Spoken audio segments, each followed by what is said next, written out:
carrots. They know I'm the one, that's why they scared. Fly me out to London on some thong shit. I don't want your man unless he know to put his thumb in. Apple bottom jeans looking dumb. They just told the DJ run it back, I ain't no one hit. High class, so I come with a price tag. Y'all sweetie music, but she running up a dumb bag. Pretty girls get it, drop the beat with the drums. That's a biggie beat, it's me. Now I got this girl dumb, man. Bad bitch, she's a fuego. Weak hoes always hating cause they built like a Lego. I can't even trip, let's be going overseas. Got a nigga 6'10", so we seeing everything. If it ain't the money, call and get the dial tone. Y'all still switching lanes while I'm switching different time zones. Got him reaching for me like a milestone. How a hoe think she gon' check me, baby, I'm grown. Fly me out to Paris, bad bitch. I just want the money I can manage. Bust me down, I want a ring with the carrots. They know I'm the one, that's why they scared. Fly me out to London on some thong shit. I don't want your man unless he know to put his thumb in. Apple bottom jeans looking dumb. They just told the DJ run it back, I ain't no one hit.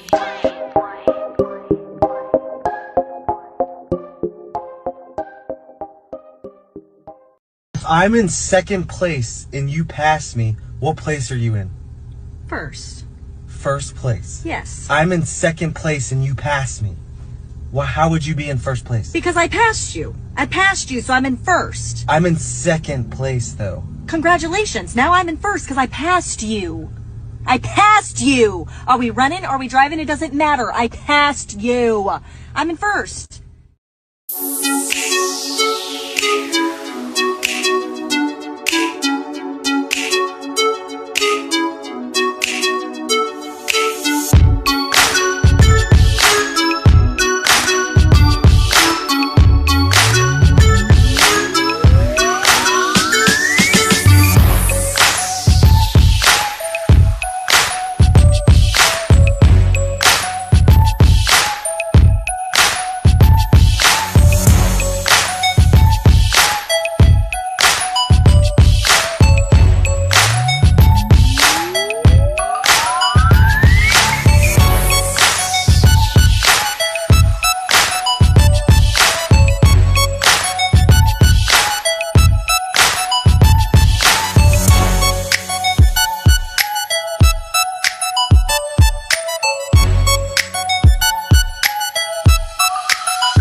Man, what up, family? What's good, everybody?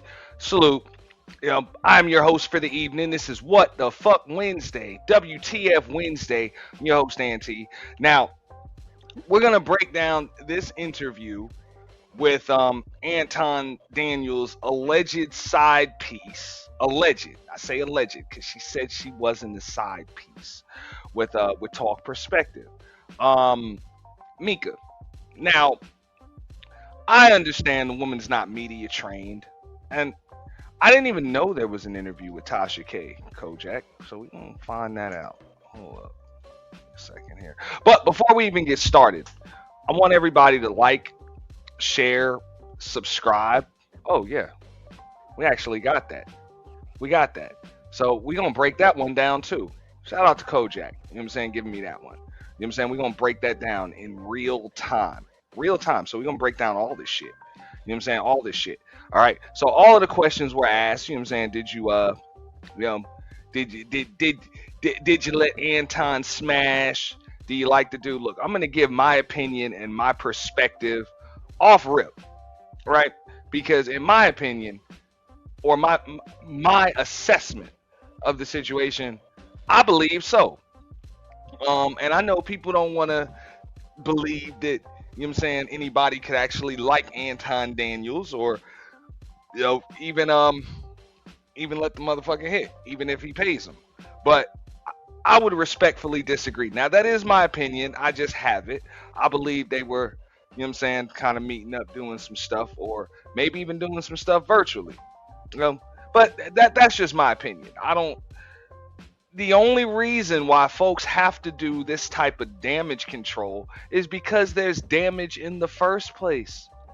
When there's no damage, there's nothing to control. So there must have been some kind of damage done. I think, she knows there's damage. He knows there's damage. That's one of the reasons why he's been quiet. That's just my assessment of it. They're gonna show some pictures. The woman's clearly not media trained. She's clearly not very well versed when it comes to interviewing or anything like that. So that's one of the reasons why she got dog walked in her interviews. And I'm gonna have to change that thumbnail to make sure I throw Tasha K in that, because yeah, she has been hit with yeah, she has been hit with some shit. When it comes to that, she was hit pretty hard too. So let me see what I got here. We pull this up.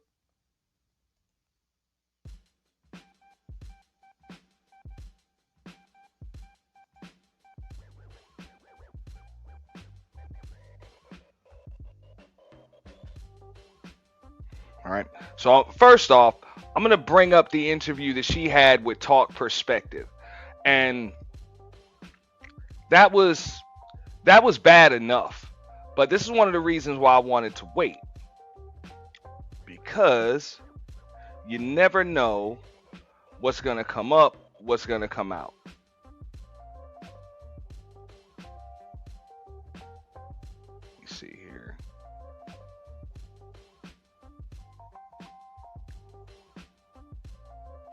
Now, we can't wait to see her interview with Anton Daniels, that being Tasha K's interview, because I'm pretty sure she's going to ask him, the tough questions, and he'll probably dance around a few of them.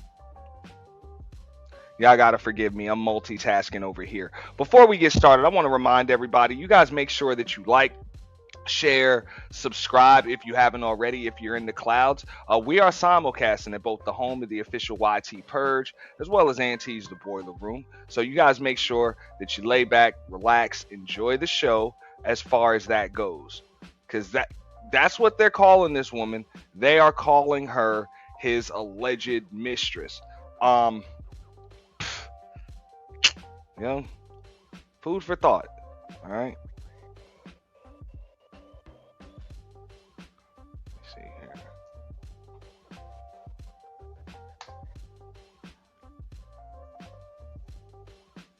Bring this up.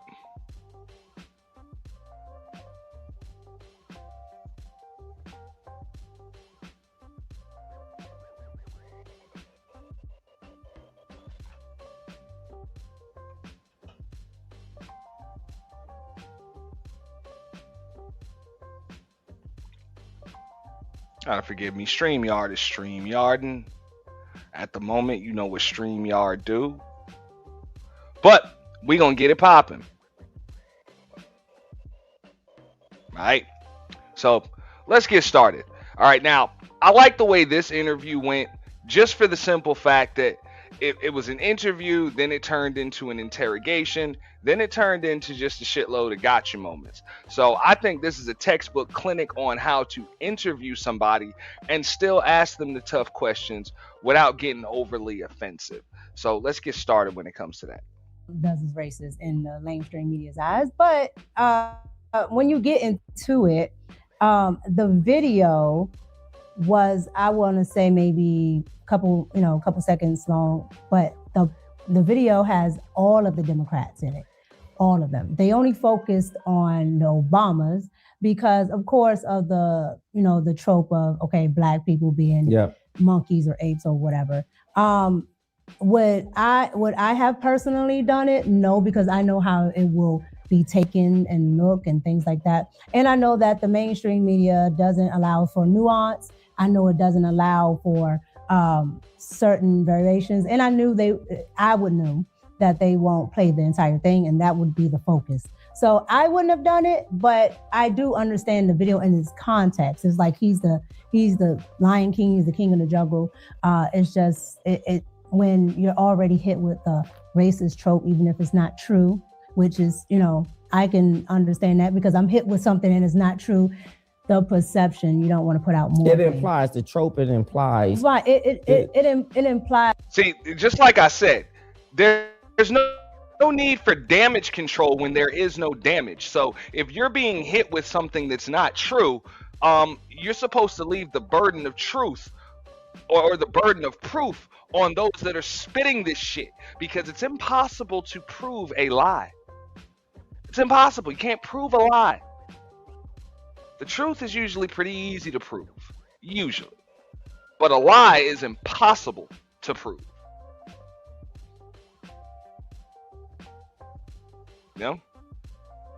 So I believe there's some kind of damage. Now, even if, because I'm not sure, I don't know if these people are screwing. Like I said, that's just my assessment. What up, Truth? That's just my assessment of the basic situation. I'm pretty sure if she's going out on these trips, I don't give a fuck if it's just 1, 2 of those trips. If you going out on these trips, all right, and you're conveniently leaving your husband behind with a fucking absolute slime ball like Anton Daniels,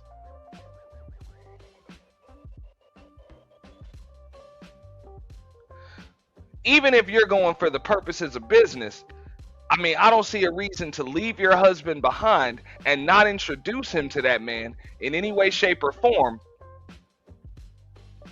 if there's not something that you just don't want your husband to know or see. All right? So that makes no sense. And I'm pretty sure if your husband's not around, Anton, whether married or not, that motherfucker gonna try to hit that shit. So if he tries to hit it, can y'all really imagine this chick saying no? And then if she does say no, can you really imagine him inviting her out again and then her actually going? Think about it. Think about it. Because it's one thing, you know what I'm saying, you think it's business and it's not really business, you know what I'm saying, the first time or over the phone or whatever. I get it. Some people are just naive like that, horrible judges of character, and don't understand a slime ball when they see one. But when someone makes their intentions clear after they're already vague, why go meet up with them again or continue to take their money? Now, according to her, he never had any fucked up intentions. But let's keep it real. If the dude's still a fucking man and a straight man at that, what the fuck intentions you got with a chick like that? Like, we done seen her music videos. Her music video, I ain't playing the shit. We've all seen her podcast, so we see her interviewing and podcasting skills. The chick really ain't very fucking talented. So what the fuck else you got to offer, Miss Micca? What else you got to offer? You know, just about any man. Like, motherfucker ain't about to be alone with you in no hotel room, you know what I'm saying, 2 or 3 time zones away from his wife and your husband, and not try to hit something. At least try. So, and at the end of the day, I don't see you saying no. That's just my assessment. That's what you were going for, even if it wasn't. Correct. So I wouldn't have done it. But again, anything Donald Trump does is going to be under a microscope. And let me get your take on what Tim Scott, the only black Republican in the Senate, this is what he said, I quote, "Praying it was fake because it's the most racist thing I've seen out of this White House. The president should remove it." Well, I Do you again, espouse we that just thinking? gonna I fast forward don't through this think shit it's because we don't give a fuck about this ditzy ass chick's fucking political views. We just gonna fast forward through this shit. But I just wanted to show you guys how the interview started.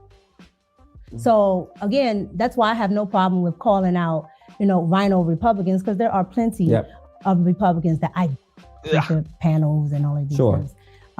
So from relationships to politics to whatever he can come up with. So it wasn't really a targeted subject, if you will. Nope. It was just, I want to have you on and I want to interview you about whatever comes to mind or whatever he is interested in talking about. Correct. Some people would say that's a cake bake. Do you feel it was? What's a cake bake? A cake bake is when I have a sort of a hidden agenda, if you will, for reaching out to a specific person, sort of making you believe that it's one thing and it could be something else. I may have insidious characteristics.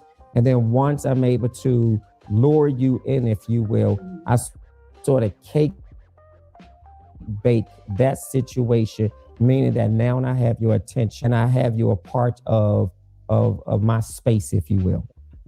Well, I've never heard of that, but I mean, that's why there could be people that can, but I can tell you right now, Anton was always like straight on for it, professional. Like there was really no. I'm not questioning his character. I'm just saying like there's nothing really that would fit into what you were what you're describing. Yeah. So to you, based on my definition of cake bake, inviting you to come onto the show to have a conversation about no particular topic, or at least a topic that he would serve as a prowess, did not feel like a cake bake. No, because especially let's be clear, especially in the independent podcasting space. Sure. Some podcasters are, particular. You and I would be amongst the top, because a lot of them don't really have an actual angle. Yeah. They get around, they talk, they do this, that, and the third. So it's not uncommon that somebody might say, "Oh, I like what you said there. Hey, you want to come on?" And it might not be anything in my field or lane, but that doesn't stop them from reaching out. And where's the show taped? So he tapes in Detroit. So he's in Detroit. So you had to fly out to Detroit? Correct. Did he or the show pay for you to come out? Correct. And did they pay for your room and board as well? Correct. So you stayed in a hotel. Actually, let me pose that as a question. Did you stay in a hotel? Correct. You did stay in a hotel. And you stayed alone in a hotel? Correct. Okay, just because these are... Hey, that was my point, Drip Zone. She gave up something. She thought, hey, look, I don't know what the box quality is, but I'm pretty sure old boy wanted to sample the fucking merchandise, especially if he'd been paying the chick $3,000 a month, which you about to hear, pretty much for doing absolutely motherfucking nothing. You about to hear a bunch of that shit. Questions that have come in, so I just want to bring some clarity. At what point do you believe the public and other people started paying attention to your friendship? I think probably when I started to actually be a regular. Okay, so give us that timeline from when he flew you out, you participated as a guest. You're done with the show. You fly back home. At what point from this time up until you became a regular were you in communication with him? So, like months? So after I did the first interview, Sure. Probably maybe a couple of weeks after the interview aired and Anton could actually see how it was doing, I got a really good response from his audience. And so his audience decided, and that, to people that don't know Anton, sure. Anton is a big advocate of what his viewers and his watchers think, his chat, all of that. He calls them his co-host. A chat is like Anton is a No, streamer, advocate of, you were saying of he's a big listening to what they like. I see. Okay. So if they like this or that, he will pay attention to it, Okay. and he'll try to implement that in the show. So Anton,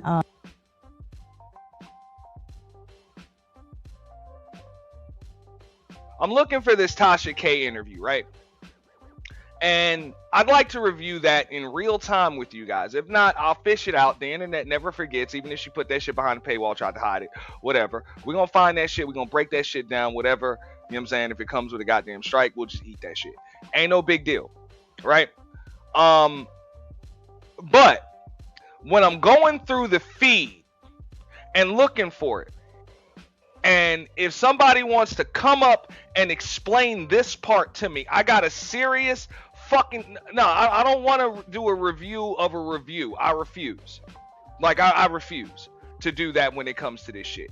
Right? If anything, if people are just reviewing the review or some shit like that, and they're going to open up a panel, it's going to look like fucking 1735 people up on the fucking panel, I might just be the next motherfucker to join it. But I'm not doing a review of the review. I got to find the actual shit. So if anybody has a link to it, let me know. Let me know. Feel free to drop the link in the chat. But one question that I have for everybody, because over the course of the last maybe month or so, this Keisha chick, and this is what I see a lot of people reviewing, and I even saw her show up on Freezy's. Shout out to Freezy, and O'Shea been talking about her. I want to know, what credibility does that woman fucking have to even talk about this subject? Like, everybody is speaking or taking this woman's word as if it's fucking gold. And I'm not saying that her assessments are incorrect or inaccurate. Please don't misconstrue what I'm saying. But what I'm saying here is, just based on my knowledge of her channel and her breakdown of the events in question, she seems to just have an assessment. She doesn't have any fucking inside information. She don't have no dealings with that motherfucker. Okay?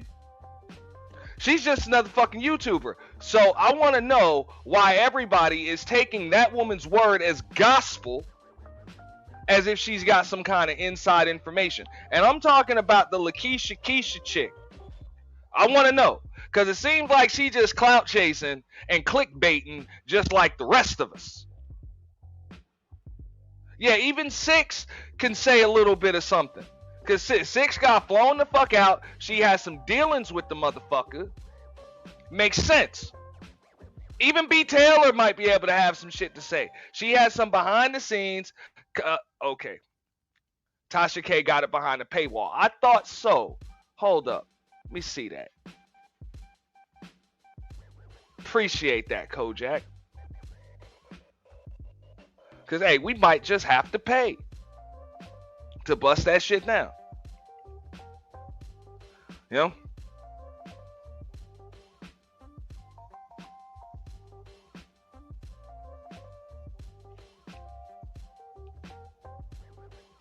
I'm just curious, because that's what I see. I see a lot of reactions to reactions, and I see shit from this damn, you know what I'm saying, from this Keisha chick.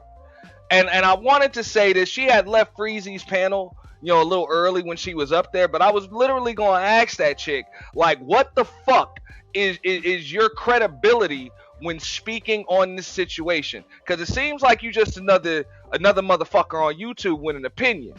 Not to say that your opinion isn't valid, because we've all got opinions on the situation. But what the fuck makes your opinion more valid or more valuable than the rest of our opinions? Because she seems to not really have much shit. She's fair use and shit. She ain't got no extra receipts or none of that shit. You know? I'm just saying. I don't know what the hell makes her opinion any more valid than a fucking a Didi, a Danica, or any of these other folks. I'm just saying. And I think people need to question that shit, man.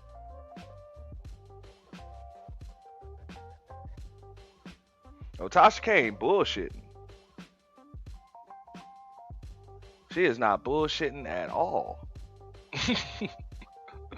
Hold on, give me a moment. Man, shout out to Something to Think About, L. Nixon. Man, we appreciate that. You know what I'm saying? With the membership milestone and also the 5 gifted memberships at the Boiler Room. We appreciate that. Appreciate that. Shout out to L. Nixon. You know what I'm saying? I know I got some love for that. Witness the C-Walk of the incredible. Keep it gangsta, dog. Keep it gangsta. Keep it gangsta, dog. Keep it gangsta. Keep it gangsta, dog. Keep it gangsta. Keep it gangsta, dog. Keep it gangsta. I wanna thank you all. I wanna thank you. I wanna thank you all. I wanna thank you. Keep it gangsta, dog. Keep it gangsta. Keep it gangsta, dog. Everybody say that shit. The city is a lit. West side is a lit. All right. But yeah, if anybody can speak on Lakeisha's credibility, I will drop the link for them right now and tell me what her credentials are as far as her extra area of expertise with the situation. Because I ain't never seen that chick on none of these fucking panels with that nigga. I don't, even when I watch her content, I don't see no extra receipts. I don't see her speaking from any fucking perspective of a person having inside information. I want to know. Why the fuck everybody's taking this woman's word as if it's gospel?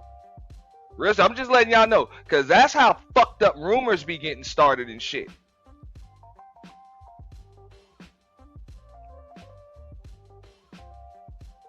I'm just saying. Fucked up rumors and all types of misinformation gets spread when you start taking people's opinion and spewing that shit as if it's facts. And it's okay. She's entitled to an opinion just like the rest of us. And she's, you know, there's nothing wrong with her doing content on it just like the rest of us are doing. I just see that she is spitting that shit as if it's something like more valid than anybody else's. I'm like, fuck out of here. You know, you don't know shit. But yeah, Trinity, if you're going to speak on that, I will drop the link, you know, for you to speak on that and give us some level of area of expertise. I will not be doing any trolling tonight. I'm not in the mood for that. So anybody that comes up trolling, warning in advance, I will just drop your ass. Or speaking on anything other than the topic at hand.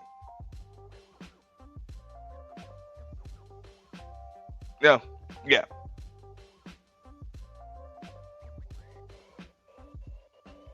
But here. Watched how everybody, you know, pretty much loved the interview.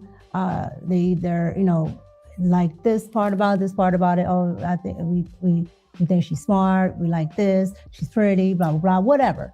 And so people actually said you were pretty because you are. Yeah. You're beautiful. Now, people will tell you you're pretty. People also tell you you're fucking smart. They'll tell you you're a goddamn astronaut. Just to get in your fucking drawers, or a lot of these niggas will do that shit just for like some feet pics and shit. But that don't mean it's true. That's the thing. If you believe the shit that these motherfuckers will tell you to gas your goddamn head up, Ms. Micca, it really says a lot about your level of intellect. I ain't gonna lie to you.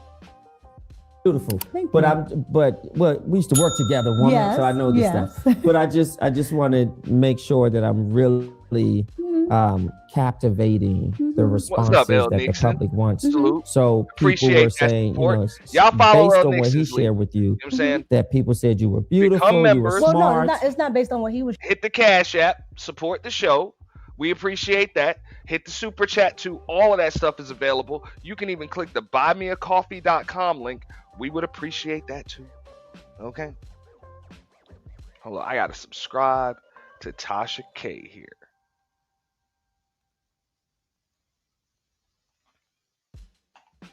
Sharing with me, it's based on what's still on the page. I see. Yeah, so Okay. you can see that in the comment section, and of course when it aired you can see it in the chat. Sure. So you see all of these different things and you're like okay, well, if this is something that people are interested in, then I should explore more on it. Okay. And so Anton decided that he was going to revamp one of his channels that he canceled, called Fight Club or something like that. And he decided to make it like a nightly talk show. Okay. And when I guess he, went on one of his live streams, and as the bag chasers, as they're called, what they thought, and a lot of them would bring Micca. And so you were heavily requested. Yes. Your Yes. appearance. Yes, and you can, and I tell people this all the time. With Anton, 99% of the things that he does is on camera. Yeah. So you can go back and just look at the comments. Yeah. I'm just curious. Does he also recruit males? Yes. So right now the team is made up, if you will. So let me make sure I understand this. The show, which are you hired by him currently on a show? It's called Room 9 now, but at the time it's called After Hours. Mm-hmm. So it's called Room 9. Mm-hmm. It was called After Hours. And how many regular guests or co-hosts rather are on there? I want to say 5 or 6 now. So when it started, it was just me and Quentin. Okay. A gentleman named Quentin. Sure. And then group. Okay. And now it's made up of male-female ratio, which correct. is, what's the male-female ratio? So 1, 2, 3, so maybe 4 females, 3 males. 4 females, 3 males. Okay. Yeah. Are you a paid employee? Correct. Well, Yeah. I'm contracted. Contracted. Correct. Yeah. And do you have to fly out every time? No, most of it is virtually. Only when we're actually like doing something, some like a bunch of content where we have to go there. Yeah. What sealed the deal for you in working with Anton, or at least felt comfortable to say, I want to stay on as a contractor and I really like what he has? What sealed that deal? So you become a guest and then you go back home and then you decided to accept the offer, if you will. But what sealed it for you? What sealed it is I had already started in my podcasting process, and while I was there, I just in that small day and a half window, I got to see Anton's work ethic. Sure. And I got to see what goes on behind the scenes in podcasting, and what actually how I can actually get to these numbers, and just things that a lot of people charge for. Yep. A lot of people sometimes, especially in Black and brown communities, don't want to tell, like it's some type of secret, or somebody's gonna steal their job. Yep. And so I was able, to benefit from being able to see this firsthand, and that was something. And he was very open about showing me this or that and third, because it wasn't a sense of, oh, this is a threat if I tell you this, or you're going to tell other people and I'm not going to be able to make money. Sure. So right now, your role as a co-host is virtual. Correct. Man, y'all go ahead and support the show. I have the interview with Tasha K. We're going to bring that up in a moment, and we're going to break it down. But I had to pay for that. So y'all know how YouTube works. Nigga want a rebate on that shit, man.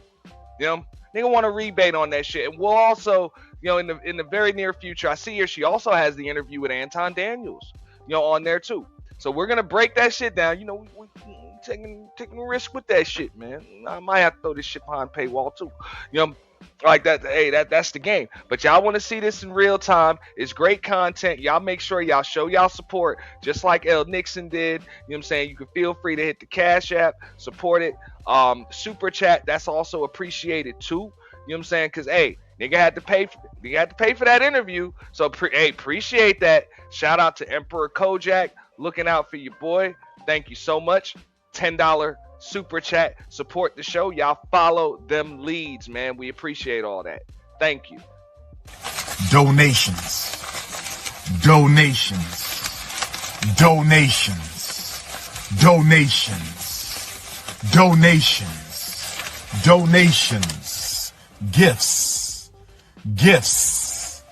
Gifts. More gifts. Yeah, and shout out to the Cash App too. L. Nixon looking out, boy. Cash loaded, appreciation received. We don't pay, we just send. All transactions are complete. Fuck you mean. Appreciation received. Cash loaded, appreciation received. Cash loaded, appreciation received. We don't pay, we just send. All transactions are complete.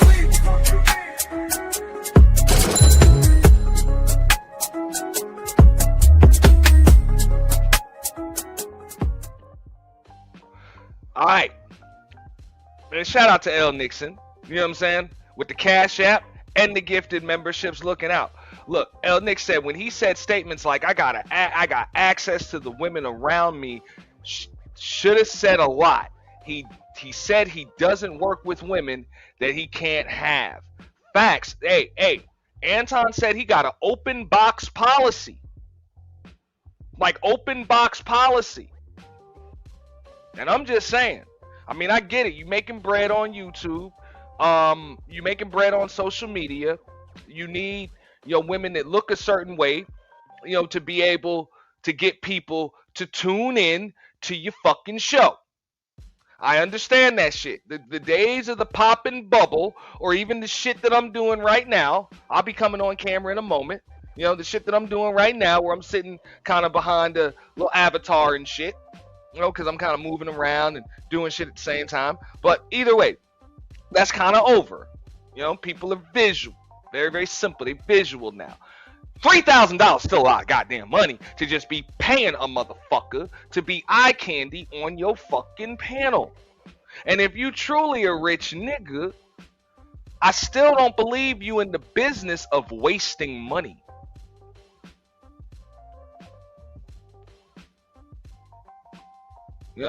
Just wasting money.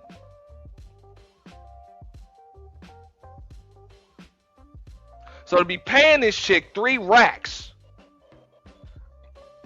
and flying her out,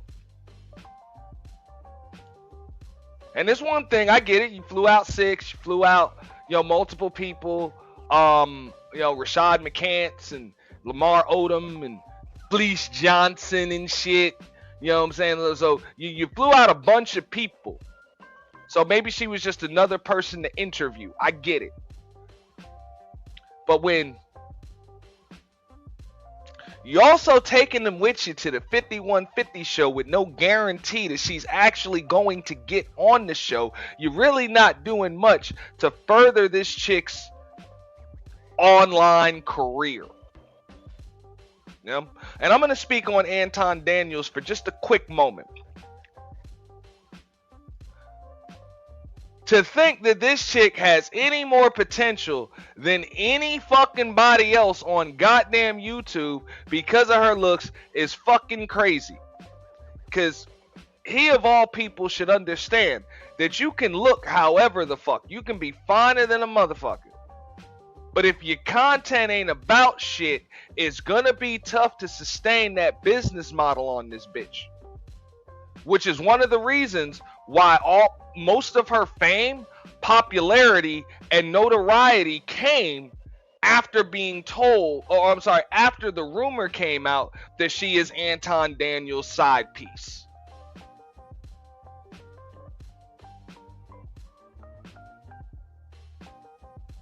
And I know she wants to clear her name and all of that other shit because she doesn't want to be known as a side piece. But keep in mind, before you were known as Anton Daniels' alleged side piece, Micca, you weren't fucking known at all outside of this little space.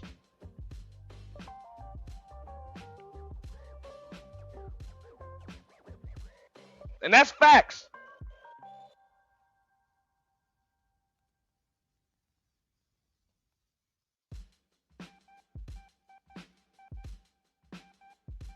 And most of us, if you've seen her on the show, we all tuned in. The shit come up in the feed from time to time. Motherfuckers tune in and tune out of that shit because it's not very interesting. The shit's fucking lame. Yeah, you look decent, but you ain't talking about shit. So motherfuckers just watch that shit on mute. Maybe she'll have a nipple slip or some shit. That's the only reason why niggas be watching that shit, man. Might give a fuck what she got to say. And no disrespect to her. People will probably say the same shit about me. A lot of other chicks on here. But my point is, she's not special. So what warrants $3,000 a fucking month to sit on the panel? And I want to know if them other chicks are getting 3 racks a month to sit on sit on Anton's fucking panel.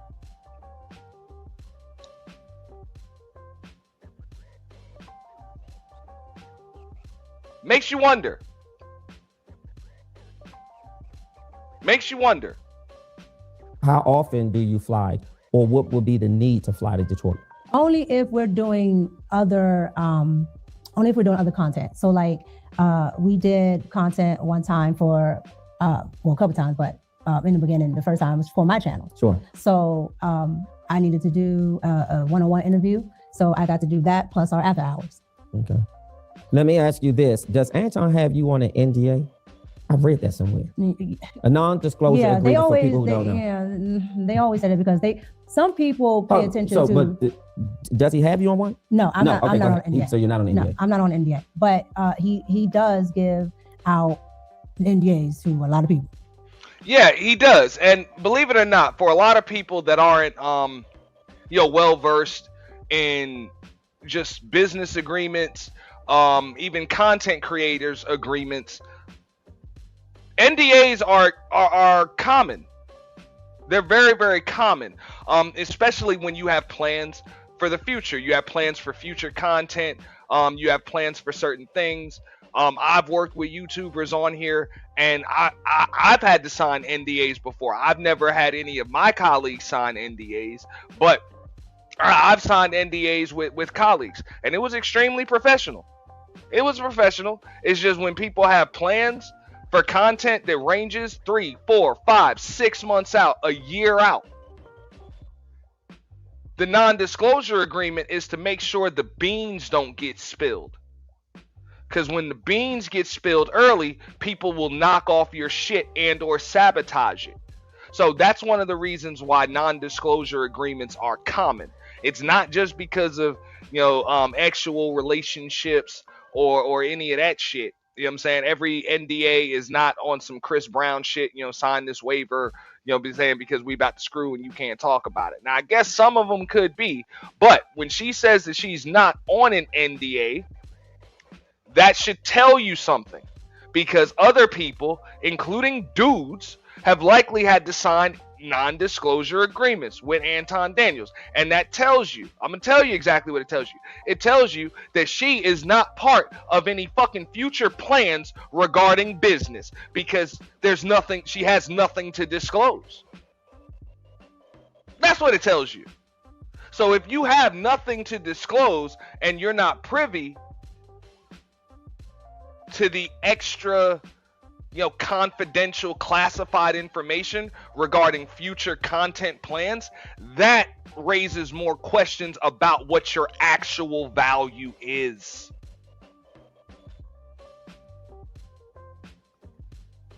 I'm just saying. What is your value? Because I know people are like, oh, she's not on an NDA. That's great. I'm like, her not being on an NDA and other people being on one, that should raise more questions.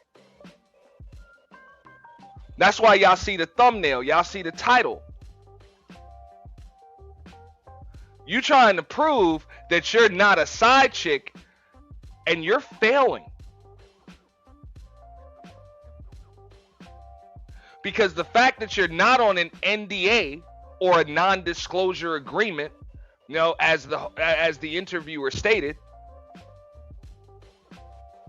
leads us to believe that your relationship is more personal than it is business.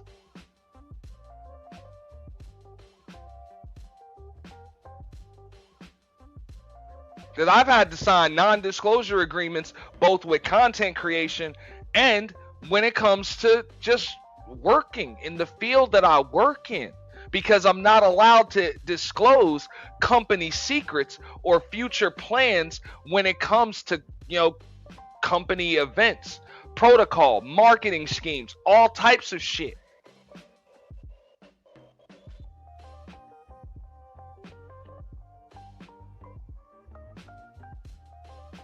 Because I can work for a company. They can, I can be in on all of the plans for the next 6 months and then tell these people to go fuck themselves and then go sell all of their plans to the competition. That's the purpose of a non-disclosure and or a non-compete agreement. What up, LT, man? So when you don't have to sign one, it leads me to believe that you're not privy to any company secrets. You're just privy to personal secrets. If not Staff. You mean staff?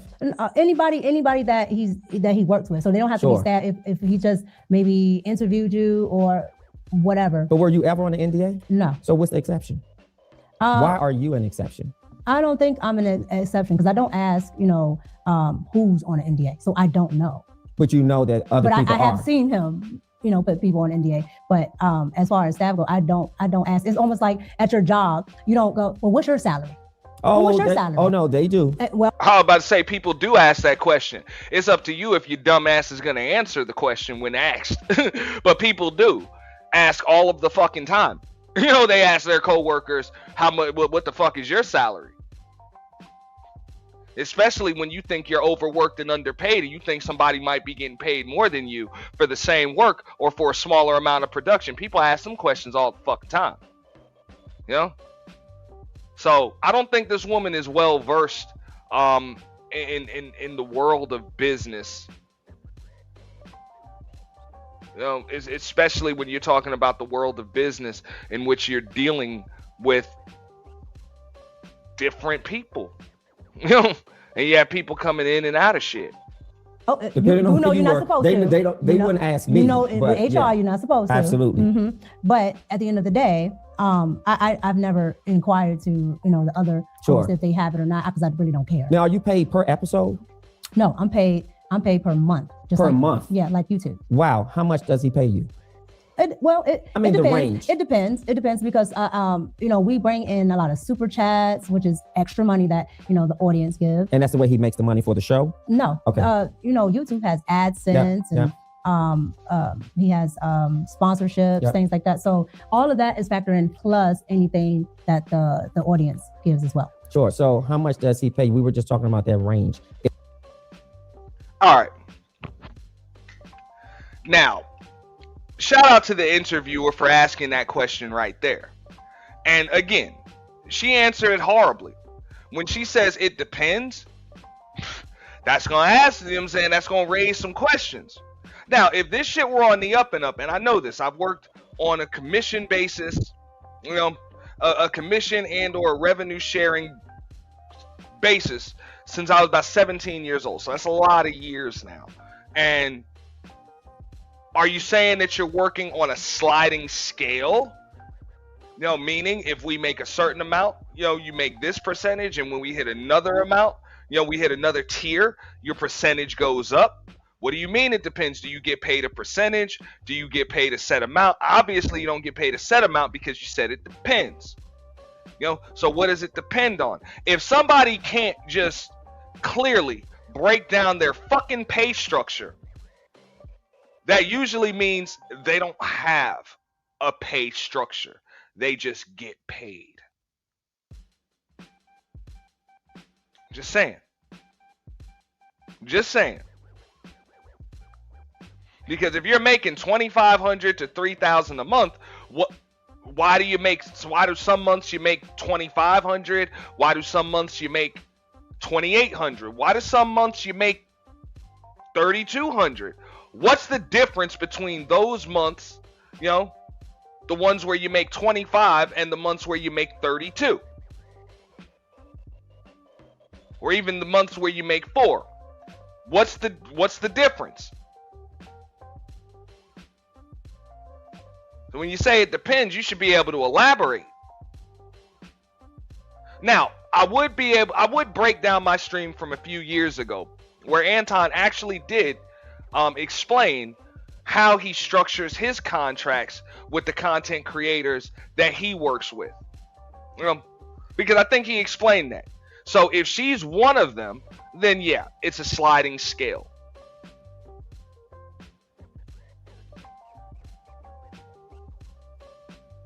I think it's like a 60-40 split or something. 60-40 in his favor. Do not quote me. I would have to pull it up again. And then if the revenue hits over 10,000 or some shit like that, then it goes to like 50-50 or some shit. And then if it goes up to like 20 or 30,000, then hey, it goes 60-40 in the direction of the creator. Something like that. That's a sliding scale. That makes sense. You know, a lot of us that work in the world, you know, where there is revenue sharing and commission, we're going to work on a sliding scale. You know, and that's usually something as an independent contractor, you got to negotiate. You know, you got to negotiate. But the fact that she's not able to answer that clearly and concisely, like it's not clear, it's not concise. Her answer is sometimes I don't know. Like, yo, we talking numbers here. If you can't answer that shit clearly, it's because you're not clear on it. Miss me with the bullshit. Like, we're talking business. Okay? We're talking business.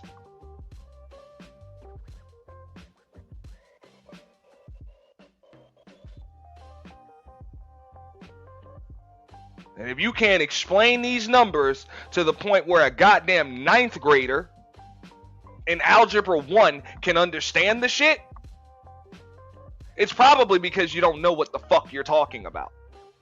I'm just saying. Unless you want to specifically say how much. I'm not gonna give a specific because that's the NDA characteristic. No, that's my. Or that's you want to protect him? That's so my then how business. Much? That's my business mindset because there are other people on that show. I do not know how much. So then let's give a range, because a range doesn't pinpoint the range. That's why I said I can do the range. Yeah, sure. You asked me to pinpoint. Sure. What's the range? So I can do a range of anywhere between 2 to maybe 35. To what? I don't know. You said $2 to 35. 2,000 to 35 to 3,500 a month. Correct. Okay, for your role. I'm only on that show. So there are some people that are on 5 days a week. There are some people that are on 1 day a week. And for me, I'm only on Thursdays and Fridays. Okay. So Thursdays and Fridays, you make a good amount of money just for Thursdays and Fridays? Correct. Yeah. Let's get to the meat and potatoes of what's been out there. Mm-hmm. So I understand that Anton is married. Is that correct? Correct. And you're married? Correct. Correct. Have you met Anton's wife? Yes. How would you describe her? She's when I say probably one of the nicest people I've ever met in my life, that lady is probably one of the nicest people I've ever met. Mm-hmm. Yeah. And has Anton met your husband? In person, absolutely not. He has not met him in person. Has he met him over the phone or in DM? What other form of introduction when you say not in person? Because a lot of people assume that, when you have to see people, it has to be in person, or that if you don't meet them in person, then it's something or whatever. So I'm saying, what's the form of communication? That he met. They don't have a form of communication where they talk back and forth. Yeah. But you said he did not meet your husband in person. No. Is that to imply that he met him virtually? No. So he's never met your husband. No. And why is that? No particular reason. Sure. Just I've never had to actually do anything where my husband was there, and so. Shirley, you fucking up. That's what I say, man. You failed miserably. Like, oh, not in person. He hasn't met my husband. Okay, so has he met your husband virtually? Like, you know what I'm saying? Got on the Zoom or the StreamYard or whatever the fuck it is that you doing. Well, the fuck? Come on, man.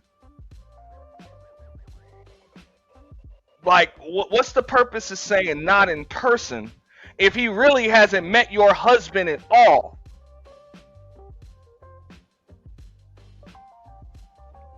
And what's the purpose of not making sure that this motherfucker meets your goddamn husband? I'm pretty sure if you have a loving husband that gives even half of a fuck about his wife,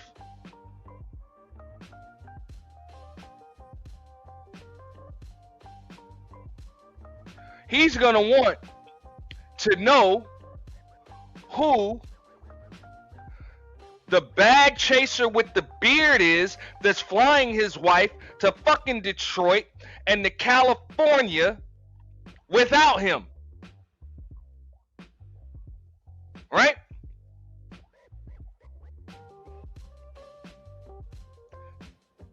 Fellas, if your wife, I don't give a shit whether she looked like this or she wasn't looking like that. Would you want your wife flying to fucking anywhere. Even if this motherfucker's paying for it, especially if this motherfucker's paying for it, flying there and you don't know this motherfucker.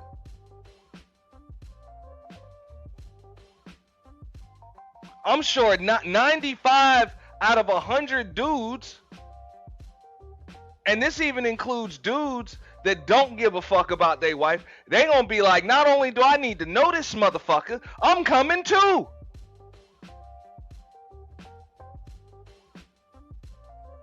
The only way I can even imagine that a dude is going to be cool with his wife going across the country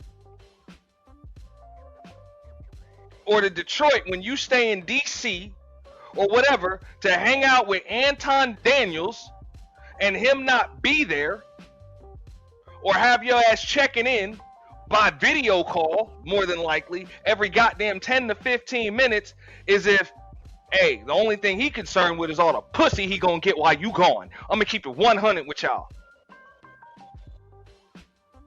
That's the only way. That's the only, he ain't concerned about you. He concerned, he's like, yeah, go ahead, honey. You know, hey, give me a call. You know what I'm saying? Give me a call, send me a text when you get on the plane and you're on the way back, alright? That's the only way. Cause he just focused on the pussy he about to get while you gone.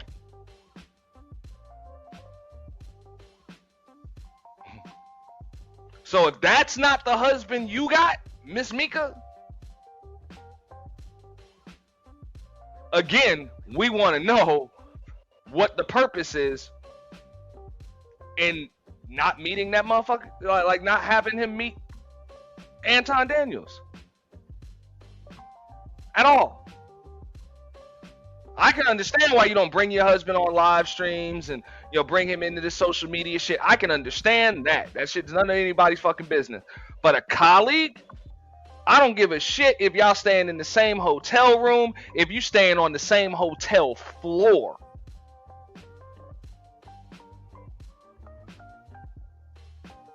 I already know if a woman's my motherfucking wife and I'm not there, chances are any dude is about to try to fuck. Just because I'm not there. Like, he's gonna try. So I'm not even gonna let my wife be in a compromising situation like that. Even if I know 100%, hey man, she ain't going. I can trust my wife, not a problem. I can trust her. She ain't gonna do nothing. You know? And just looking at Anton Daniels, I can understand. Motherfucker gonna have plenty of confidence. I ain't worried about that nigga, man. I still wouldn't let my wife go in no compromising situation like that, because what happens when she does turn him down? I'm not there to protect her. So none of this shit is making sense at all. None of it. So if he's there, like Yeah. if my like when we work together, is here, so my husband's come here. But if Yeah, it but was, when we first met and worked we together, were in person as well. your husband came. Yeah, He- but we were yes. here. We were here in the DC area. Yes, my husband came. Yes. So again, if he was here, then yes. But most of my business dealings, and not, if not all, I usually have a manager or somebody else deal with that. So that's the reason why I like it's not a thing. And but I talked to my husband about it. How long have you and Anton been business partners or friends? Notice that when she met up with this dude, because apparently her and this guy used to work together, right? She said her husband was there.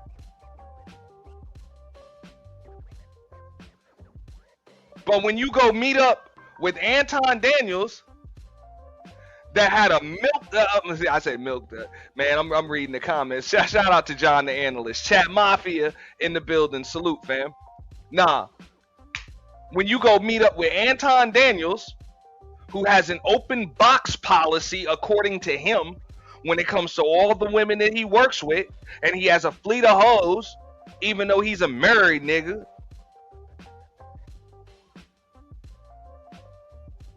You don't think there's a need to have your husband. around. That's bullshit. And that's just from the perspective of a husband. I don't give a fuck if you got a long-term boyfriend or just a motherfucker who you seeing exclusively. None of the motherfuckers are going to be cool with their woman flying out and meeting up with this motherfucker and they're not there.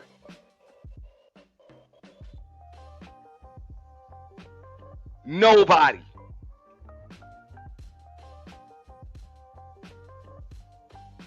Most dudes ain't even cool with their homie, you know, coming by the crib, you know what I'm saying? Coming by the crib when they ain't home and picking up like the tool, you know what I'm saying? Coming to borrow the fucking toolbox. Oh girl, she'll get it for you. Bullshit. You can wait your ass in that damn parking lot till I get home, motherfucker. I'll go get it for you.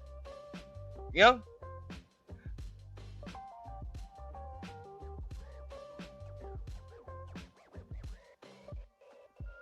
Ain't none of that. Oh, well, his wife will be there. I don't give a fuck. I don't know what the hell his wife is into. I don't know what him and his wife are into. I have a goddamn the fuck. You know what? As a matter of fact, your last day was yesterday. Have a nice day, ho. Like real shit. That's how real life works. Fuck this online shit. That's how real life works. I done seen dudes drop chicks. I done seen friendships end over shit like this. I done seen dudes get hit in the fucking mouth. Get hit in the mouth. I done seen pistols get pulled on motherfuckers over shit like this.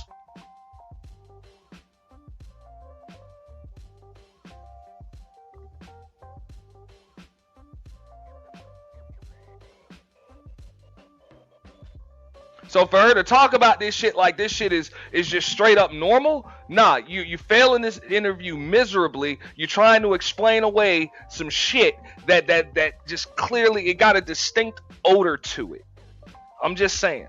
I'm gonna read this comment and then I'm kind of move around a little bit. You know what I'm saying? Kojak said, I told my ex I'm the only dude that supports her, not her brothers, not her daddy, not her stepdad. Me, myself, and I. Hey, and if that's your wife, she gonna have to respect that. Yeah, you done seen that too. Real shit. I done seen motherfucker snap. He married, she married, another husband and wife came, but not theirs. Hey, food for thought, right? What up, Bridget? I see you. Shout out to Bridget M in the building too.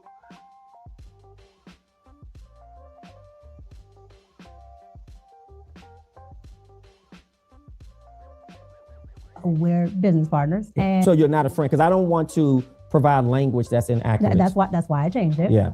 We're business partners, absolutely. You're not friends. No. Okay. Friends would imply that we hang outside of business. Not necessarily. Well, yes, Yeah, correct. yeah, like outside of business. Yeah, correct. like not we were, me and you were shooting here, and then we just get something to eat afterwards, but we are doing business. Yes. I'm saying, hey, are you up? Are you available today? Or you want to go out to the blah blah blah? Yeah. No, absolutely. Do you believe it was important at some point for you to introduce your husband to Anton? Yeah. Because I'm sure his wife thought it was important to meet you. So I can't speak on what his wife thought. Correct. But the one time that I would have is when we had an event here, but he had to work. So, yeah. I mean. But have you made it a concerted effort to make it happen?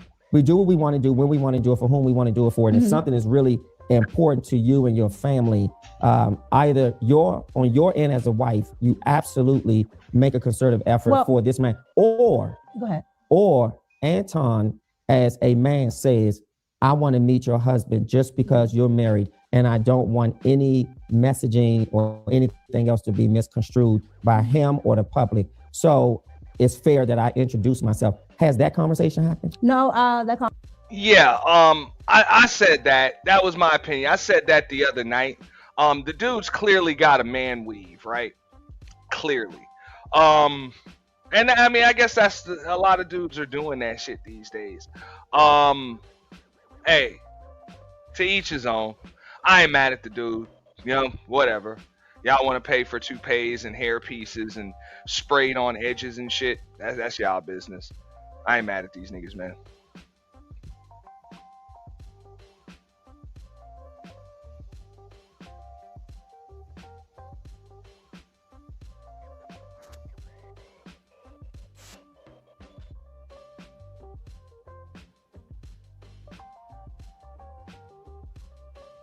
Conversation has not happened, and I understand what you're saying. My thing again, my business dealings is normally with me, my manager, things like that. But it's not without my husband knowing. So everything that I do, every place that I go, everything that I'm going to be doing, my husband knows. And I have to actually talk about it with him, tell him what I'm doing, things like that. How did you reassure your husband this was strictly business? Like if my wife is flying to another state, because of at some point I'm going, or I need to meet this person in person. And it doesn't matter to me if he's single or married. It doesn't matter to me if he feels that he wants to meet me. I want my wife to be very committed and loyal to the. Now, notice something. Whether it was her, Six the Goddess, or who the fuck ever, or Island Gal Q, I believe that Anton and his wife have an open relationship, right? I believe so. But notice, she made sure that she met them chicks. Oh yeah. He made sure y'all got to meet his wife. So why wouldn't you do the same thing in return? Like, why wouldn't you make sure the same thing is done in return, especially if this woman, this colleague, is your part of your team, part of your crew? That's one of the reasons why I called that man a fake boss. I'm gonna keep it 100 with y'all. I called that man a fake boss for that reason right there. Because if you're a boss, you ain't gonna do nothing to jeopardize, even if you a selfish, low down sack of shit. But as a boss, you understand that you don't want no weak links in your chain. So if her as a crew member has to go home, if she's got to go home and deal with an insecure dude or a dude accusing her of shit, that can affect the way that she performs while working. So you're supposed to do everything that you possibly can to make sure that that shit don't happen. Even if y'all are kind of screwing around. And even if you're not. So there shouldn't even be an offer to fly her no fucking where without offering to fly her husband the fuck out to.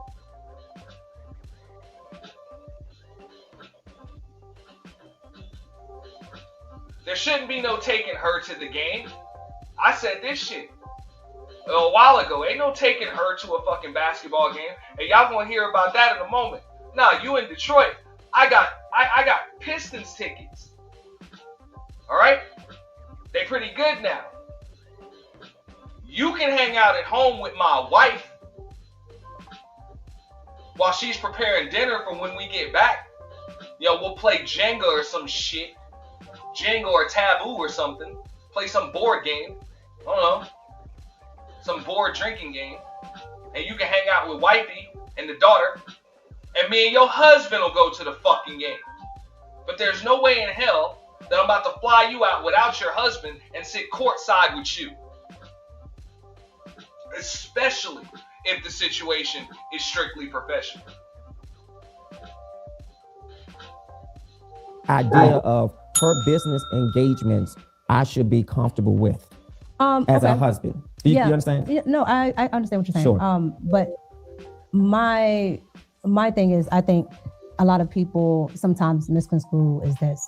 You guys separate for some reason, independent from like big conglomerates, right? So if there's a person that has a business, sure, it automatically changes from if Disney calls you, right? Because there have been other things that I have done as far as movie sets and other things that my husband has not gone to, and nobody would bat an eye if I'm talking to the director or if I'm going to meet, for a shoot for this or that.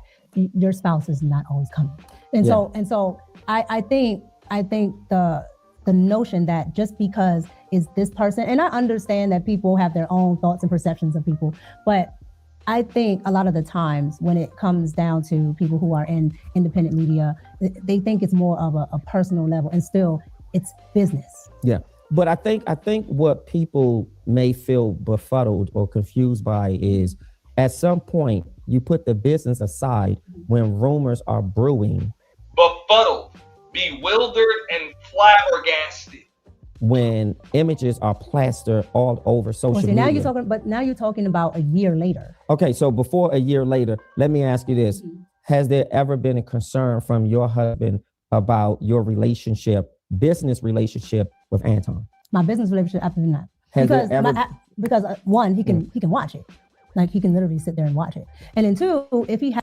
So you're implying that your husband just likes to watch. Sounds like some cuck shit to me. Has a concern or anything he wants to know, I just tell him. Has he ever been incredulous? Skeptical? Has he been with your flying out there, or depending on how long you stay, or just the mere fact that I never even met this person? Has he just had that sort of incredulity, if you will, about not meeting your male business partner? So I think he would like to be, more involved with coming out there, but again, and you know what my husband does for a living, sure. So it's not feasible. No, it's feasible, because here's how I see it. If Anton has to get on an airplane and come and meet your husband out of respectability, then that's what a man does. If that so was feasible. I was talking about feasible for if anytime I have to get up and go do something. And it's not. Oh, I know that, because your husband hasn't always been on the show when we were doing something, so I get that. Correct. Yep. And so that's what I mean by it's not always feasible. But if it was to that point where he wanted to have, Anton do something, or if it was, well, I want to go, sure, that would have been fine. Yeah. But it's never I don't, how should I say? I don't give a, I need to hide this, or it's just, I just really feel that because this is independent, that we are not looking at it as business, because what is independent? Because this is so this is your business here. Sure.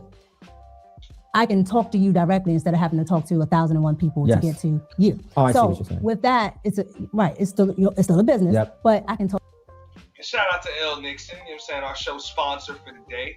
Y'all follow L Nixon and Emperor Kojak's lead with the super chat ball. Appreciate that. L says if he would have defended her from day one, she wouldn't have to do any of this. He makes them all look like an option to a high-value man, married or not. Bro, couldn't have stated it better myself. That's why some bitch is a fake boss. If he were doing what the fuck I don't give a fuck.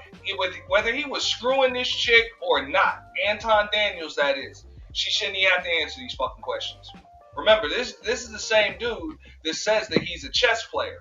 Chess players are supposed to be thinking 5, 6, 7 moves ahead, and they're supposed to be well versed in both strategy and counter strategy. Okay? So you're supposed to already know what the pushback and the backlash is going to be. And not only are you supposed to have contingency plans in place, you're supposed to have plans in place to avoid even using contingency plans.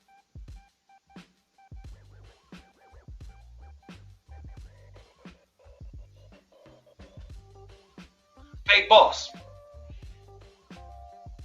I'm just saying. Directly to you. So I can talk directly to Anton. So being that I can talk directly to Anton, I think people get a sense of that, well, because you can do that, then now it's something more happening if you go meet with this person. Yeah. Versus looking at it still the same. Yeah, this is not a big corporate.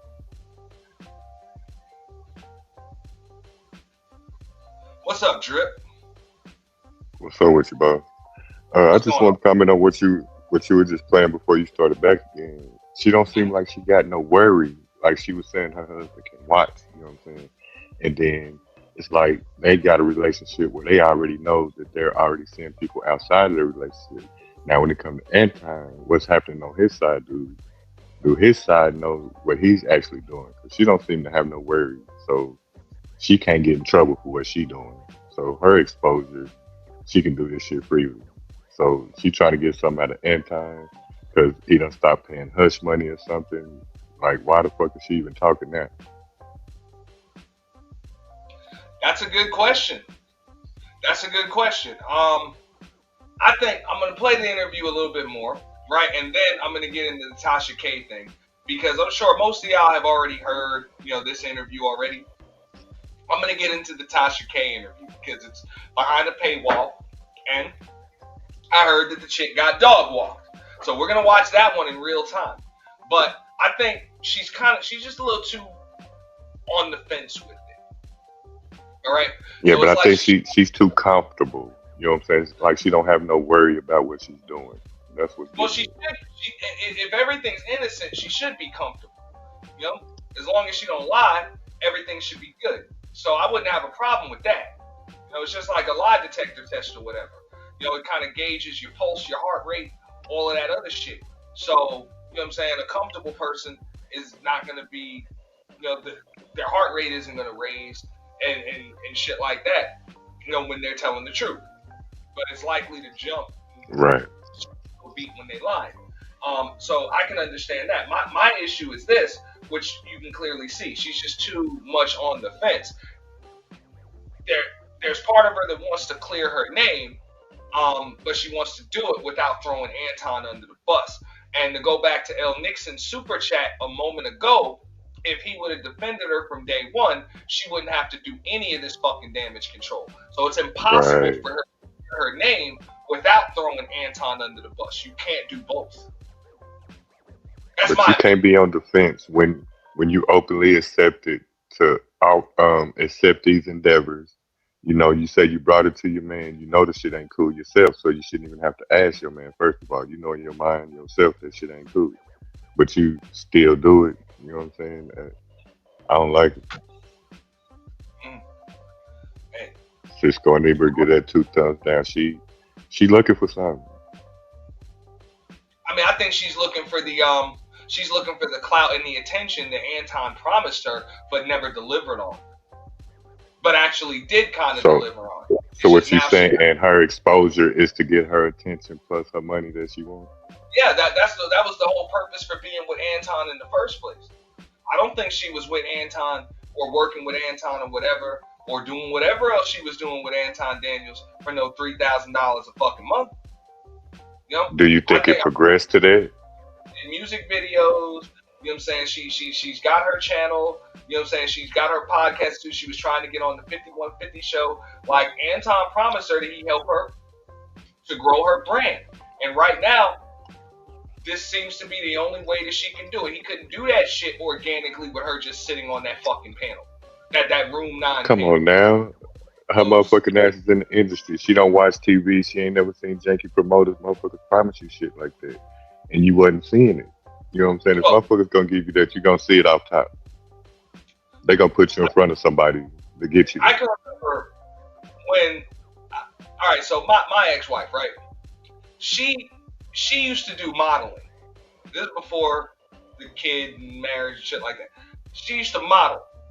And all of the time, you go to those modeling auditions, you sign the sign-in sheet and shit like that, you become a lead. So you start getting hit up by all types of crazy motherfuckers and shit. People that try to hire you to do webcam and shit like that. This is in the fucking early 2000s and shit. They try to hire you to do webcam and shit. You know what I'm saying? Sell your pics in your body and shit like that. Like, a lot of motherfuckers, that's how they get a lot of them aspiring industry chicks. With the promise of fame and fortune, and then they smut them out. Because they leave home without an agent or without support. But I can remember what would happen was every time she would, as far as I know, every time she would get those calls or those messages or whatever, or emails, she would hit me up and be like, look, I'm I don't like this. I don't know about this situation, or it be some open casting shit or whatever. And she hit me up and be like, look, can you come with me to check this shit out? You know, if there's a meeting for an interview or something like that, I would always, as far as I know, I was always asked to be there. And that's the right way to do it. Like, even if it's a coworker or whatever, yeah, that was the right way to do it. You know? Especially if you're involved, or even if you're not involved, you can ask your best friend or something, hey, come with me. Yeah. Yeah. But I mean, I can't even tell you how many times, because she would go to those, those open auditions, casting calls, and shit like that. It might be 400 or 500 people in the fucking crowd, and they'll just come through, look at you, or have everybody just walk up at one at a time and shit, and they'll just tell them, okay, whatever, you make the next tier. Some people have a look, some people don't, whatever. And she'd always get invited to the next tier and shit like that. So I used to be in there for that shit. Some of that shit just be for, casting people for commercials, maybe music videos, whatever the fucking case may be. But every now and then she'd actually hit her up, and you go by the fucking spot and you see that shit. It's like, bro, this is a fucking massage parlor. Like, miss me with the bullshit. Like, miss me with the bullshit. I ain't playing that shit. But so when you seen that shit, and you was actually in these studios, once you seen what you would have had to go through, did it make you feel like, hey, I gotta be here for this, there's too much going on? Or was you like, oh, she can handle it? Absolutely. Because you never know. Like, sometimes somebody will hit her up and she just knows that shit's not on the up and up. So she's a little skeptical. But every now and then you might have just a real con man or con woman on the fucking line or some shit that gets you in a compromising situation. So yeah, I mean, she felt more comfortable with me there, as far as I know, all the time. I can understand that, because I'm a situational person. I can't say how shit gonna go. It just depends on the situation. The shit go different. I like to believe that I was there all the time, but she made sure I knew about that shit a lot. A lot. But she was in contact during, though, right? What do you mean? If you didn't make, like, say you didn't make one or something, and the whole time she hitting you up, keeping you in tune with what's going on. If I didn't make it there, there, you didn't go. Or worst case scenario, if I wasn't like able to go with her, and like, yeah, if I wasn't able to go with her, I was there. I was the one that had to pick her up. Right. Yeah. But that's what I was asking. Did she keep you tuned in while she's there? You know what I'm saying? Yeah. Okay. As far as I know, like I say, it's Meg. So, hey, she lied a lot. So maybe she did some shit, that I wasn't aware of. But I know there was a lot of shit that was done that I was aware of. Right. But also, she knew what type of dude she had. I would have fucking snapped, if I'd have known my chick was alone with some random dude and she went out of her way to keep it from me. So is that your reason why she wouldn't want you there? Because she know how you will act? Dude or some shit like that. Miss me with that bullshit. Huh? Right. Yeah. But that's why I came up, though, because I've been listening to this, and then I'm listening to your narration, and I ain't digging what she talking about so far. And then, like, she don't care because she can't get in trouble, but he probably can. You know what I'm saying? I mean, I think, and I was talking about this on yesterday. I think he sees just having this woman around him as a flex, which is one of the reasons why he's willing to pay her $3,000. What they call it, a public figure? I mean, I don't see how an escort. I mean, it's not a flex for a married man. It's not a flex. The flex is having your wife with you. I don't want to hear that shit. Oh, I got a baddie with me. All that shit go out the window once you become a married fucking man. The only baddie on earth is your fucking wife. As far as you're concerned, ain't no more baddies except the one you married to. Yeah. So I don't give a shit what this woman looks like or what type of clout you think you're gonna get. And if she actually a colleague, you make sure that her husband and your wife is there. Right, and that's what I didn't get. That's another point I want to bring up. I heard you say that another couple came, Now, if nobody's husband and nobody's wife is there, I'm not flying her out, flying out the rest of the crew. That's Right, but what then you boss. say in this situation that another couple was there, husband and wife, but their husband and wife wasn't there. I mean, yeah, that's what she said. Look, he flew me out. His wife was there, but my husband never met her. Oh, damn. See, I thought you was talking about another couple. You talking about his wife was there. Yeah, his wife was there. But when Mm. he went out to do the 5150 show with Corey Holcomb, no, his wife wasn't there, and neither was her husband. Just his bodyguard. Now, miss me Oh, with that. damn. Shit is extremely professional, and it's just business. And you a baller, you a rich nigga like that. You fly out the whole crew, fly out the whole fucking team, man. And she came solo. I've been on business trips before. You know, I've been on business trips before, and if management or ownership invites motherfuckers out, okay, they're gonna invite the whole goddamn department, the whole department, all of upper management, whatever the case may be.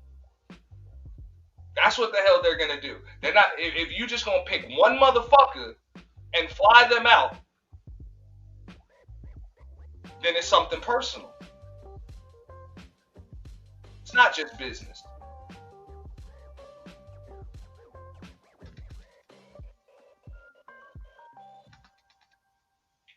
So if you telling me out of your whole crew, the only person you could think to fly out is this chick, Right.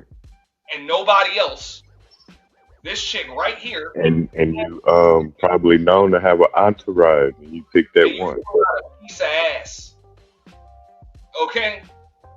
That's what you flew out, man. And I ain't mad at you, man. Do what you want with your money. He said Anton flies folks out on Delta first class and puts them up at the MGM Grand Detroit Casino Hotel located downtown.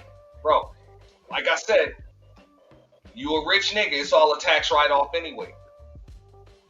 You know, even if you are just gonna fly her out personally and say, look, your man, he gonna have to pay for that shit, then whatever, you have your assistant pick her up from the airport, you know what I'm saying, drop her off or whatever the fucking case may be. You know, she come to your studio. He said his wife did that. Hey, cool. But when you talking about going to games and shit, like NBA Yeah. games, nah. It had to be prolonged. It couldn't be nothing random. You know what I'm saying? I mean, this been going on. For us to be doing all this, and then for the issue to only be the flew out part, you know what I'm saying? We've been doing this. We've been seeing each other, but y'all calling it business. Get a listen to this right here. But this is still business, and this is still a person that is going to be employing me, contracting me, whatever. That still has to happen. If I was flying to Disney has to pay for my room and board. Yeah. Disney has to do this, that, and the third. And so again, I think because it's a singular person that is easily accessible per se. That's right. Yep. Now it's a different notion. Well, this must be for this, instead of looking at it as business. So let's call a thing, if you will. And I want to really drive it home. Has Anton ever flirted with you? Flirted with me as a sense of what? Just naturally, like we're sitting here, or because I'm gonna explain. Well, I don't want to get into wordsmithing. No, there's no wordsmithing. Okay. The reason why I'm asking, because then I want to talk about some pictures too. No, yeah, okay. I got you. But the reason why I'm asking is because there's two different things, right? So Anton does things for content, and then there's things that Anton will do if we're just sitting here. Okay. So if you're saying personally, if me and Anton was just sitting here, no. Now, if you're talking about for content, when we're doing the virtual rooms and things for the show, Anton has said multiple things. So that's why I asked, which one are you talking about? So let me hear a few of the multiple things that he said that was a flirt. What people would consider if he's, saying. Not people, what you considered as a flirt. I would say. It have to do with the open box policy. I don't know. A motherfucker said you looking like a whole snack out there. You know? I wonder what that feel like. Probably if he's like, oh, Micca, you're so sweet, or you're so cute, right? But the problem that I have with it is because I know he's doing it for content, right? And he's not actually talking to me.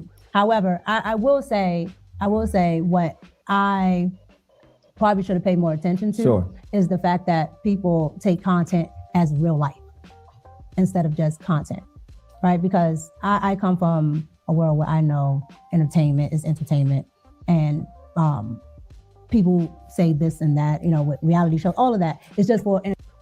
All right, so all of you motherfuckers that's gonna get a hold of this shit, and you want to glaze Anton Daniels and Nuts and a bunch of these other content creators, understand what the fuck she just said. She said that we a bunch of fake motherfuckers out here. What we do on these panels, it ain't real. It's phony as fuck. And if we think you're gonna do some real shit, you ain't welcome here. And see, and that's like the word compilation, because the most. Hold up 1 second. We're just acting, and the only reason why we're on panels doing it is because Hollywood don't want shit to do with us.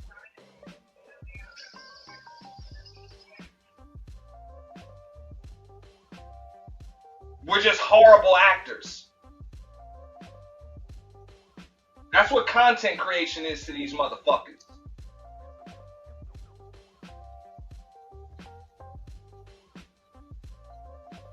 What up, tall stranger? She just told you that. Anton is a fake motherfucker online.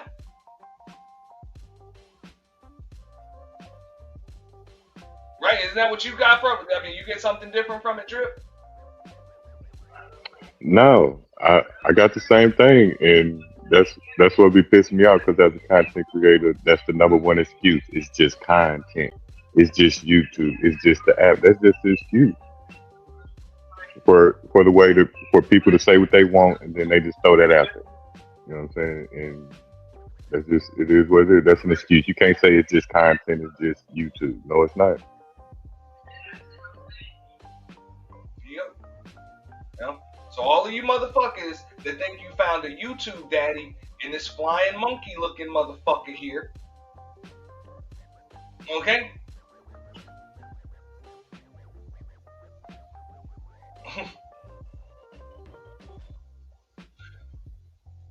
You got your faith in a fake nigga. Just letting y'all know. Entertainment, and they go, the cameras cut off, and they don't really hate each other. Actually, just let you know.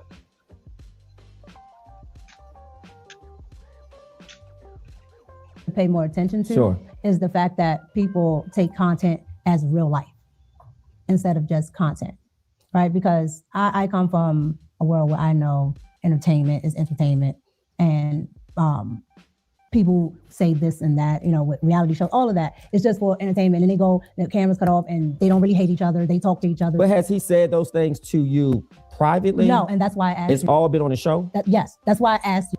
If that motherfucker came near my woman or my wife, whatever, I'm not currently married, but if he came by my wife, or I knew he was near her, and he said he wanted to bite her, I'm grabbing my pair of fucking pliers, and I'm gonna pull that motherfucker's teeth right out of his mouth.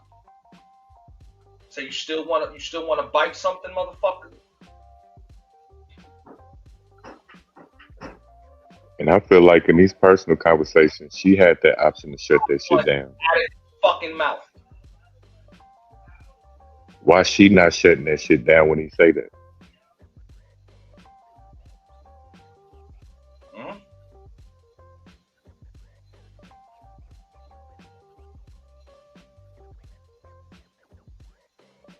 And I don't give a fuck, motherfucker, playing or not. Now, we don't play like that. He said I'd have to delete him.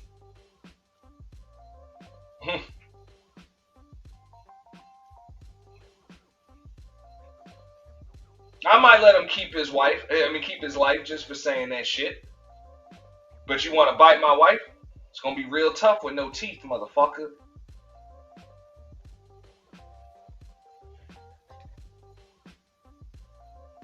Real shit.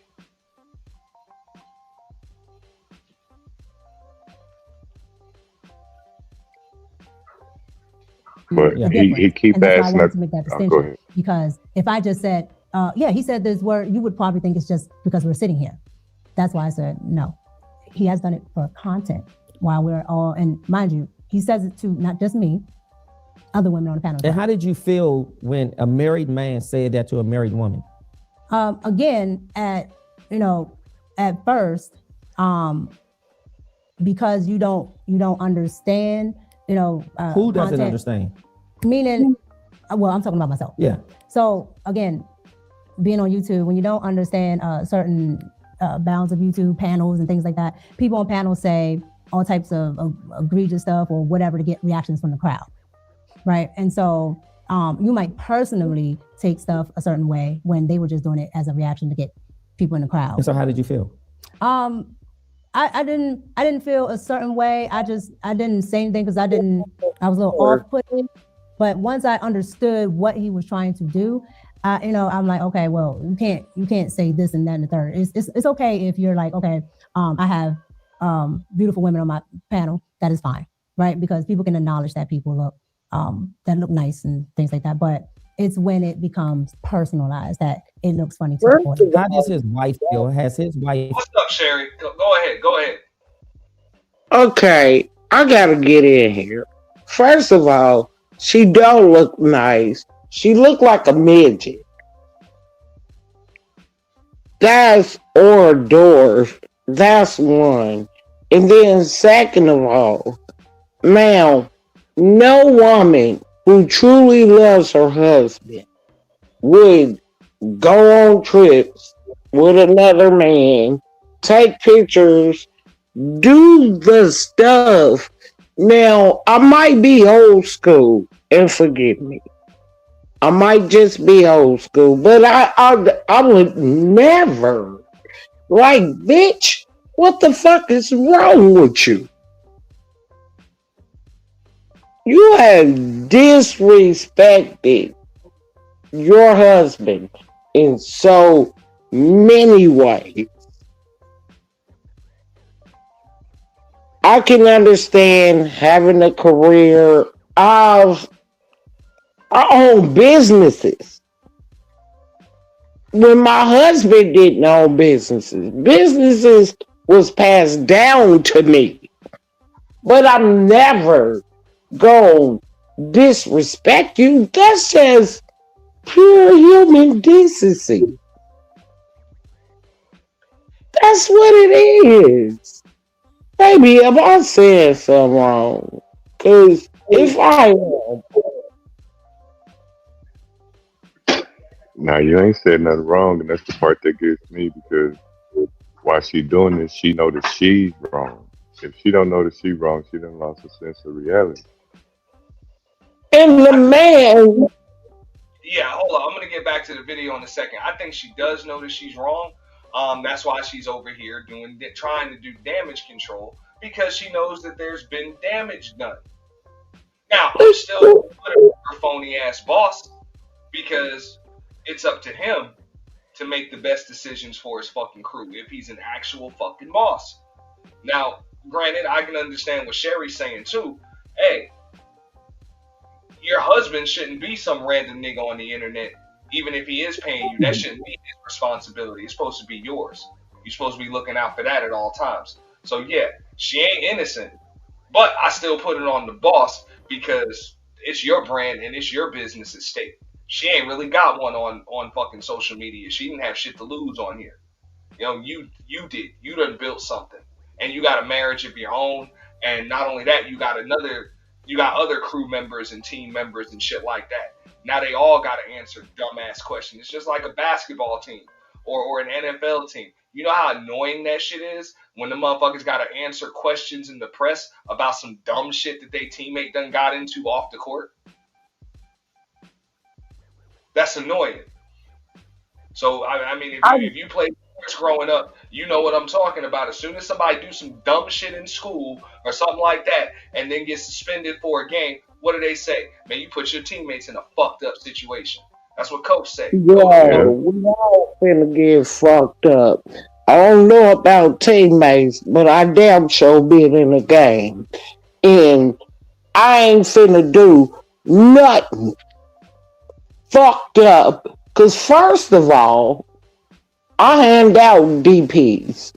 You wanna get DPs?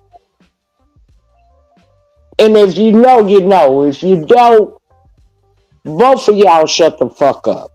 This is what you should. Where I come from, DPs get handed down. I heard what you're saying. Will you hush? God damn, I think you a snitch or something. I actually need I everybody thought you was asking a question. and open. Well, I really wasn't. But Well, what I apologies to you, lady. I getting dropped. Thank you. I'm gonna sit up here. It was a pleasure talking to both of y'all. Y'all can feel free to come back later when I decide to drop the link. I will not be talking over motherfuckers tonight. Y'all have a good night. Enjoy everything from the chat. It was fun. You know what I'm saying? I got love for both of y'all, but this is not even an open panel, at least not yet. We're gonna get through this shit. Rita ever expressed to you her disdain, or have you heard her discuss something with him about her disapproval of saying that to you on the show? Even because well, let me just say this just before you answer. I think there's a line you draw in the sand when I say something because it's content. So I'm producing content here. I'm doing a show, and I know I got you backstage, but that's it. The open panel time is over. The only reason why I actually dropped the link was for somebody to come up here and tell me what the credibility of the Lakeisha Keisha chick is, which nobody was able to do. So that's a wrap. I'll probably open up the panel a little bit later once I finish breaking down this content. I have this interview to finish and the Tasha K interview too, that I just paid for a fucking subscription and membership, and I'm gonna get through it. It was a pleasure. Y'all feel free to enjoy the show. Hit the Cash App too and the Super Chat. Appreciate y'all. if I say to you, knowing your husband, wow, you look so beautiful and you're so gorgeous, boy, I wish we could probably just go for a nice drink.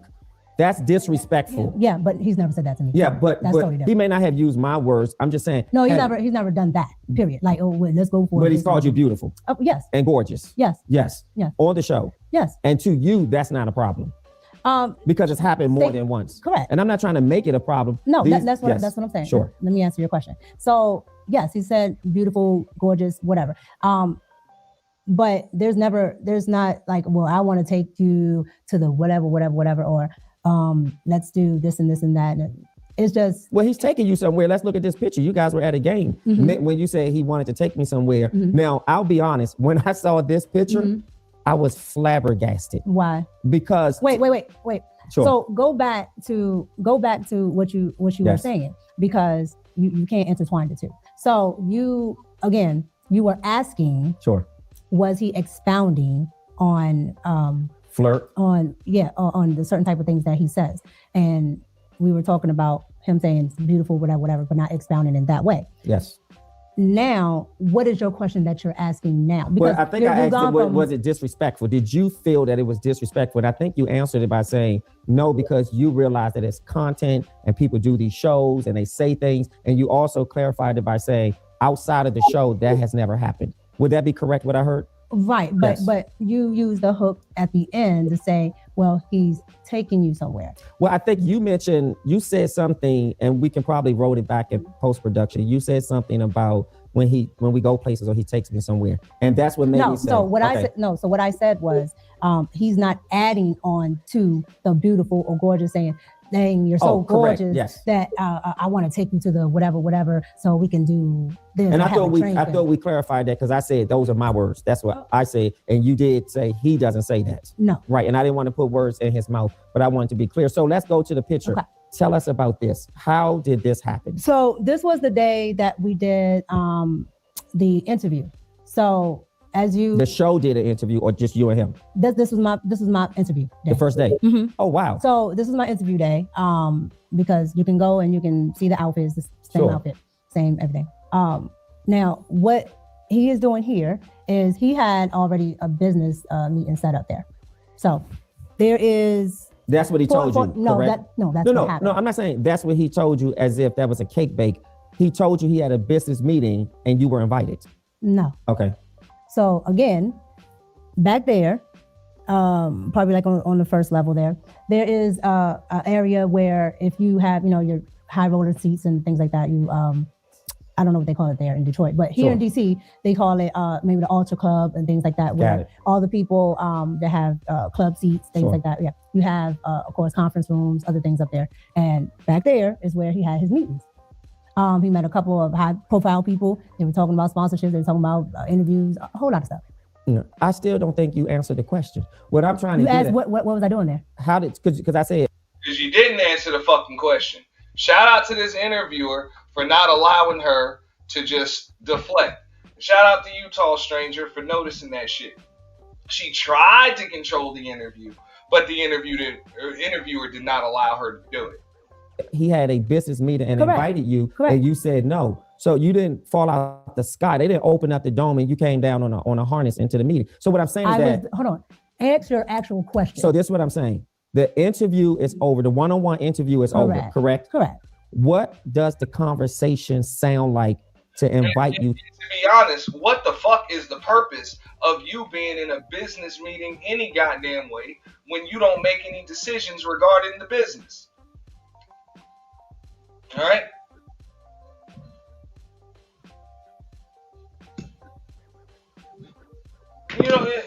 You're not an investor.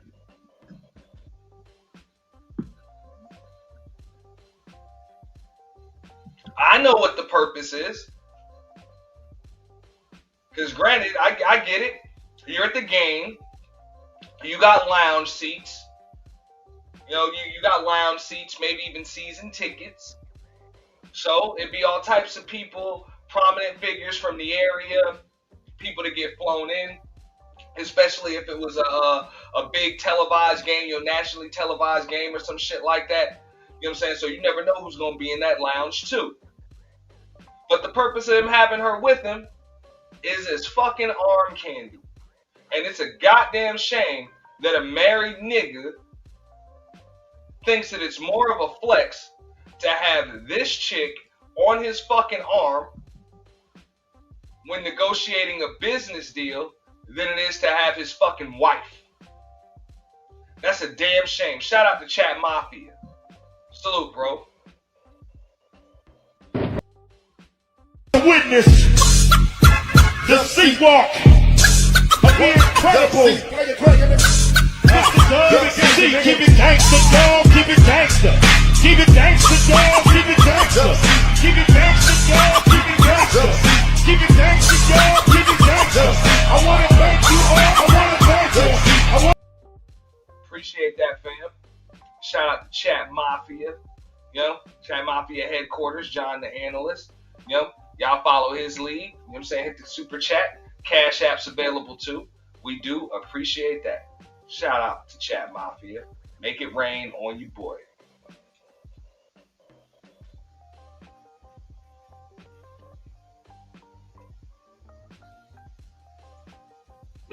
To come here. Okay. Because I said you were invited and you said no. Okay. So no, that's not what I said. But we're going to play it back. Nevertheless, so again, he had business meetings there, and he said, well, I got a couple meetings at the game, and these people I think will be good for you to meet. I said, sure.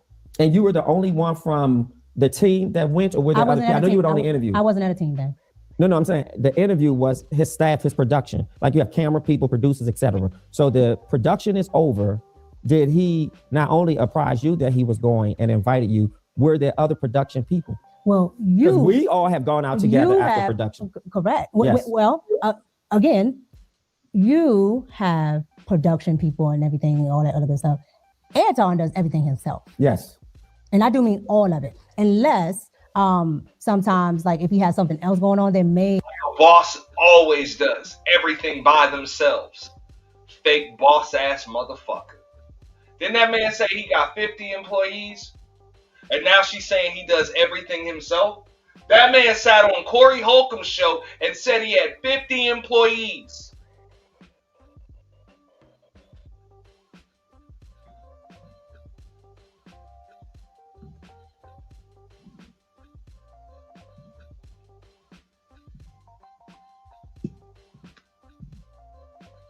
Shout out to Bridget. Appreciate you, Bridget.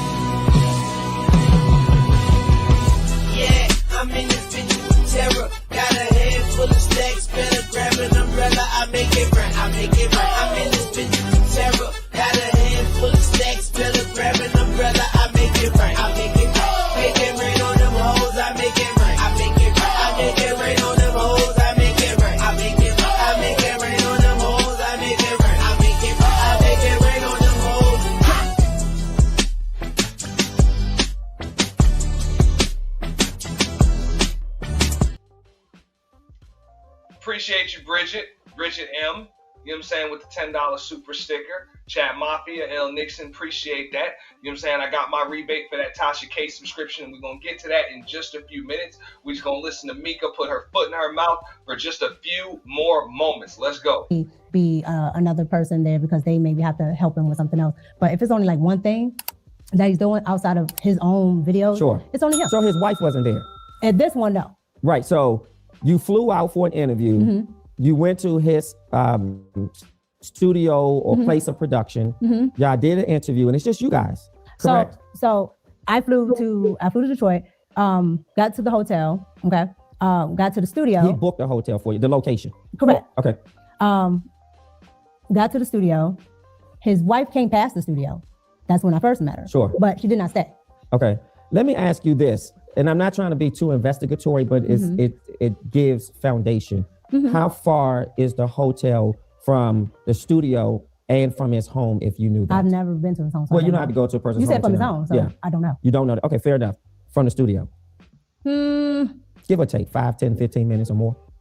I say maybe 10 or 15. Okay, 10 or 15. So then he says, It's all downtown. it's all downtown. So he says, hey, I got this. Bro, 25 months membership milestone. Shout out to Killer Swag in the building. That's over 2 years, y'all. Man, where the fuck would I be without y'all, man? Appreciate you. Shout out to Killer Swag, man. Appreciate that, fam. This is me. I'm going to this game. Would you like to go with me? And obviously you said yes because you weren't forced into going. Not I got this game. I got this meeting. Go I ahead. had this meeting. Okay, so if I'm looking at this picture, are you all on the floor at a basketball game? Correct. That's the floor. Okay, at a basketball game. Correct. So you went to a basketball game. Did you watch the game? No, this picture right here, we probably sat on this court maybe 10 minutes. Oh, We I were see. in the So, back. so a meeting, and then y'all just went on the floor to take a picture. No, we just went on the floor and we sat there maybe 10 minutes, and then they had their, Sat there 10 minutes to watch a game for 10 minutes? He wanted to see a little bit of the game. Sat there maybe about 10 minutes. The quarter ended, went right back to the back. Okay, and was his wife invited with you guys to the business meeting? I don't know if she was invited or not. Was she there?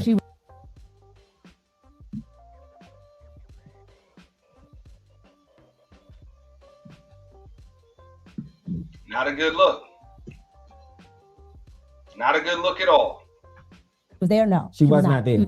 Okay, in that moment, did you feel awkward? No, because I was there for a meeting. So But you had nothing to do with the meeting, right? Let me finish. Sure. I was there for a meeting, right? So he's already having his business dealings, whatever he's going to do. You're in business. You're in this crowd. Sure. You absolutely understand that there are networking opportunities. If I know so-and-so and I bring you with me Sure. and so-and-so sees you, Correct. oh, you can make networking opportunities. And you also know that it does not happen in a vacuum. It does not happen in offices. Correct. It does not happen. You can be at the golfing. You can be at the NBA games, all types of things. So again, kind of like just like the thing we were talking about with. I get it. Look, I've seen $500,000, $1 million deals closed on, cocktail napkins in gentlemen's clubs, at poker tables and shit like that, in casinos. I've seen it happen. So you never know who the fuck you're gonna meet in these lounges and all of that other stuff. I get it. But the professional thing to do when you got Micca there, even if you flying her out for just content purposes, hey, if we gonna go to a game, it's gonna be me, you, and my motherfucking wife, or just me and your husband. That would have made the most sense. You can stay at home with my damn wife, and I'll go to the game with your husband. The men gonna go out because we already did our content. Because once the content's over, there's nothing to do. This is all professionalism for the sake of content. So once we're done producing content, what the fuck? What's the fuck is the purpose? So just to make sure that nothing can be misconstrued, once that shit's done, hey, where's your husband at? He should have been there too. But hey, me and your I got an extra ticket, man. You want to come with me? So you can stay home with the wife. They can exchange recipes, makeup tips, whatever the fuck.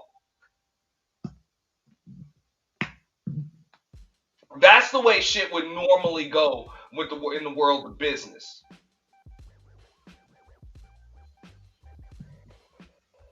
But ain't none of that. I'm about to go sit courtside at the Pistons game and hang out in the lounge and try to get some deals closed with your wife and you ain't here.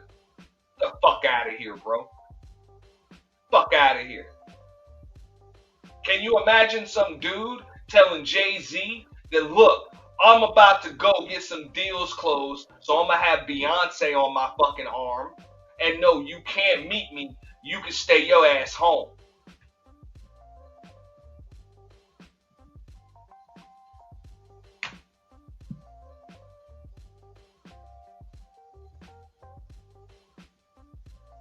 It just being the fact that it's just that person that is the business entity.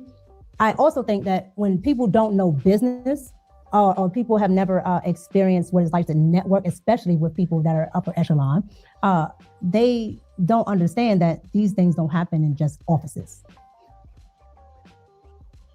I understand that. I don't think you understand that. Not only do they not just happen in offices, they don't just happen in NBA games. They usually really don't happen in NBA games. You go to a fucking game or some shit after the deal's already fucking done.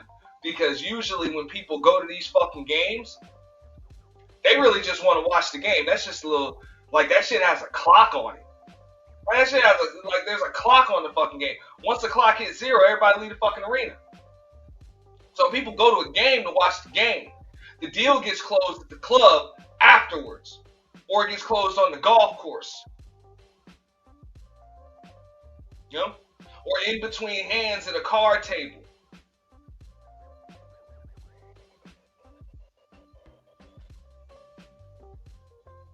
Or the deal was already closed earlier that day. We just go into the game to celebrate.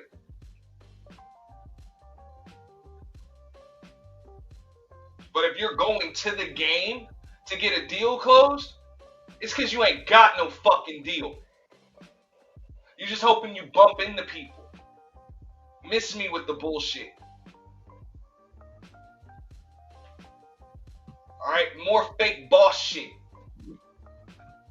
These things don't happen in a particular place. So there are a lot of high rollers and business people. Like there were people there that were part of the NBA. Sure. The guy that owns the actual arena. Yeah. Yeah. All there. Yeah. All the mayor, like all there. Yeah. Oh, I'm sorry. Like I said, you think Jerry Jones is inviting people to sit in his skybox during the Dallas Cowboys game so that he can get a deal closed? Or you think that deal is already closed by the time them people get there? Nah, motherfuckers is too locked into the game.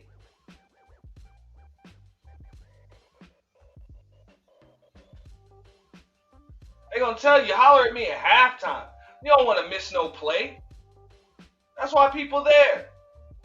The game is for a limited amount of time. We can sit in the club all night. Yo, you discuss this type of shit over 18 holes of golf. You go to a fucking game to close no deals and get numbers. Like, the fuck out of this. This is stupid. The former mayor. The former mayor, yeah. Mm-hmm. But here's the difference, and you know this because we work together. Mm-hmm. I go back to how critical it is for the male that you're You go to a game to celebrate the deal you already closed, not to get a deal closed. working with, particularly when it's sort of independent and we are being seen and these sort of pictures come about. It's important to meet and know your husband. And I'm not saying he isn't a man of character because I don't know Anton, and I'm not here to vilify him. I'm just going based off how things look and what the concerns have been in the public. I understand, but that's why I don't mind. That's why I don't mind talking about it, because there's nothing nefarious that I ever had going on. And again, I never do anything unless my husband knows. So your husband knew that you were going to this business meeting. My husband knew that I was where I was. No, let's be very clear with language. So I want to be clear with my question. Okay. Did your husband know that after the show, the interview was over, you were going to a basketball, you were going to a meeting at an arena where a basketball game was? I don't remember if I told him before or after, but I did tell my husband. Okay, you told, but Of course. when you say you don't remember Meaning before like- or after, meaning like is I it can't- fair to say you told him after? No, it's not fair. Because how do you not remember that? Because I don't remember everything about the day. No, but you're a married woman who goes, and I want to be fair to you, but I want us Because to be. because to me, everything that I'm doing is business. So again, But a married woman doesn't forget if she told her husband she went somewhere because before or after. No, you're trying to pinpoint a time frame, and I'm telling you, I don't remember my not a time t- frame. no, not a but time frame. I tell my husband everything. So yes, I did, and I posted this. This is my picture. Yes. So again, if I was trying to hide it, So if I didn't want my husband to know it, I would have never posted. So it. you think posting it makes you innocuous? No, I'm telling you that I don't hide anything. I have nothing to hide. And so if I wanted to hide something from my spouse, I would have never. Let's look at the next picture. I thought the next picture was really, really interesting. And in this next But picture. wait, why are you leaving that one? Why are you leaving? Why are you leaving that one? Well, is there more you want to expound? No, but Okay. it's something that you want to expound on because you said why I'm leaving. Feel like she got to explain this shit. He's like, man, I'm done. You done already explained it. We ain't buying your bullshit. Next photo. And she's like, nah, I want to talk about this shit some more. That picture to go to the next one? Because I felt like you gave clarity. What I heard you say was it wasn't a basketball game I was invited to. Correct. I was invited to a business meeting. Correct. I heard you say I went for an interview, and after the interview, I was asked and I accepted the offer. Okay. I heard you say that I apprised my husband, or you told your husband this is where you were going. You couldn't remember if it was before or after, but either way, your husband knew. And the final thing you said was you posted the picture. Correct. I have nothing further. Is that fair? That's fair. Next picture. I was flabbergasted by this picture Okay, tell me why. because there's no way my wife would be physically touching, leaning on a married man, leaning on a single man, leaning on another man in a way that suggests I'm feeling you, I like you. This is really some sort of. Why do you think that says I'm feeling you? Even if it doesn't say I'm feeling you, I don't want my wife. Why do you think? Yeah. Why do you think that suggests that I'm feeling you? Because Okay, let's hold omit. on. No, so hold we on. don't The reason stuff why I'm whenever- asking you, Okay. the reason why I'm asking you is I have tons of pictures of our former co-hosts Yep. with the same lean everything. But here's the difference. Hold on. Yes. And that person is also a male. All right. And we have a working relationship and it's the same exact type of picture. But here's the disrespect. This is a married man that you are physically leaning into. I'm not leaning into. That to me, I'm not leaning into. to me, and There's space there. here's my perspective of Okay. it. There's a gap between it, but I'm looking at how you have a smile on your face. This is just my perspective. Your eyes look seductive, just my perspective. And your arm is relaxed on his upper shoulder. Correct. And I would never imagine a married woman leaning on a business male partner that way. That to me is Not unless her husband is snapping the fucking photo. That's the only reason why that shit's cool. The husband better be snapping the fucking photo. inappropriate. That's if you were my wife, I would have a serious problem. My problem would be so serious, you would have to probably extinguish your contract with him. Okay. Just because, and I would also feel a little uncomfortable that this gentleman obviously did not either push you away or suggest that we shouldn't take this type of picture. I've never met your husband. I fly you out here once or twice. This is this may not be the first time. So which point was this? Not that it matters if it was the third time, the fourth time. This is the second time. The second time? This is the second time I'm out there. Not the second time I'm dealing with Anton. Okay, so and it doesn't matter to me, but what's that gap between the first time you're there, he takes you to a business meeting at a basketball game, and you guys are sitting on the floor like you are that we're working a couple. together? And it's not like that. Well, that's not working No, go back together. to what you just said. Hold on, is that working no, together? go back to what you just said. Which part? It's not that. No, you said a couple. Pick one. No, you said sitting on the floor like you are a couple. Yeah, listen, I'm not. But you're Micca. you're interjecting your own thoughts, especially. I'm giving you my perspective. But your perspective is after I told you. So to put something else there. Okay, I see. That's fair. Okay, so something else on but it. I think that's a fair point. I don't want to spin it. What I want to say is messaging imagery is critical I can because understand that. imagery is messaging. Correct. And a lot of times on a jumbotron at a game, we often see couples, whether you're high up or you're on the floor. A lot of times when people are on the floor, you see. Do you sit at the game? Do I sit at the game? Correct. Yes, Do you sit at the game on the floor? I have. No. Do you all the time? No, Okay. All right. So who have you met at these games on the floor? this is my show, not yours. I'm not answering the question. Okay. And the reason is If I come on your show, then we can get into that. However, I'm but not answering any the reason questions. I asked you Sure. is to give perspective, right? Yes. Because what I found, okay, because I'm usually in the skybox. Yes, When I'm here in DC, I'm in my box. I don't Yes. like to be down on the floor. That's not my thing. sure. In the on the floor, there are family members there. They are some of those people. A lot of them are like business seats. Yep. So anybody from these law firms, offices, But- are down there on the floor. Yep. That I've never known who sits down on the floor because I don't care and I don't sit there, right? But by being there, I found out who was actually down there, family members, business partners, all of that. That's I why. mean, listen. So hold on. Yes. So again, I'm not disputing Sure. your perspective as far as people that The don't image, know. yeah. Right? That's fair. But when you are in that world and you are in the know, and you know more than just the I would say the popular culture of Sure. who might sit down there, right? Because you might see your favorite rapper, things like that. But all those people that are sitting beside the rapper, you absolutely don't know why they're there. But two married people hold on. shouldn't be But you sitting don't know- together without their spouses. Facts. Too much, but hey, liars over-explain themselves. When she talk about this shit, nah. No.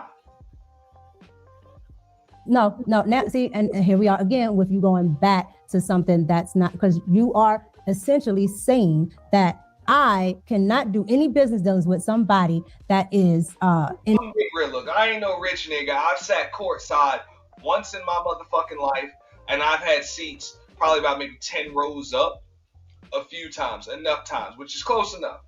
You know, that's close enough.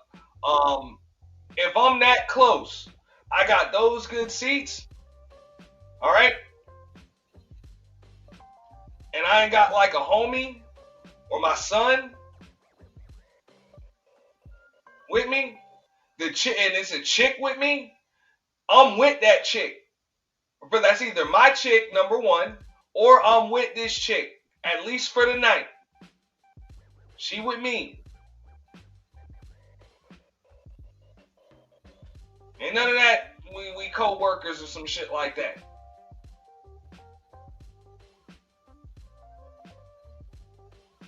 Stop it. Stop. Especially courtside seats. Fuck out of here. And that goes for just about any NBA game in any NBA arena. Maybe Charlotte's Hornets tickets maybe won't be as much. But even for the Pistons, especially now, they taxing on them shits. They taxing. So a lot of times what season ticket holders do, they don't go to all them games. They'll sell them shits.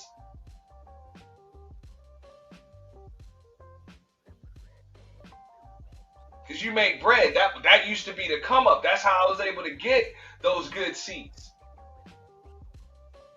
I had a homie that knew the vice president of player personnel for the Miami Heat. He had him, and I got an ill-ass price on the motherfuckers, man. So I would have to meet up with old boy, you know what I'm saying, before the game, you know what I'm saying, get them damn tickets. You know, get them tickets, and then go. And yeah, I got a chick with me. If I ain't got a homie that's about to split the price in half, or I'm not about to take my son with me, like I gotta pay, because nobody buys one fucking ticket. You always got at least two. At least two. I buy just one.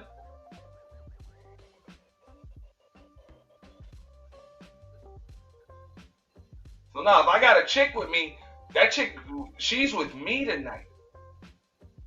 It's my date.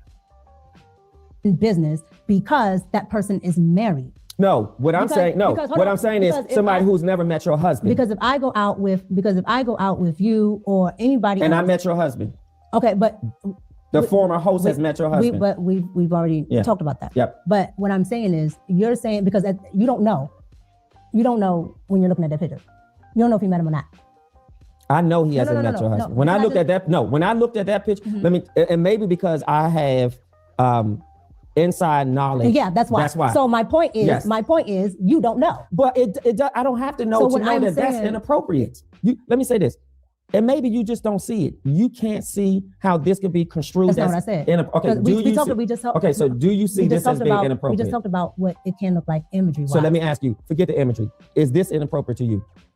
From my perspective, it wasn't, because that's not what I was doing. But I told you, I can understand why people might have thought that, but I literally did not have anything going on or anything, like there's nothing inappropriate going on. So me just leaning didn't seem like an issue to me. Okay, so here's some hard questions I really, really need to ask you. First one is, it may not be as hard, but here it is. Are you going to continue working with Anton? Well, I have not been on after hours since the whole incident happened. That's not answering my question. I'm not finished. Okay.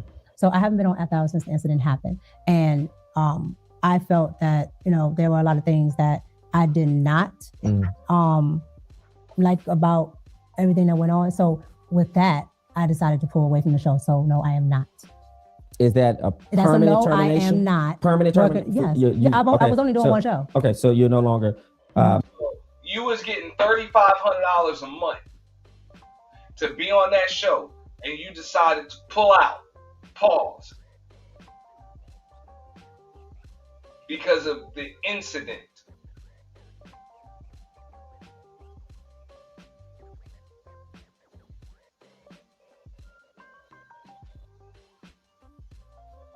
And you don't want to tell us exactly why? What transpired? If you and Anton had fully platonic, professional business dealings, what's the purpose in bailing on this nigga? And he's paying you and compensating you for what's relatively easy fucking work if he's a stand-up dude. It sounds like y'all got some creative differences. And I think she needs to be honest about that. Because that's the only, what other reason would it be to pull out of a business arrangement like that?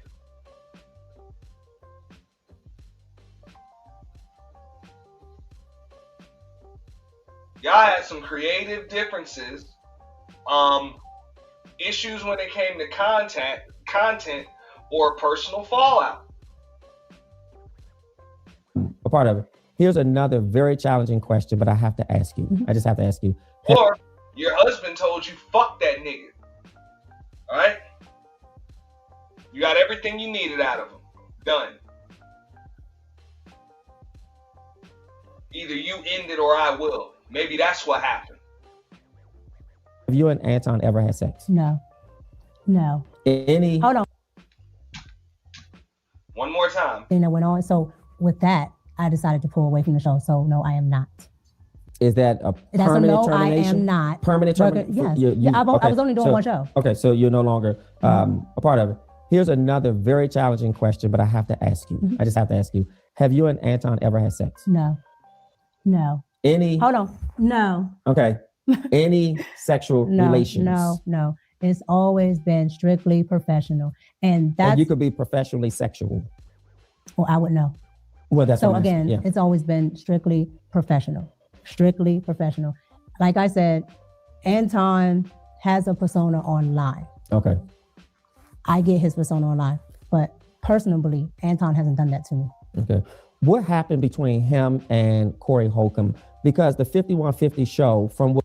I'm not buying the whole old boy never smashed. I know a lot of people, especially dudes, because they can't fathom that Anton smashed this chick. They're going to disagree, and that's fine, because none of us really know for sure.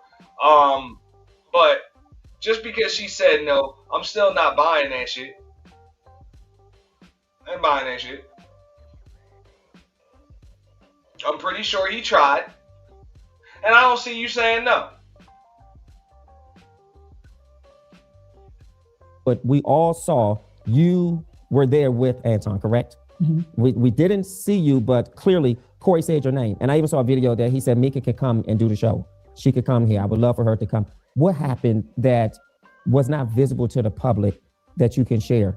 Like, we saw a lot, but was there anything behind the scenes? Were the guys agitated initially? I remember, I think I saw something where you said that it was actually on your own show. You said, hey, Corey shook my hand. I met him and he That knew. was Corey's mistake. I'm going to go into that shit that night. That was Corey's mistake. When this shit right here happened, and Corey was like, yo, you get the fuck out of here and take your bitch with you? Fuck that. No. She can stay. That nigga would have got the fuck out of my goddamn studio and his chick would have stayed. I would have showed him exactly how loyal a hungry dog is. Or a hungry bitch is. You would have left that, you would have came with that chick, but you would have left without her.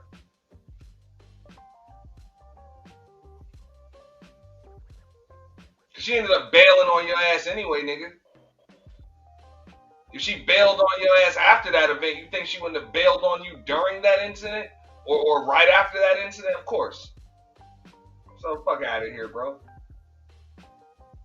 Corey just, I guess maybe he didn't notice that shit off rip. I would have said that shit right there. Nah, you can leave. You can stay. Me. You want to talk? She can sit up here for it. The interview with you is over, motherfucker. I'm gonna talk to her just to show that motherfucker how little he really is. Had I been Corey. Oh, nah, she leave with me. Get the fuck out. As I just said, she can stay. And I'm willing to bet bread she would have stayed. She would have stayed. Don't even worry about it. If that nigga cancel your flight, we got you.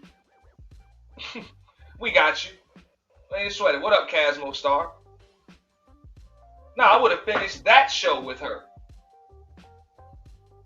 Not because I like her, but just because that piece of shit, I already know the only reason why she with him is because he on the 5150 show. So we'll just bypass all the bullshit and we'll cut out the middleman. You right at the source. Fuck it. You right at the plug. You don't even need the middleman. Pay all these marked up prices. Fuck all that. You know? My interview with him is over. You can stay. And she would have too. She would have. I was there. What happened?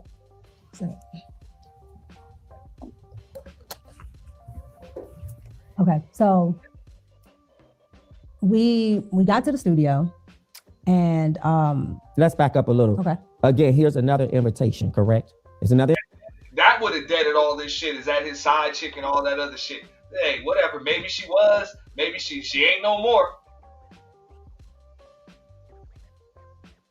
I would have showed him. With the snap of a finger, your chick gonna choose up. Ain't nothing. Watch. Invitation from Anton. An invitation. No. Well, no. Corey, did Corey invite you? No. So this is how this rolled out. Sure. So Anton decided to put together a podcast tour that he was going to do, and that he's still on actually. That he was going to go to different locations. Cool. I am the only person on Anton's program that is an actual content creator, not a panelist, not a guest. I'm an actual content creator. So why are you the only one? Because I'm the only one that wants to do content outside of Anton. Are you the only beautiful one on his team?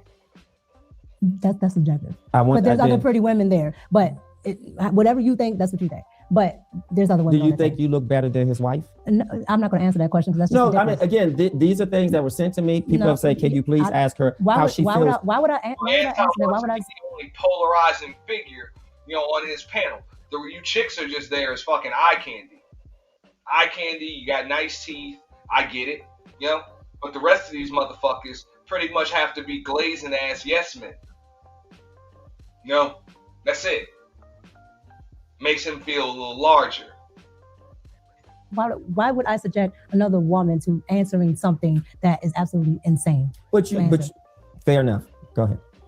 And it's disrespectful. And that picture was disrespectful. But she was there.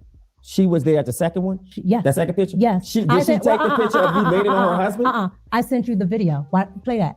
I'll show that video when she was sitting on his lap. And what were we doing in the video? I think I saw you in the back, and maybe y'all were doing a show or something. Yeah, we were doing an after-hour show. And he told his wife to come on over and sit down. But now, I think hold on. you're using No. that isolated. No, that's not isolated. That was the entire day. So no, I mean isolated your history with him. No. Okay. The only one that she hasn't that she wasn't at was the first one at the game. Outside of that, Rita is there. Now, I'm not in charge of her schedule. And that's even scarier. She's there most of the time, which is I just think it's scarier if a wife, of the but time. I don't know her having spoken with her. She does a lot of the business dealings. She does the emails.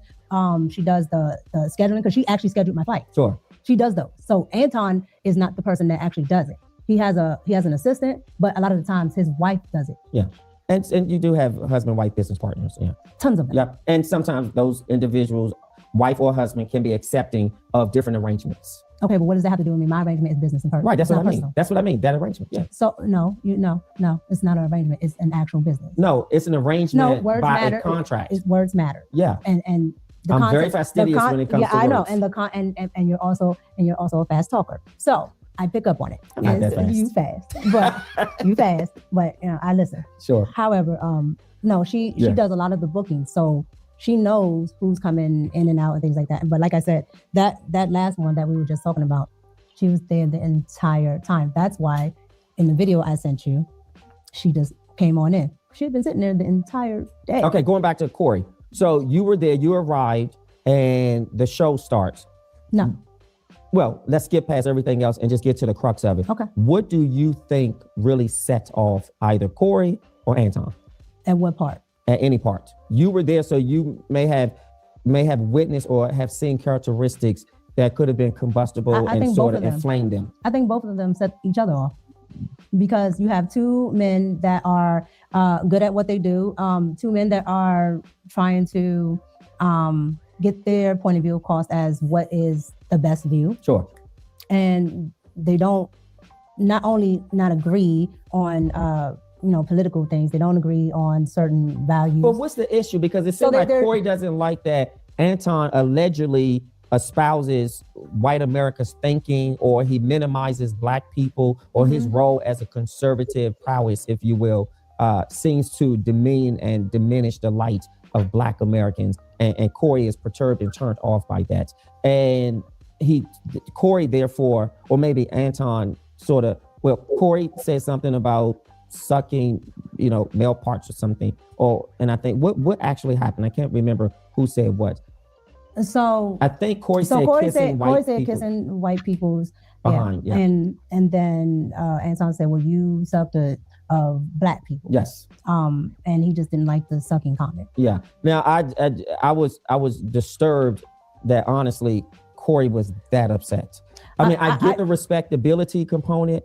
I thought it was just a bat because you just said, I kiss somebody's butt, so I'm just upping this one. Well, you do this to black people, and a lot of people, use that. Yeah, but in the urban black community, you can't say to another man, suck something. But I also think Anton had a right to say what he said about you can't tell me that I'm kissing somebody's behind. Correct. And you can't tell somebody how they feel about the disrespectful comment. That's correct. Some people may not feel that, saying you kiss white men, but if you feel the way Corey feels, then maybe you don't because you think it's appropriate. I think Anton handled that so respectfully. I thought the exchange, was warranted how both of them went, but I didn't think it needed to be elevated to where. And I say respectfully in the sense that Anton didn't allow it to get physical because I thought Corey was about to dog him. When if Anton had said one more time what Corey told him not to say, for some reason I thought, wow, he may punch him. But then I was disappointed to see two black men. I didn't like it. I didn't like it either. Look, I don't see why Corey ain't just hit the motherfucker right there. Nigga sitting down, okay? Sitting down, staring at you. That's an L for Corey right there. Just, you should have already hit the motherfucker, leaned in the one on his ass. And then I don't see why Anton ain't just punch that nigga in the gut, motherfucker all in your arm's reach. So that's an L for both of them niggas, man, because that's some weird shit. You know? That is just some weird ass shit. Anyway. I didn't like it, one, because there were myself and Darlene and, you know, other females in the studio. Yeah. So I didn't like that. Especially with men, I think you should be able to handle things cordially. Why did Corey call you a bitch? I don't know why he called me one, honestly. Yeah. Are you going on the show? Will you go? Am I going on his Corey's show? show, No, not to my knowledge. But I think publicly he said Micca could come. If Corey invited you to 5051, will you show up? Probably not. And the reason why I say that is the same way, you know, I can accept an apology. I can accept somebody saying a wrongdoing. You know, I accept people make mistakes, and I'm not putting that above anything. But I understand what that show is now, and so I don't think I fit, you know, the audience too much, and I don't think, you know, I would provide any value. What is it that you want people to walk away with today? What truth do you want people to walk away with, and what more do you want to say about all of what we discussed today? Anton, Corey, your business relationship, your husband. We've touched on so many categories. So let's start with the first one. What truth do you want people to walk away with?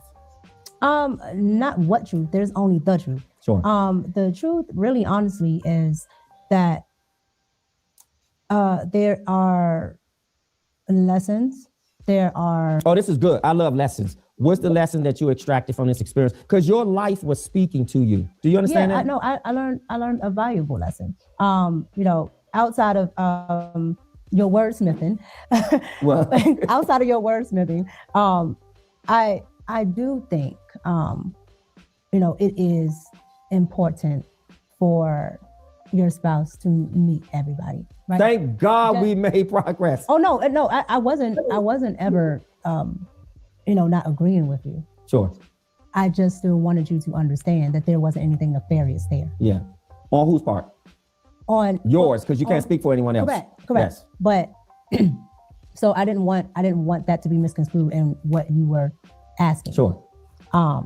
But I do think it's important because, you know, if and not that he would even be online talk, because he's not going to do that. Sure. But just to be able to have that sense of, if something like this happens, you understand, other people can have understanding that, you know, that person definitely knows what's going on, even though he does. Absolutely. I've told him this, that, and third goes on. This is what we're doing. This is the paperwork. This, blah, blah, blah, blah, blah, blah, whatever. But when you have somebody, you know, like you or others that are asking questions, I don't have to try to defend something that isn't happening, that absolutely isn't happening. And so I think the best way to put it is not having to make something a thing when it's not a thing, and not having to have things appear a way, because I can tell you in each one of those pictures, that's literally just chilling and the entire time. And most importantly, if I can impose, most importantly, making your family a priority, making your husband my family's definitely a priority. Well, again, we're talking about imagery. The public doesn't know behind the scenes. You're a public figure. You do a show, I do a show, you put things out there, and you have to be responsible for the images that you put out, but also the images that you are participating in, and be a very conscious, clear, and very divine woman who walks with the knowledge of knowing that any man that you deal with as a married woman should meet your husband if it's a contractual ongoing relationship. It doesn't mean that some new guy starts working at the job, your husband needs to know. No, but if you're doing business and if this person you're opening your life up to, you're flying somewhere, God forbid you could have flown somewhere and that would have been your last flight. Look at that. Hey, she trying to cut that motherfucker off because she don't get that shit. That's what I'm saying, man. These people be married, like, and this be a lot of the advice that you get from married motherfuckers on the internet that are really not qualified to give you this type of advice. Just because you married don't make you a fucking wife. Same with Anton. Just because you married don't make you a husband. Look at the way you fucking moving. Blatant disrespect to your fucking marriage and the marriages of your colleagues, your crew members, your team. And now they got to answer all of these questions, just like L. Nixon said earlier. They got to answer all of these questions because of how you move. But yet you want to use your marriage as a fucking flex. Your marriage is shit. It's shit. If people had the choice between being fucking single and alone and having your marriage, most people would choose to just be fucking single. Unless they're just losers with low self-esteem. Who the fuck would want to deal with this shit? I get it. It's probably a lot of loser motherfuckers. Shout out to John the Analyst. Bro, I'm sure it's a bunch of loser motherfuckers on this bitch that they would be willing to be in this situation as long as they could say that their wife is Micca.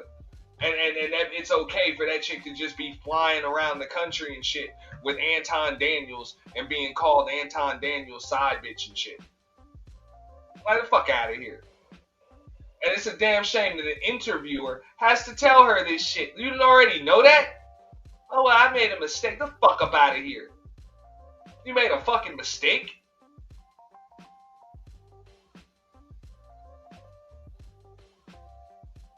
You didn't accidentally buy white when you should have bought wheat bread?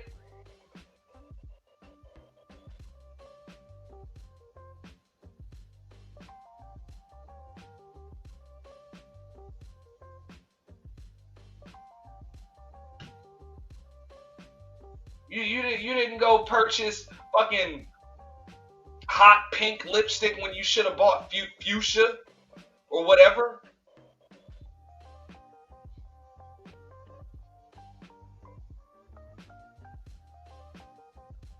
Like, this is shit that got consequences, repercussions behind this shit. You brought embarrassment to your fucking marriage, your family, and you compromised a bunch of shit.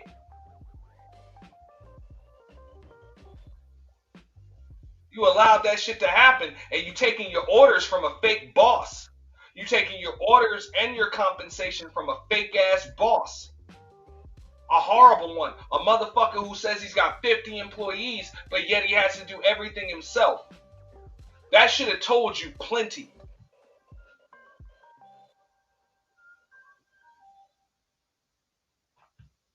How the fuck you got 50 employees, but you got to do everything yourself?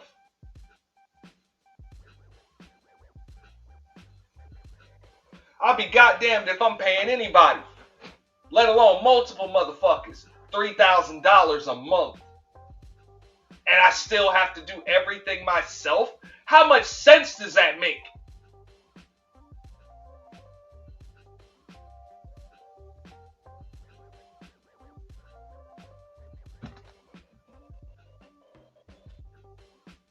That should be telling you that I don't give a fuck what this motherfucker says. I'm calling the shots here. I am the captain now.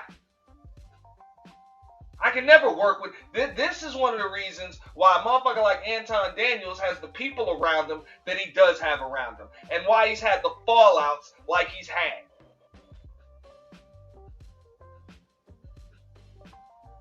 It is because certain types of men, certain types of women refuse to take their cues from a motherfucker like that. Fuck out of here, bro. They about to end up fucked up. Like, I mean, motherfuckers be like, look, man, I don't even know you like that.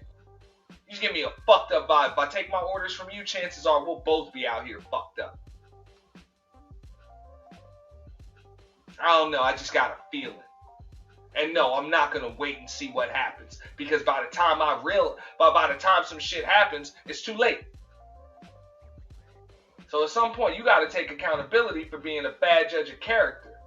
Well, I mean that can happen regardless whether my husband meets somebody or not. Yeah, but it's critical to have your husband an integral part of your decisions when you're out here making them. And he's still, and my husband's very much a part of my decisions because again, Your husband needs to make decisions for you for the simple fact that you don't make good ones. And the motherfuckers who you allow to make decisions for you don't make good ones either.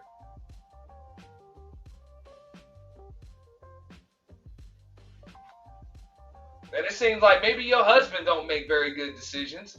And I'm gonna call a spade because I don't even know who her husband is. But just judging by the fact that that motherfucker married her, I don't think he's a good decision maker. At all. At all. Just because he married her and doesn't make all the decisions for her shows me that he's likely a horrible decision maker too. Or he just doesn't give a fuck. I don't move, and that's I have to explain to my husband where I'm going. I don't get to just get up and go. Yeah. Right. Yeah. And so that's always there. But what I'm talking about, one, the public wouldn't even know whether I did or didn't. Yeah. So me giving you this interview and telling you that it's something that the public would never even know. Yeah. But let's remove the public thinking for a second and just perhaps think about maybe how your husband felt. I can't. I'm not going to public thinking. Because that's all she gives a fuck about is what the public thinks. She's no different than Anton Daniels. Okay? There's an online persona and there's a real persona. Oh. So if the public knows that's what's important, who gives a fuck about what's actually real and what I actually got to go home and deal with? You know? Speculate. How? Well, let me ask you this. Do you think all the images plastered all over social media, he felt good? I'm not going to do that either. You're not going to do what? I'm not going to say what my husband felt like. My husband. Did you and your husband have a conversation? So I'm not going to. Right, I'm right, but I'm just saying, did you and your husband have a conversation about what he was exposed to? He sees images on social media. Oh, you mean, okay, so are you talking about this incident? Yeah, absolutely. Okay, now go ahead and answer the question. So what I'm saying is, when your husband sees these images, what I'm saying is, it's not important what the public sees or thinks, but it's perhaps what your husband and your family feel when they open up YouTube. So those pictures have been sitting there for a year. Well, not just those pictures. I'm just saying the most recent thing when you went with Anton to Corey's show, and there was a recent conversation about you being the side chick. So so that's what you're talking about. Yeah. The images are not. But those images corroborated. But those images corroborated a narrative that people wanted to put out there. That they had something to use. Well, they have. You can, let me phrase it this way. You can use whatever you want to create a narrative, but again, those images have been on my Instagram for over a year. And that's a beef I had with you. Why is this man on your Instagram and not your husband? So I don't want to put that in. Okay. But do you understand? Then that pulled me to pulling his mindset in, and he's not sitting here talking. Okay, that's fair. That's fair. Yeah. But no other males. So these are the takeaways. We're done with this interview. All right. You don't want to put that out there. Why is your husband on? Why is Anton Daniels on your Instagram and not your fucking husband? We're just gonna leave that shit right there. Shout out to Tasha K, man. Y'all make sure that y'all support the show. Shout out to this Talk Perspective show. This is actually in the description. So y'all feel free to check that out. Okay? Now, we're going to review the Tasha K interview in real time. Before we do, please, everyone, make sure y'all like the stream. Okay? Like the stream. Share the stream. Support the stream through Cash App, Super Chat, Super Thanks. That would be greatly appreciated. While I update this thumbnail. Hold on.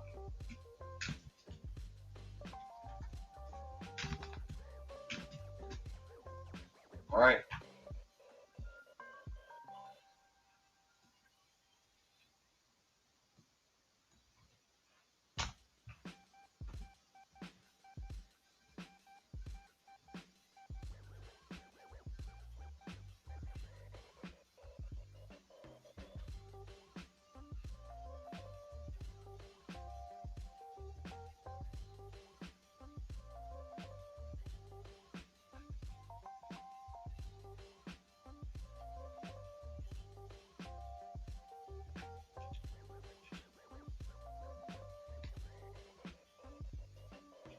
So this is gonna be a wild one, y'all. I'm gonna bring that up, show y'all that I do have it, right here, and we are gonna watch it. It's in its entirety. In its entirety. So please, y'all want to make sure I actually got a subscription on Tasha Case. Check this out. So of course, we don't want a rebate for that. We want to make our money back. You know what I'm saying? That's business. You know what I'm saying? We want to recoup the expenses and also make a profit too. You know what I'm saying? As much as I like just giving stuff away, hey, the business still has to run on revenue and customers. No doubt. No doubt. And forgive me, I'm just updating the thumbnail right here.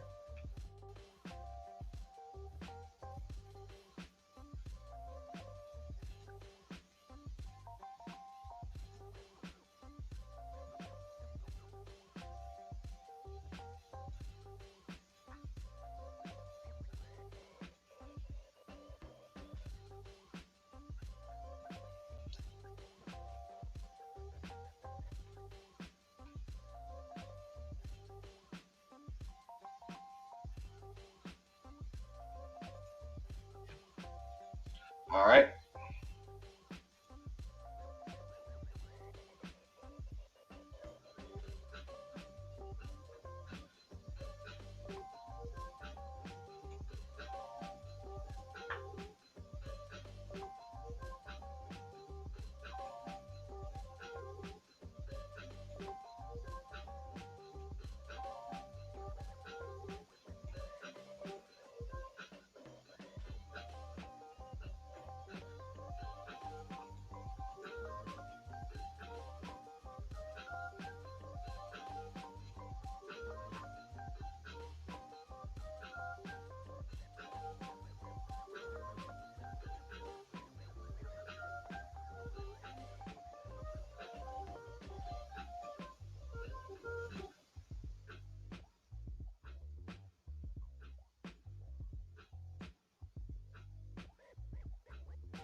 All right. Forgive me. Just had to take a little time to update this thumbnail here. Be fixing that in a moment.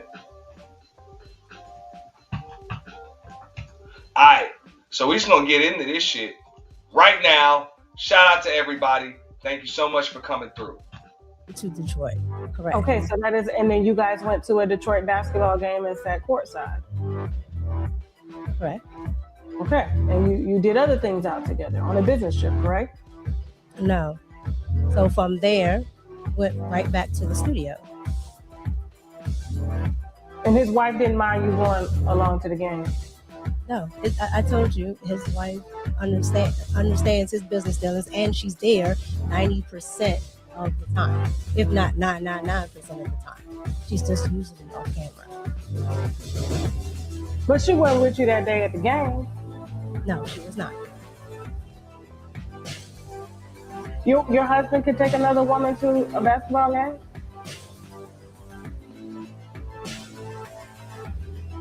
All right, cool. All right, so we got. Hold on for a second. Hold on. See, and keep in mind, remember when I broke down the shit, the exchange with Tyranny and Anton on Fight Club that night. Remember that?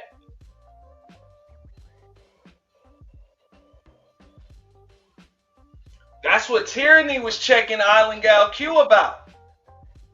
And Anton had to jump in the frame and try to personalize that shit. But that's a good question. Damn good question.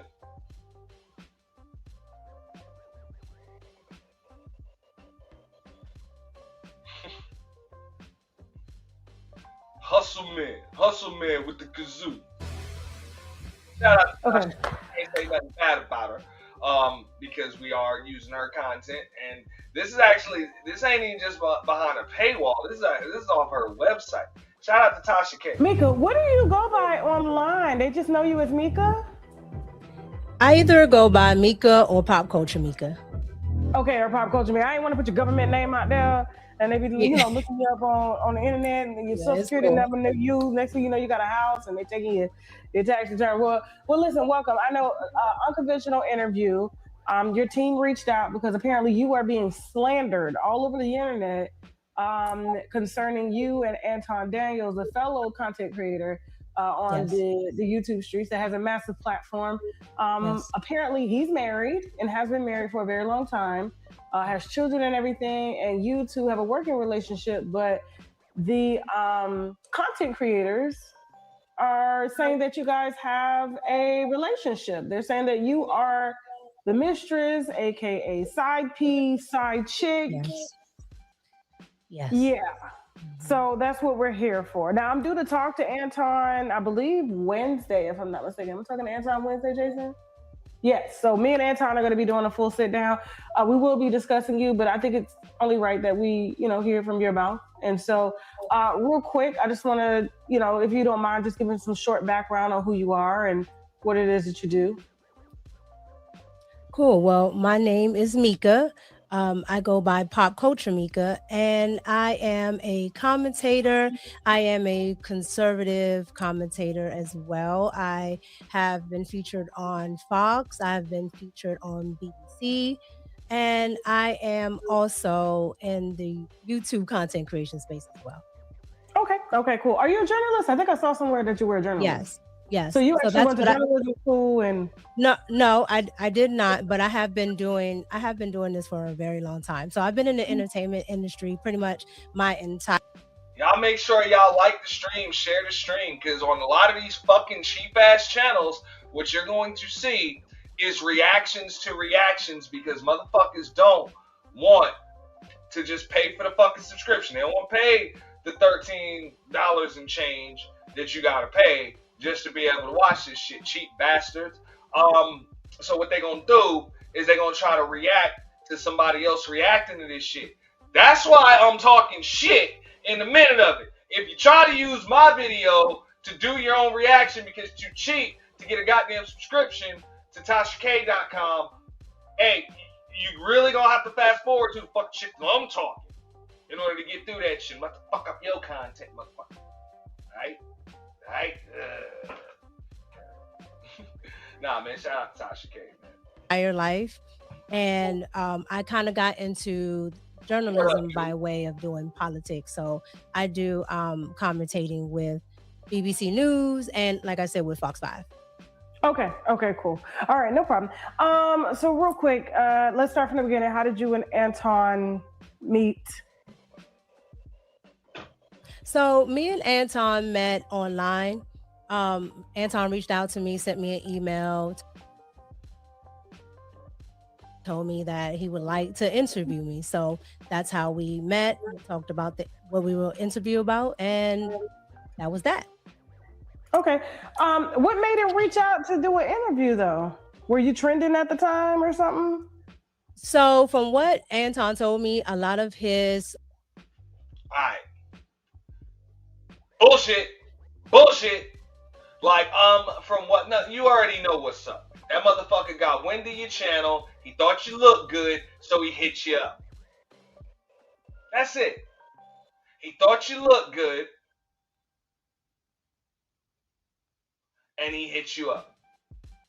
You would be a great addition for his cammed up, dolled up, loving hip hop panel.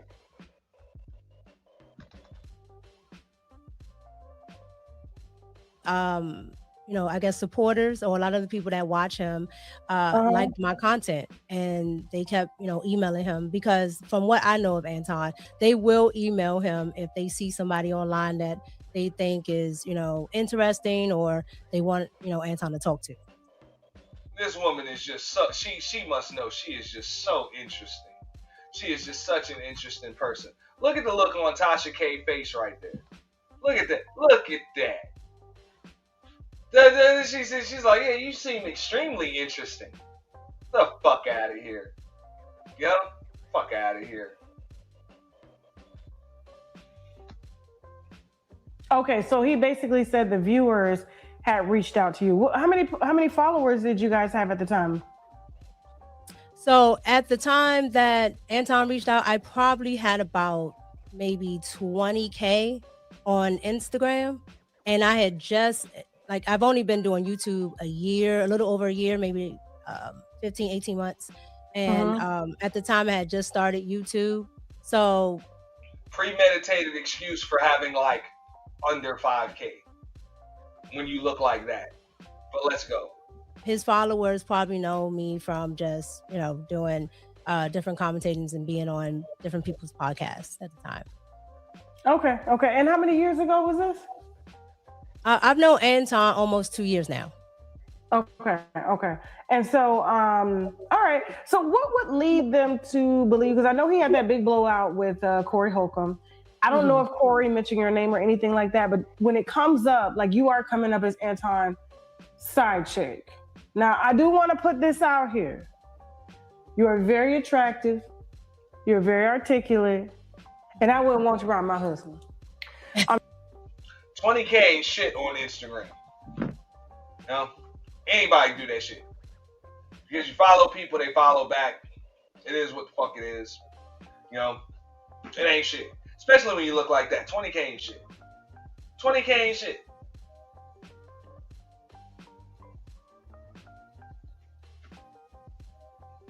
All you gotta do is just change clothes and take pictures all fucking day. Just put on everything in your fucking closet over the course of a day and take a picture and all of that shit, and your ass will have 20K before the fucking day is out. That's why she mentioned what she had on Instagram. She ain't tell you what she had on YouTube. I'm just saying. I'm just gonna keep it above. No, please don't be disrespectful. I'm just saying. When it comes up, like you are coming up as Anton side chick. Now, I do want to put this out here. You are very attractive. You're very articulate. And I wouldn't want you around my husband. I'm just saying. I'm just gonna keep it above. No, please don't. You don't like that nigga. Like Rita don't like that nigga. You know? Like for real.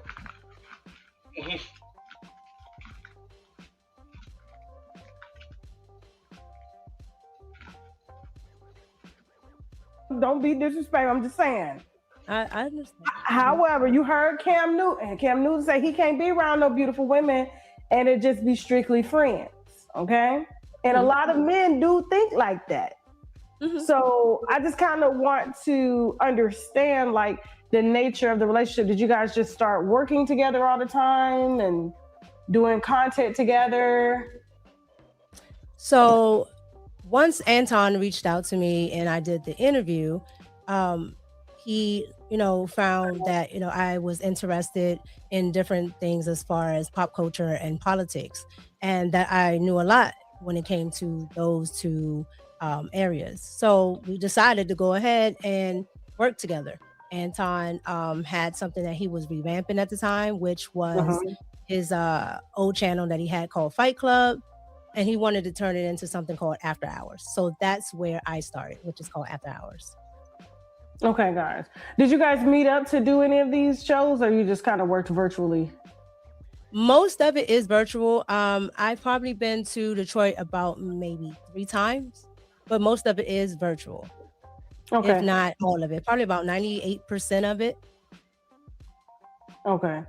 Now, did you meet the wife? Yes, I met her the first day I came out. Okay. And she didn't mind y'all working together? No. And, to contrary of, belief or popular belief, she's there 99.99% of the time. She's not a content creator, so she stays off camera.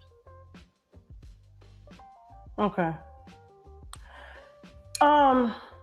Okay, so at the time on YouTube, you said you had about 20,000 followers. On Instagram. On YouTube, I had just started when I had met Anton, so I probably had a little over 1,200 subs at the time.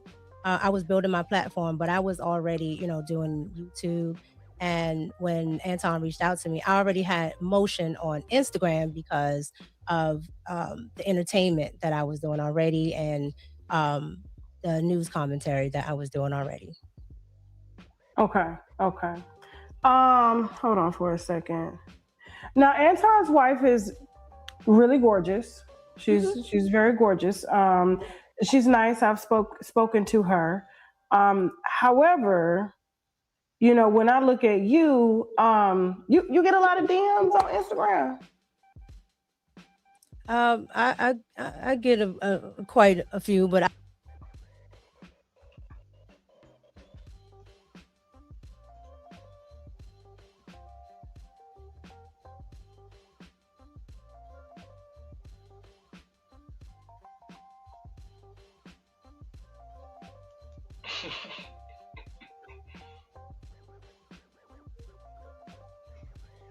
SMFH. I don't pay attention to them because at the end of the day, that's not why I'm on Instagram. So I see them, but you see them. What do they say when they're DMing you? What kind of things do they? Honestly, I don't really get into it because I can, you can see what they start off with, and anytime I've ever seen something, it's not nothing that's ever business, and that's really what my Instagram is for. I get people see me, but at the end of the day, it's for business, so they get left on red. Okay, cool. And so you really didn't have a following on YouTube. So basically, he leveraged his platform and gave you a following. He definitely leveraged his platform. And he also was able to teach me how to use YouTube effectively because, I tell a lot of people, Anton has pretty much mastered YouTube. So when I did go out there, I pretty much studied Anton. I watched what he did. I watched how he talked to people on YouTube, how he talked to his following, his subs, and I learned a lot. Look, this is the first time I'm seeing this shit, man. I copped the subscription, and I think I might just keep this one. Because Tasha, hey, she actually got the Anton interview up on that shit, and we'll probably review that shit tomorrow on These Niggas Thursday. More than likely. So I'm probably keeping it. But we watching this shit in real time, so you're gonna hear a lot of listening, you're gonna see a lot of SMFH and shit like that. So y'all feel free, like the stream, share the stream, support the stream through Cash App, Super Chat, or Super Thanks if you're gonna catch the replay. The replay will be up exclusive on Auntie's The Boiler Room. Appreciate that. Let me ask you a question. If you were ugly, have you ever? And I'm drinking, damn it. So new. Start drinking, bro. You know what I'm saying? I'm about to pour a shot.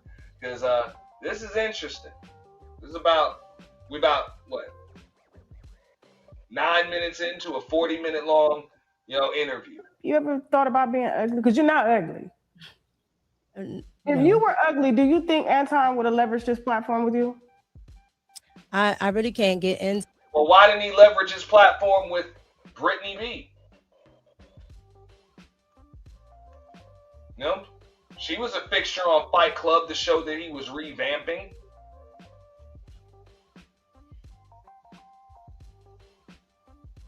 If he was still cool with Six the Goddess, you think it'd be her up there instead of you? I think so. Because she's fine and a lot more intelligent.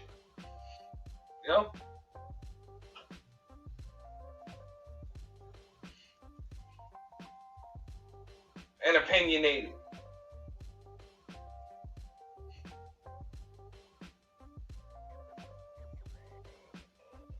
That's my point. There's been women Anton been working with for a lot longer than her. Why the fuck not choose them? What do you have over them?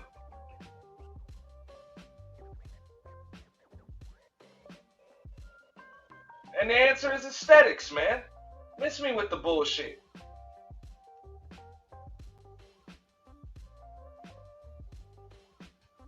And to be honest, like, and that's kind of one of the mistakes that she done made, when it comes to this shit. The more you see her, like when you got to see that interview on Talk Perspective, you realize that she's still not a bad looking chick. So make no mistake about it. I'm not insulting Micca's looks, but you just see she ain't really all that. She ain't all that. And maybe that's just me being in South Florida. Like, this chick is legit an average chick in Miami. Now, granted, I get it when the makeup come off and the wig come off and the weave come out and all that other shit. It'll be a little bit different, with a lot of these shit. But at the end of the day, like, I know out here, maybe in Detroit and a lot of other places, this chick is like a baddie. But out here, man, chick ain't special, bro. You know what I'm saying? Like, real shit. Chick ain't special. Like, for real.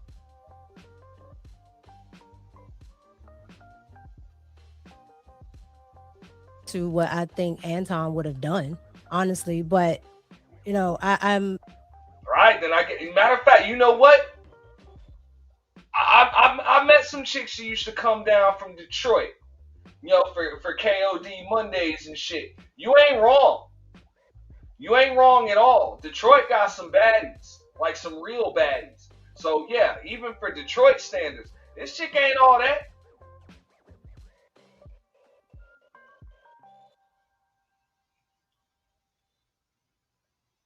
And she little, like, motherfucking, if you had the choice between her or 6, like, 8, 9 out of 10, with the exception of some midget short motherfuckers, they gonna take 6.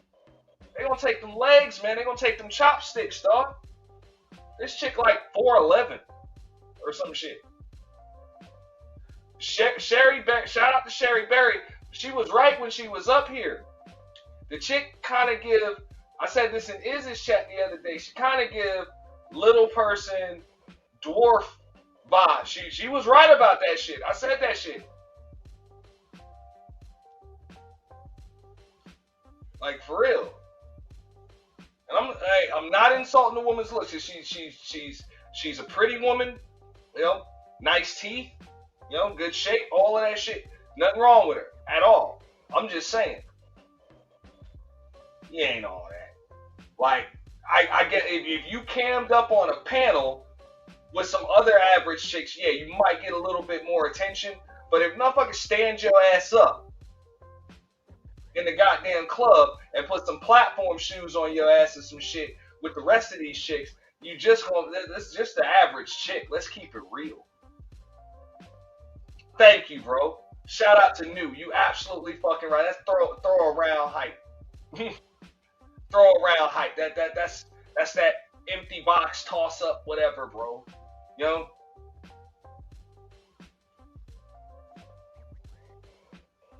But that ain't even the type of chick that you take to, like, formal events and shit, because she can just hang a gown and shit.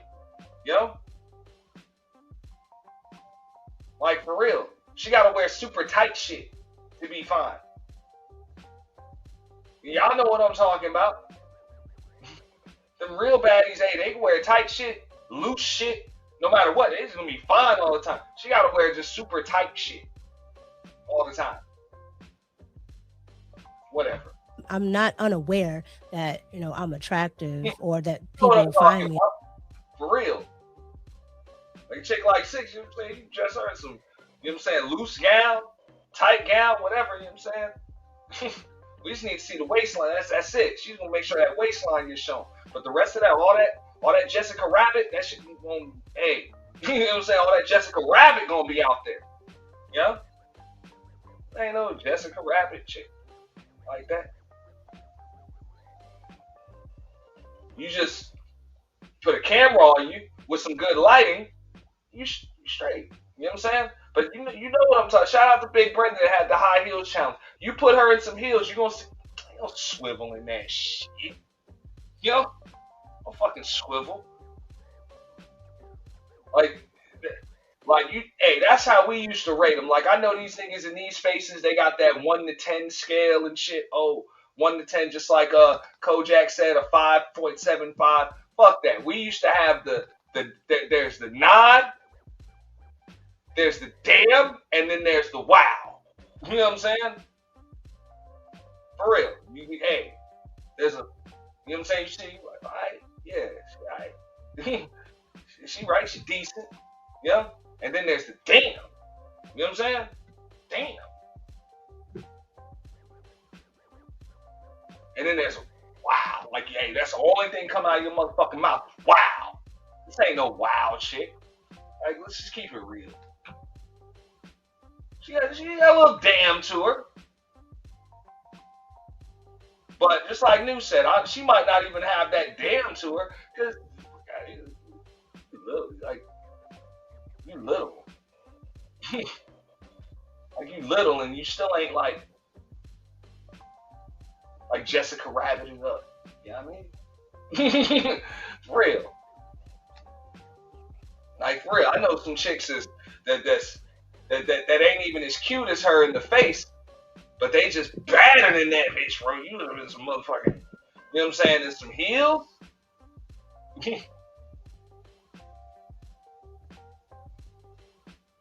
When them hips swivel, them chicks will get more attention than her. I'm just being real. So all of that pretty in the face shit, that shit don't really mean much of shit. You know? You feel me?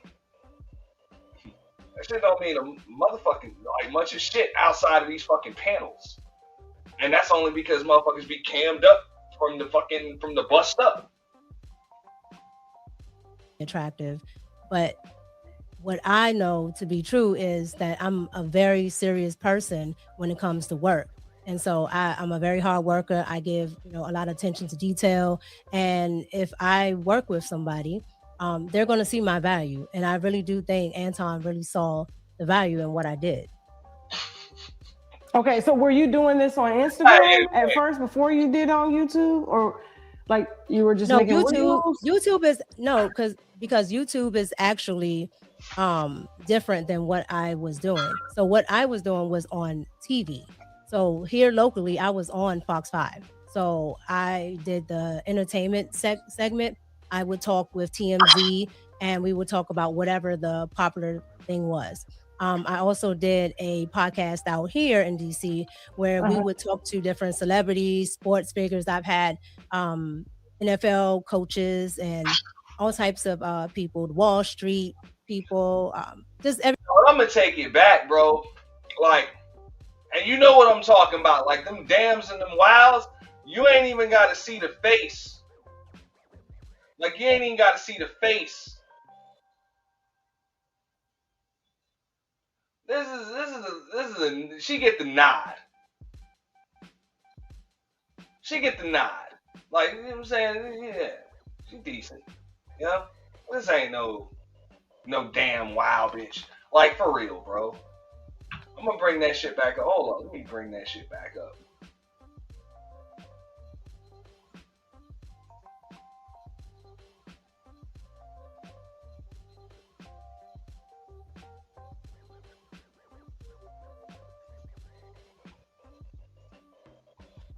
Look at this shit, man.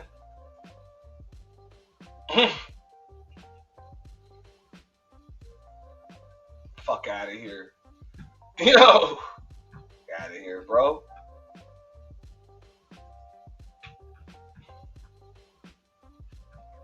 This shit damn sure ain't worth fucking your marriage up over. I tell you that. Everybody that's pretty much. That's why our husband wasn't tripping on that shit. Go ahead, honey. Go ahead. Just give me a call before you board the plane to come home. That's it. I told you, there's a reason why that nigga ain't give a fuck where she was going. Because the only thing that motherfucker was concerned with was all the pussy he was going to get while she was gone.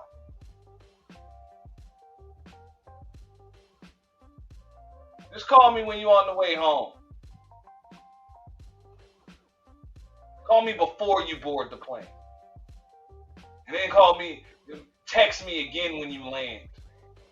Trending we've had on that podcast. So I was already used to doing that. I just had never done it on YouTube. So once I started my podcast, that's when I started to do that. I guess Man, dude, that's a man. You give her a nod, bro. You gonna look back twice. That's about it. Just like you said, them lunch lady, get the fuck out of here, bro. You know, like you got that Jessica Rabbit. Dog. what I'm trying to figure out, because I notice a lot of smaller content creators, but they have to already be doing content in the same manner than which I'm doing it. Because I've helped a lot of content creators. I've scaled their platforms massively. I'm talking about I'm taking content creators from 5,000 to 300,000, 200,000. Like I really do that. But but for you, I was just trying to figure out, like, because my platform is huge, and I was just trying to figure out, like, where did he actually see your talent? Because if you didn't have a YouTube presence, you were only on Instagram. I was on television. Motherfucker, you was on local news in Washington, D.C. This nigga is in fucking Detroit. He don't know or give a fuck about what you doing on television. Do you hear this bitch? Y'all hear this? That's all. Hey, now granted, I don't know. It could just be because of how she's sitting. You know what I'm saying? And I don't know how recent this shot is, but keep in mind, it does look like she's kind of trying to suck in her gut a little bit. You know, you know how, hey, when they take the selfie, you're going to make sure they suck in the gut. You know? She's going to make sure she's sucking the gut, which is cool. I ain't got no problem with that, man. Grown ass woman, you know? No problem with little gut, little poo-poo. It's all good. You know what I'm saying? I ain't mad at you. You know? But I'm just like, it ain't one of those, and y'all know what I'm talking about when it's like, yo, this one ain't walking past me. She ain't one of them chicks. Like, every now and then you gonna see, like, nah, this one ain't. I got to say something. Got to say something. Or at minimum, I'm gonna make sure she noticed me noticing her. Real shit, she's gonna have to look away. And if she don't, I'm making a move. This is not that chick. You know?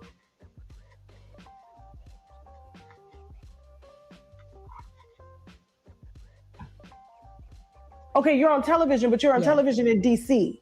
Correct? But I would put those on my social medias. Yes. Mm-hmm. And for those of y'all that don't know, news say she looked like she got cankles. Those cankles are when you're on television, but when your calves hang over your ankles. Cankles. Alright? He's saying she got cankles. That's when your calves just hang over your ankles. You know? Kind of like the cuffs. Maybe that's just me. I still cuff my jeans and shit. I know niggas wear it's just kind of out of style. I still cuff my shit. You know what I'm saying? But yeah, that's what it looked like. Like your calves is cuffed over your ankles and shit. Ew. But that's what News said. I ain't say that. News said that. Now, I think she just kind of gives the vibe of a chick that she's got to have a workout regimen. If she don't go out of her way to stay in shape, because I think she's under 40 years old, but she's in a situation now where she just get that vibe. Let me pull that clip back up, or that shot, back up. She just gives that vibe that, hey, if she ain't in the gym, if she ain't working on it, it's gonna get out of hand. Straight up. With the exception of the pretty face, she really wasn't blessed with much else.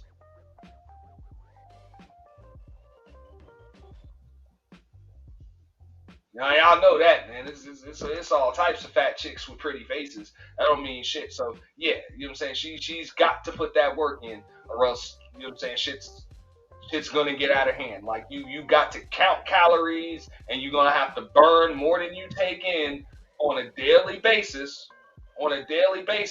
Maybe even get up on some motherfucking Ozempic or some of them goddamn generic diet pills or something, or else, you know what I'm saying, shit can really get out of hand. But I'm not gonna take it from her. You know what I'm saying? Like, she's not a bad looking woman at all. I'm not gonna say she's a bad looking woman. because she's not. I'm just saying she ain't no wild bitch, and she ain't even no damn bitch, man. Like she a nod.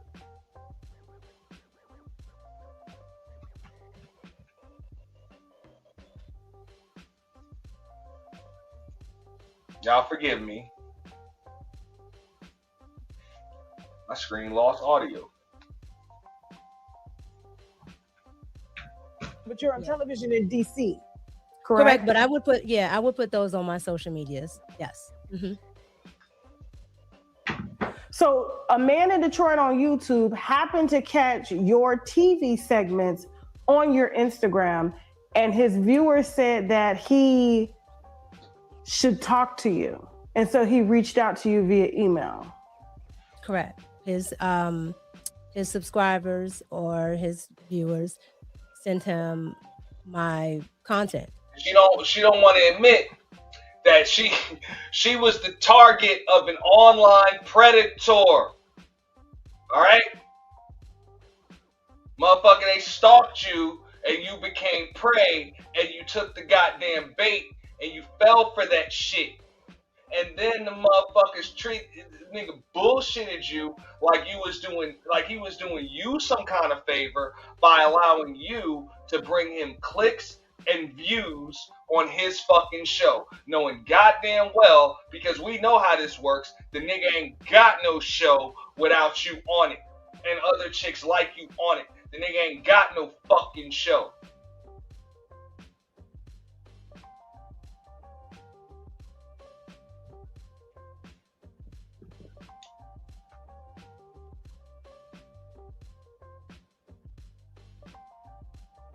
Just saying.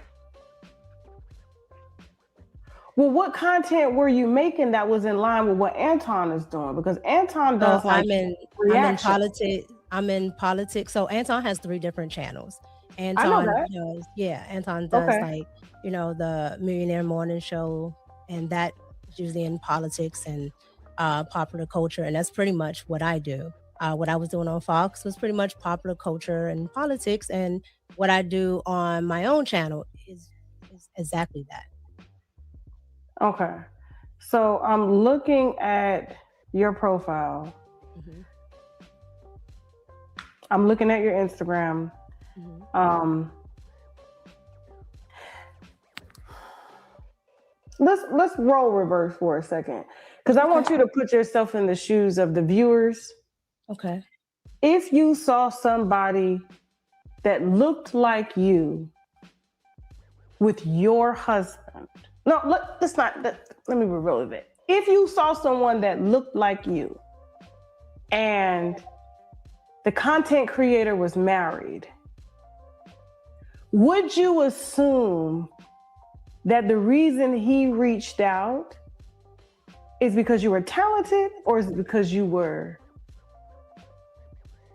drop dead gorgeous? No, in my line of work, there are tons. What a fucking idiot. I take it back. I know I said the other day that the woman not stupid. I take it back. Yeah, she fucking stupid, or she think the rest of us are. Come the fuck on. Come the fuck on.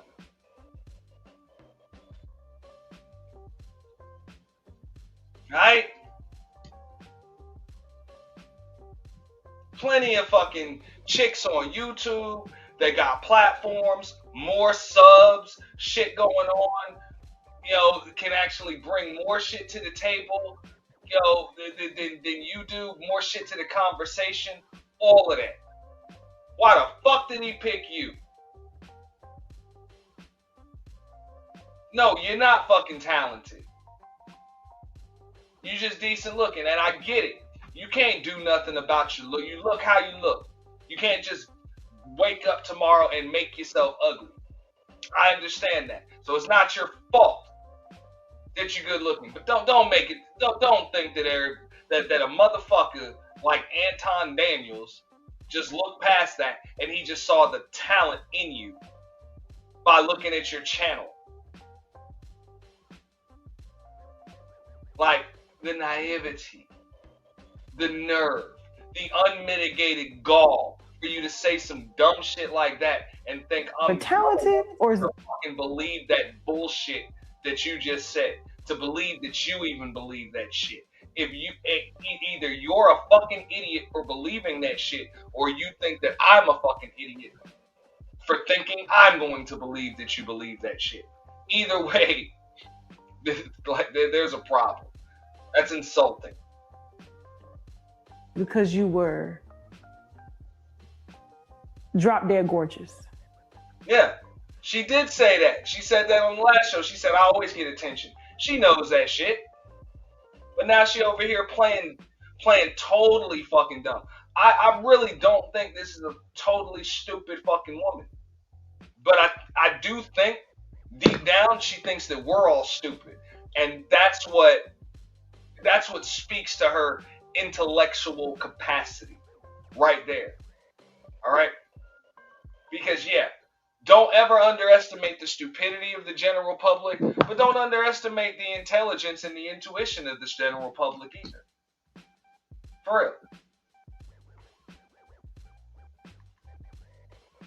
We know why the fuck you there. Motherfuckers was saying this shit about Anton Daniels long before she even got on the show. When them chicks used to go on fucking Fight Club and Lapeef and shit in hopes that they can get, you know, a little stipend like she's getting from Anton. We know why a lot of them didn't get that shit. Because they weren't aesthetically pleasing and shit. They weren't as good, you know what I'm saying, good looking enough to get the DM from that nigga and the invite to his show. They didn't have the pearly white teeth, you know, and the unblemished fucking skin on their face and all of that other shit. They didn't have it. No disrespect to those ladies, but we all know what the fuck that motherfucker wanted on his show. So stop it. Stop. No, in my line of work, there are tons of beautiful women that actually are talented and are actual go-getters. They do. Nobody ever said that a beautiful woman can't be talented. She didn't even say that you're not talented.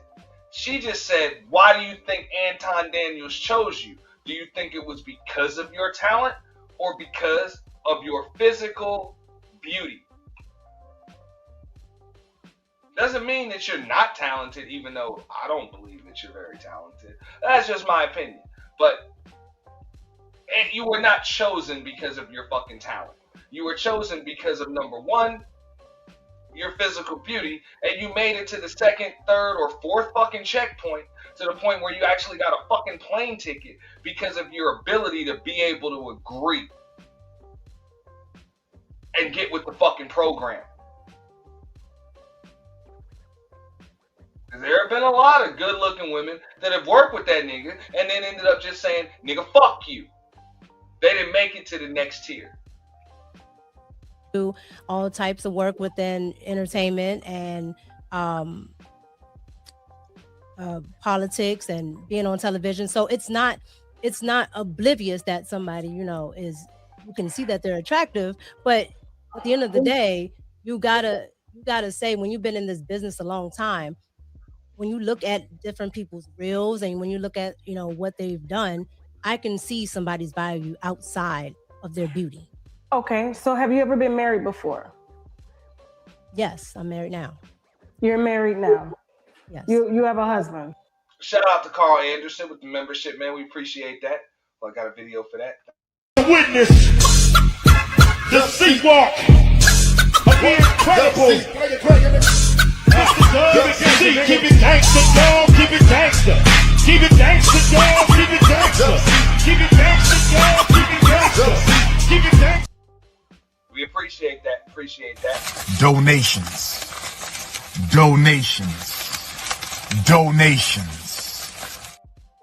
Appreciate that. I just had to cop a membership over at Tasha K's. Y'all do me a favor. Cop a membership with me. Whether you're watching at the home of the official YT Purge or at Auntie's The Boiler Room, the membership link is available. Moderators, feel free to drop that in the chat. Matter of fact, I'm gonna drop it.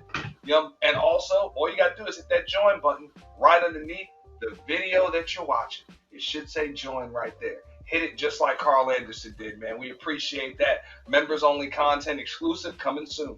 Appreciate that. Yes. How long have you been married? I've been married pretty much all my life. Your husband, he all my approves- adult life, yes. Okay, so your husband approves of your work relationship. I just followed you, by the way, on Instagram. Your husband approves of your work relationship with Anton? Yes, my husband knows of every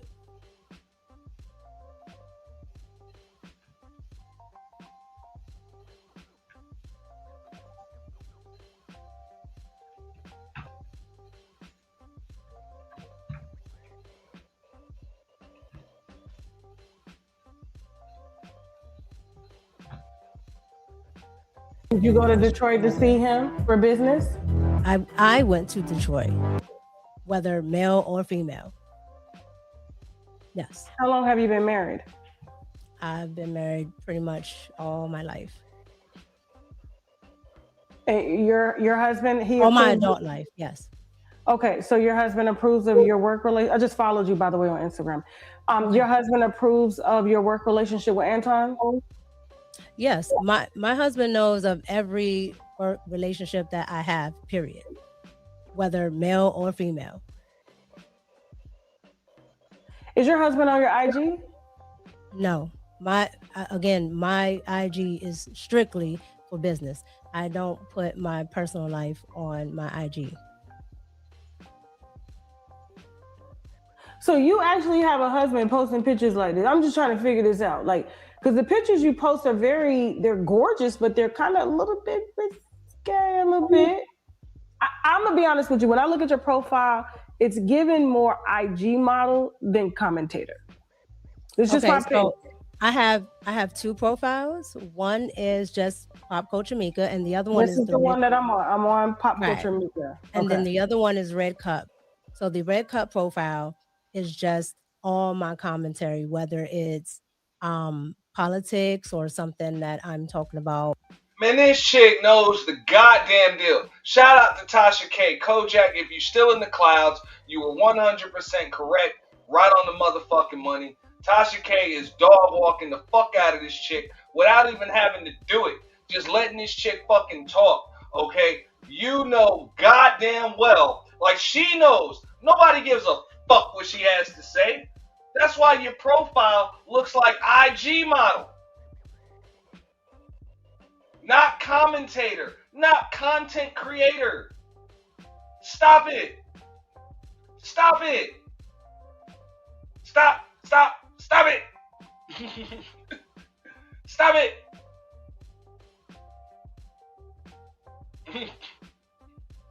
Stop it. And I get it. I ain't even mad at her, man. Because I'm pretty sure her husband is glad she's got a fucking hobby. Whatever. Because it probably keeps her out of his fucking hair. Been there. Done that. And everybody will be like, damn, she fine. It's like, what the fuck happened? You know, get on my fucking nerves, or you do. Fuck. You know? Whatever. Get a hobby, bitch. You know? And I believe that's probably the relationship she got with her husband. Just like I said, that's the only way I can see that a man that's married to you doesn't mind you flying all over the fucking place. And I don't give a fuck if it only happened twice with a motherfucker that he don't know, but knows this motherfucker's social media channel, and that nigga's like this.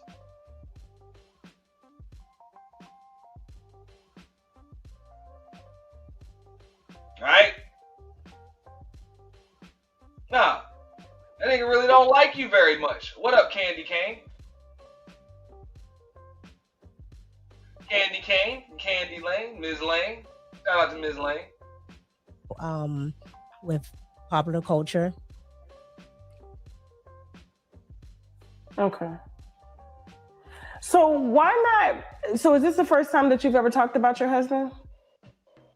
Or do people know that you're married? To the public? To the public? Yes. Mm-hmm. So you've never revealed that you've had a husband. This is the first time. I never talk about it. I guess what I'm trying to ask you is this going to be something that's probably going to shake the internet? Is the fact that you're married? I don't fucking blame her for not talking about it, because ain't no simp motherfuckers and no thirsty ass niggas, or I'm sorry, thirsty ass niggas will still send her ass money, but the percentage of them niggas are going to go down knowing she has a husband. That's just the game. And I would recommend the same thing for fucking dudes. Keep that shit to yourself. You know, people ask you, you ain't gotta lie, but don't just broadcast that shit, because it's probably, like, if it's gonna have any effect on what you got going on social media, it will likely have more of a negative effect than a positive effect. You know, letting people know that you're actively in a relationship. It's just, it's gonna do more harm than good. You know, and then you got haters too. That's about to harass the person that you with. So you might as well just keep that shit to yourself. You don't have to lie, but you also just don't have to volunteer the info. No one knew about it. No, some people do know, and some people don't know. I just don't dive into it. Okay. So some people so do when you know. go to visit Anton, is your husband with you? And yes, that nigga will be doxxed before the week is out. Y'all take my word for it. That nigga will be doxxed. You're going to see pictures of him, all of that shit before the week is out. And once the toothpaste comes out of the tube, and when I say dox, I'm talking about a hard fucking dox. Not the soft dox where they just got his name in his picture. I'm talking about a hard one. They're going to find out what that nigga's businesses are. They're going to find out. I'm sorry to hear that cynical one. They're going to find out what that nigga's businesses are. They're going to find out who he's been dealing with. They're going to find out what high school that motherfucker graduated from. If that motherfucker plays any types of sports or any of that shit. He was already doxxed and deleted his IG. But hey, like I said, there's a hard dox coming. Hard dox. You know? It's coming real soon. He was SWAT MMA. Okay, so it's not going to be tough. Once the info comes out, that's all it's going to take is a few Googles, you know, a few searches, boom, boom, boom, boom. It's all going to come up. I'm not doing it, but it's going to get done. No. Has he met Anton? He has not met him in person. Okay. And they're cool. Like they smoke cigars together. It's chill. They haven't met in person. So how do you know he approves of Anton? Because I'm gonna be honest with you, you're how long have you been married? How many years you say? My entire adult life. How old are you, if you don't mind me asking? I don't put that out. Okay. Are you guys together or are you separated? No, I'm together. And you live in the same house? Live in the same house. You have kids? I don't put that out as well. I don't understand that, because I'm a married woman. I've been married 20 years. My husband was just talking to you on the phone there, like when you needed tech help. Why hide your marriage life? I don't hide it. But here's the problem. I grew up in the internet era, and I understand how nasty people are, including what I'm going through right now. And I understand that people will use your family against you, especially in an area of content that I am in, which is politics. When people don't like what you say, people don't like what you do. When they can't get to you, they will get to somebody that you may love and that's around you. And so that is my way of protecting my family. I'm a content creator. I really don't have a problem with people who want to approach me. I don't want that to fall on my family because they don't have anything to do with what I'm doing. I get that. Like you can post your husband and he not have any. I agree with you, Kojak. Might as well get ahead of this shit. Might as well. Look, she might as well get the exclusive interview with her husband. Because not only are they going to dox the fuck out of this nigga, and this is all because of Anton, real shit. This is all because of how Anton handled that shit. When that nigga brought you to the 5150 show, Micca, okay? He was supposed to expect that. He's a chess player. So, the way he handled that shit, and then when Corey said that, hey, explain the bitch. You got a bitch here that ain't your wife. You know, all of that. Because, look, this was a rumor that was already going around. Already, before that. But when that shit came out, nah, man. Because even if you wasn't considered that nigga's side chick, you was about to just be considered a hoe. And when I say hoe, I ain't talking about a chick that just be fucking around. I'm talking about a chick that nigga just tricked off with and just paid the fuck. That's the way they was going to consider you. I'm not saying Micca is that. I'm saying that's the way it was going to fucking look. No matter what. So whether you was married or not, that shit needed to be explained anyway. So that's on your boss.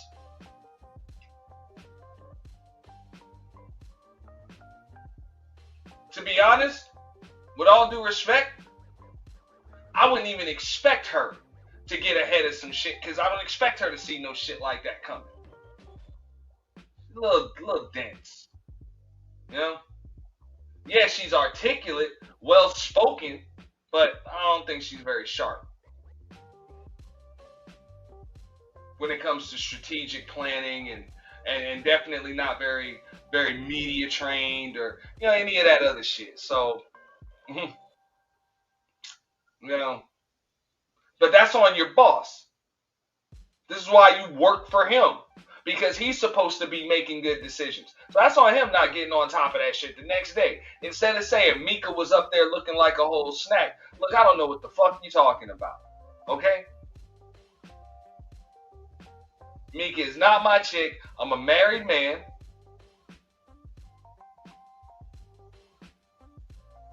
I'm a married man. She's a spoken for woman. We're good. I don't even know. Hey, it could a couple sentences. I don't even appreciate that insinuation. I don't appreciate that insinuation because ain't nothing going on with me and her. Nah. That nigga just let it happen. So miss me with the bullshit, man. You fake boss motherfucker. You know? That's not even lying on your dick. That's implying on your dick. No respect for that. No respect for that.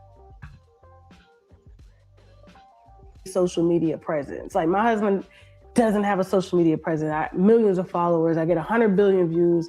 Well, actually, I get a billion views a year. Okay. Right. But mine deals in something that is very high up. And so what does that have to do with anything? There's very high up people that have social media profiles. It actually, well, I think the narrative of you being called a side chick or a mistress, he could have deaded that situation and been like, no, this ain't what that is. I know Anton, and been out. But the fact that you have to get up here and defend who you are to a man, and you're drop dead gorgeous, your profile, I'm gonna be honest with you, it's not given. I don't think Anton saw your talent when he met you. I personally don't. As a woman first, and as a woman that grew up around men, I just don't see where he saw your talent. I see. Have you gone to the other page as well? Bitch, Tasha K is right. Ain't no motherfucking argument when it comes to that shit. All right? This is insulting now. Have you gone to the other page as well? Fuck your other page. Nigga ain't see your fucking talent. Nigga saw you. Nigga saw that ass though. Nigga saw that cute face. That's it. You know?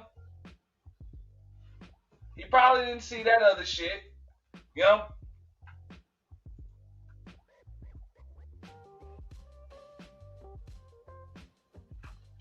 Damn, New, you had a point. Like, I'm looking at that shit, bro, and I get it. She kind of got the bell bottoms and shit on.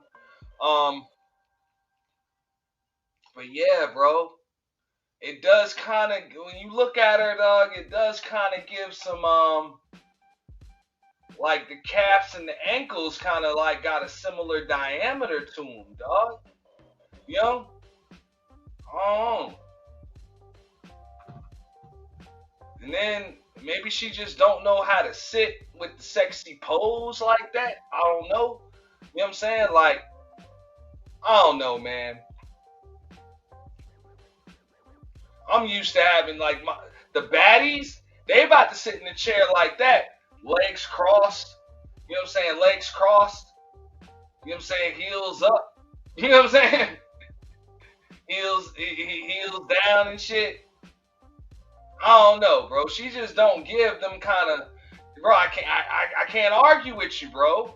Like, even though she got on the bell bottoms, it does give some kind of like Ray Charles with the thick wrists and ankles type shit, bro.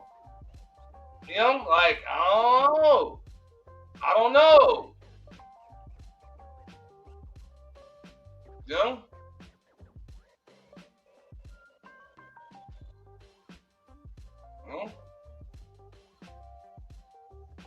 Just saying, man.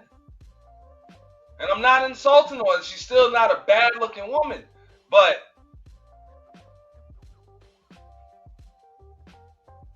neck down ain't really nothing special about you. And I know somebody said in Witch Doctor's chat the other day, they said she had her body done. Where? Fucking where? What doctor did you pay to work on you? I don't see a nose job. I mean, you got some Afro Latina, you know what I'm saying? Like, you know what I'm saying? You got some Afro Latina in you. So I don't see no reason for the lip injections. You feel me?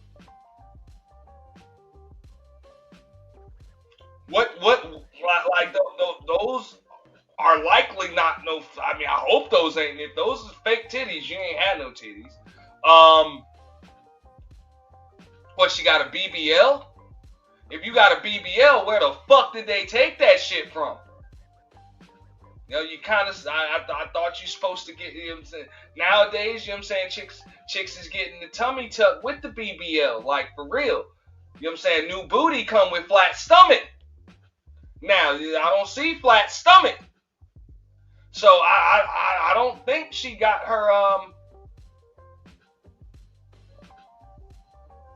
don't think she got her body done. Or maybe she did. Maybe it's just the way she's sitting. But if that's the way she's sitting, you know what I'm saying? Like you just don't. Baddies actually know how to be baddies. You feel me? They know how to do that shit, and that's the way they sit. That's the aura they give off. All of that shit, man. They can be sitting there in jeans and a regular top. All of that shit, they just gonna look bad. You know what I'm saying? They gonna lean back in that chair. Legs gonna be crossed. You know? Legs gonna be crossed. All of that. You about to see some thigh curves. All of that shit. Without having to reveal nothing. They just gonna give a certain pose. You know? I don't know. And maybe I'm not explaining it right, but I know all the fellas know what I'm talking about. And the chicks know what I'm talking about too. Let's keep it real.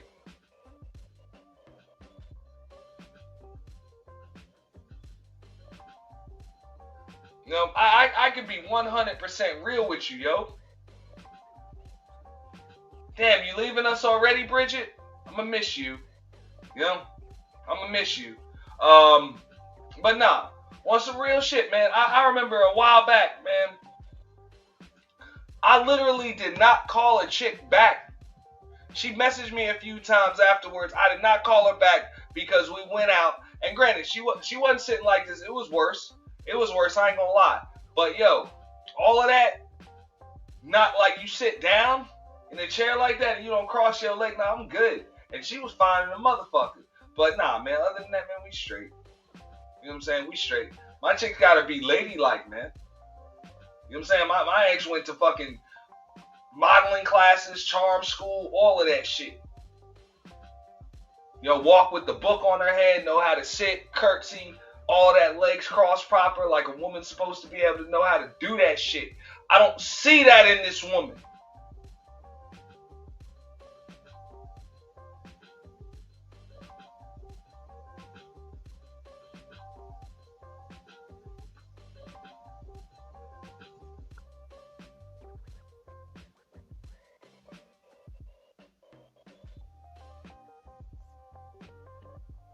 Hold up, we lost the audio because StreamYard is again StreamYarding.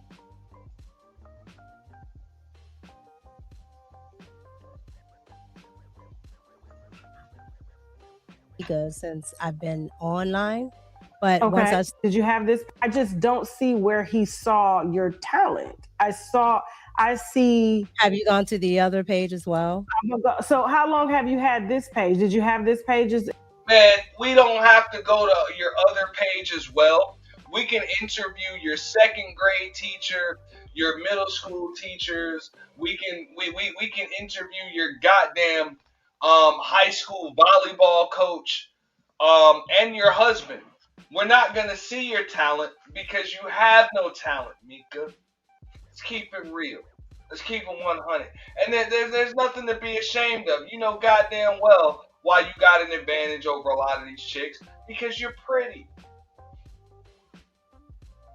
You're pretty. And make no mistake about it, I ain't roasting. Well, I ain't roasting the chick. But that's your advantage. It's not a talent thing.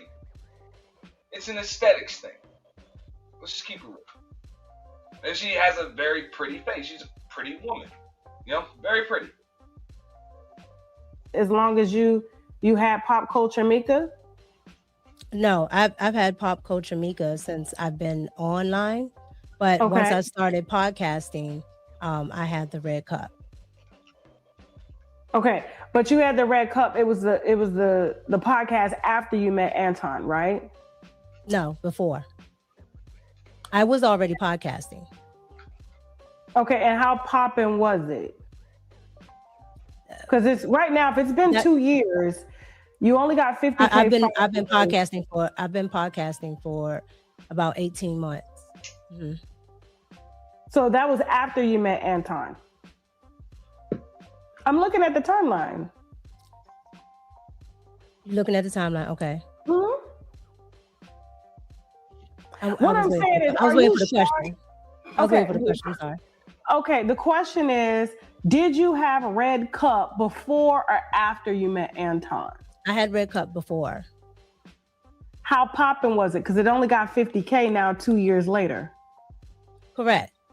So I probably was sitting at like 1,200. About 1,200 subs. Shout out to Black Pearl. You know what I'm saying? Black Pearl in the building. Me and you, Black Pearl, we're going to have to talk to the Knicks pretty soon. But yeah, I know she the one that said that earlier, that, hey, yeah, that's where she was. You know what I'm saying? At like 12K or some shit. Or, I'm sorry, 1,200. I mean, I can't talk about 12K. I ain't hit 12K. But at the same time, like, that's where you were. So she went from 1,200 to 50K. And then now Tasha K, let the fuck out of here. This nigga got 1 million subs. How the fuck come you only got 50K? Like, did that nigga really leverage his platform for you? And if you had that much talent, you weren't able to stick out when you sit on these fucking panels? No, you weren't able to stick out. You were just eye candy to get people to actually tune in and maybe listen to the conversation because they see you sitting up there. Okay. Which is what I stated when you asked me in the beginning.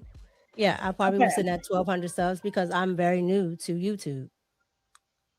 So you're new, and this huge creator reaches out to you to say, I think you're talented. I want to help you and leverage it. Do you believe like men will help you for incentives?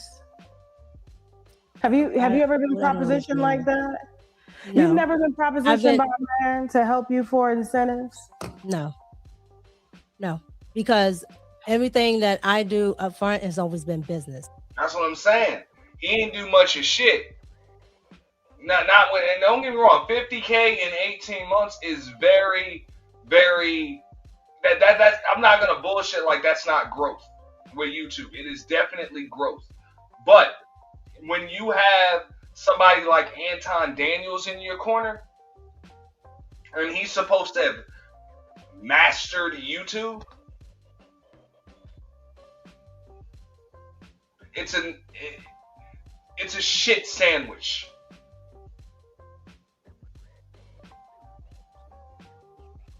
Like, it's a shit sandwich. That motherfucker giving you a shit sandwich to eat. Because if he was really working to push your shit,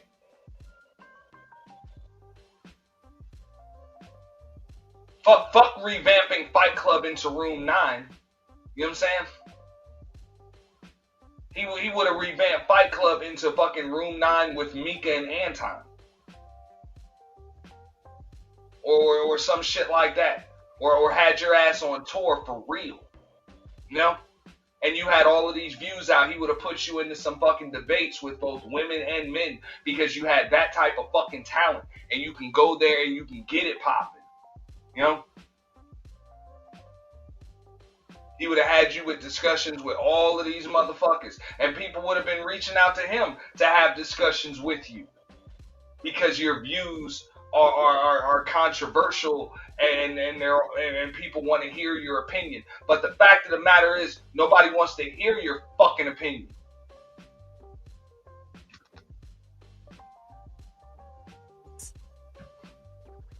And when I feel that it's going somewhere else, I will remove myself from it.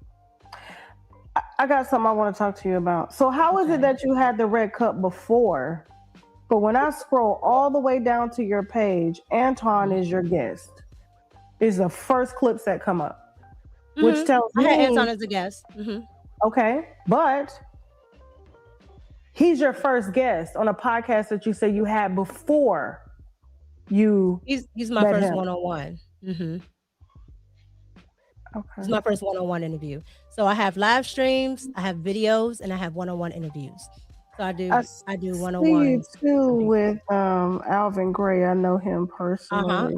I've done Alvin Gray. I've done Chicago Flips Red. I've done Brexit. I've done Sheldon Daniels.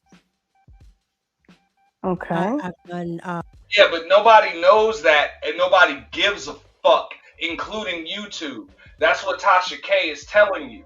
The only thing that matters to even the algorithm is your interview with Anton. That is your identity on YouTube. Anton Daniels, alleged side chick. Football coaches. I have plenty of people I've talked to, and like I said, I was on a podcast already called The Realist TV, which you can look up as well. And Okay. the Realist. Shout out to Black Pearl. Appreciate that. I know I got a video for that. Donations.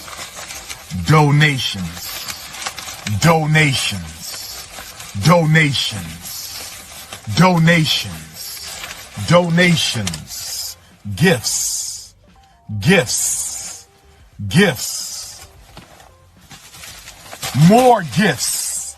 More gifts. Yeah.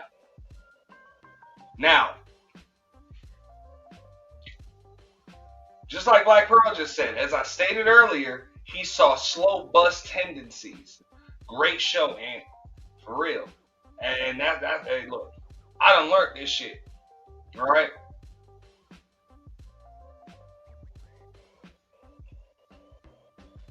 A lot of people, a lot of niggas in this space are not going to admit this shit, but there are a lot of beautiful women with brains and sense. You got to ask yourself why those women don't gravitate toward Anton Daniels or stay around him very long.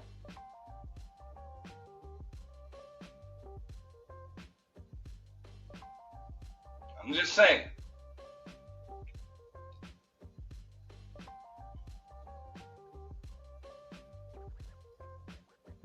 TV, we also did different types of celebrities that might be in this area and out of this area. Did Anton take you to a basketball game and y'all sat courtside together? I did go with Anton to a basketball game. Yes. Alone? What do you mean alone? Did you guys go together? Yes, we went together. Anton had business dealings there already. So that's what he actually went for. Okay, and so he went there and then you joined him courtside. No. So Anton went there for business dealings. We probably sat on the side of the court for about 10, 15 minutes.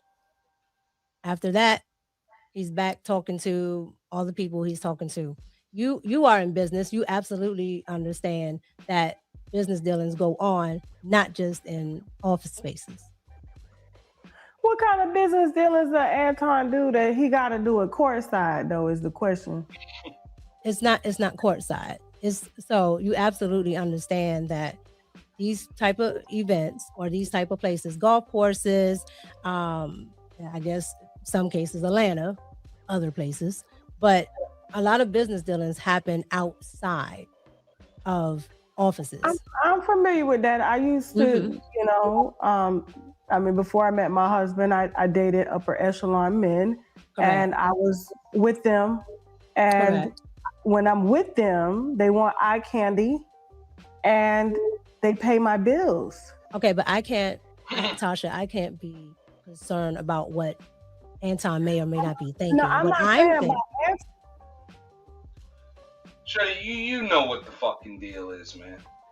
Like, you know what the deal is. And I've seen this even from women on YouTube. That's why a lot of these women on YouTube don't even fucking cam up. It's not because they ain't bad looking. It's because they want to be seen as a little bit more than their looks. That's not all of them. A lot of them are just hiding the fact that they just ugly and fucked up. But there are a good portion of women that be online that want to be seen, like when they want the attention directed toward their talking points, they want it directed toward what they're saying rather than just their cleavage, or their looks. A lot of them don't fucking cam up. Meek is not the case, man. You know why motherfuckers tune into you, and so does Anton Daniels. It's not because of what you're saying. It's because of how you look. And that's not a bad thing. I didn't say Anton.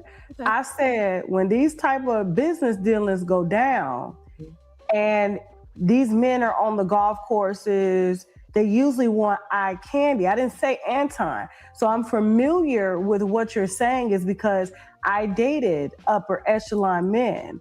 And they took care of me. And I went everywhere with them when they did business. And they want an articulate, pretty woman beside them that can help them to leverage more deals. So what I'm saying to you is, you're saying we probably sat courtside for 15 minutes. But do you know, I just don't understand why you would go to a basketball game with you being married and him being married and sit courtside together without the partners being because present. it was already established that we would go there to his business dealings, and like I said, he already was doing business dealing with people that were there, and it does not hurt for me to be alone, especially if these are people that I can potentially do business with. I grew up very upper echelon here in Washington, D.C., and my parents were a part of the country clubs, and we went along a lot of times as children. So I've seen this over and over again. So what does your husband think about you going courtside? Now notice what she said. If you know that, a married man is likely going to bring his fucking wife, just like, hey, your parents.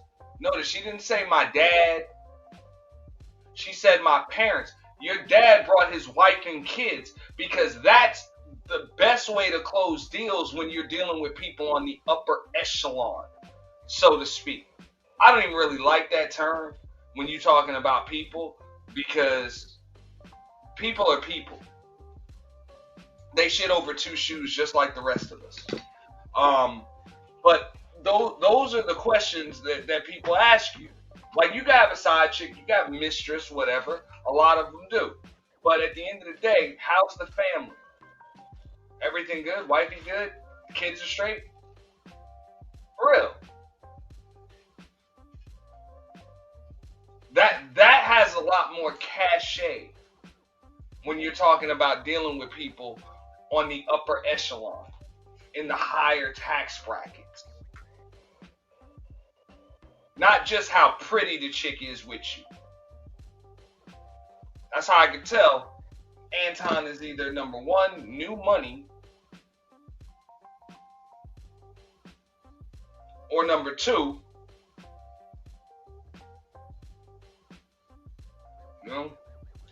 just a fucking idiot. Just a ghetto-fied idiot. Because you would have a better chance as a married man of closing these deals with your fucking wife on your arm than you would with this chick, regardless of what the fuck she looks like. Now, you might have a better chance of gaining views on social media with this chick with you. But as far as actually closing deals with men of means, your wife will hold a wife that you've been with for 20 fucking years is going to hold way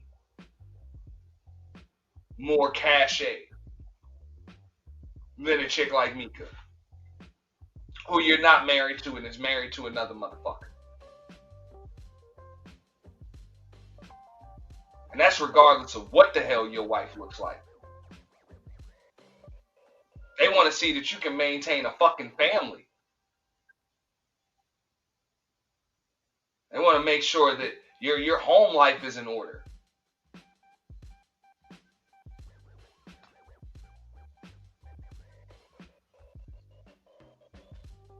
They don't just want to see that you got a bad chick. That's what these dumbass niggas on the internet fall for.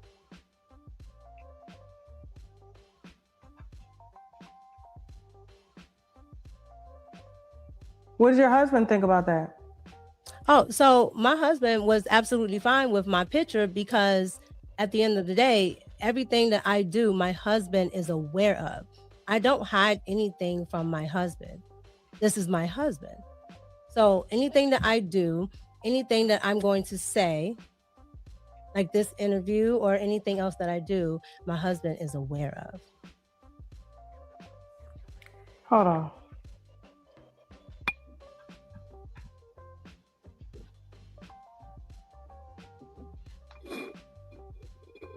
Okay.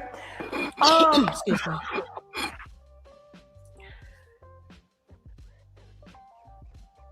Is it worth your reputation being tarnished online? You having to contact platforms such as myself to clear your name? Is you hanging with another man? We've never seen your husband. This is the first time we're hearing about it. You having to contact platforms such as yourself. Like, she had to contact Tasha K, not the other way around.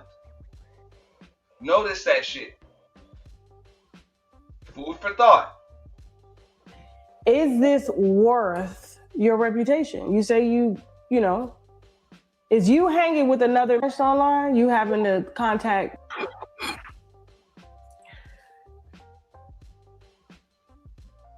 Is it worth your reputation being tarnished online? You having to contact platforms such as myself to clear your name? Is you hanging with another man? We've never seen your husband. This is the first time we're hearing about it. Is this worth your reputation? You say you know, DC is a very small town. I'm familiar with DC and a lot of the money that walks around DC. I know the people, especially the black people. There's not too many of them around there that make money like that. So they're gonna know you when you pop up on this platform. So what I'm saying is it worth your reputation? to have to get out here and defend that you're not sleeping with him. Absolutely not. Absolutely not. And again, like I said, everything that I've done with Anton has been all business dealings.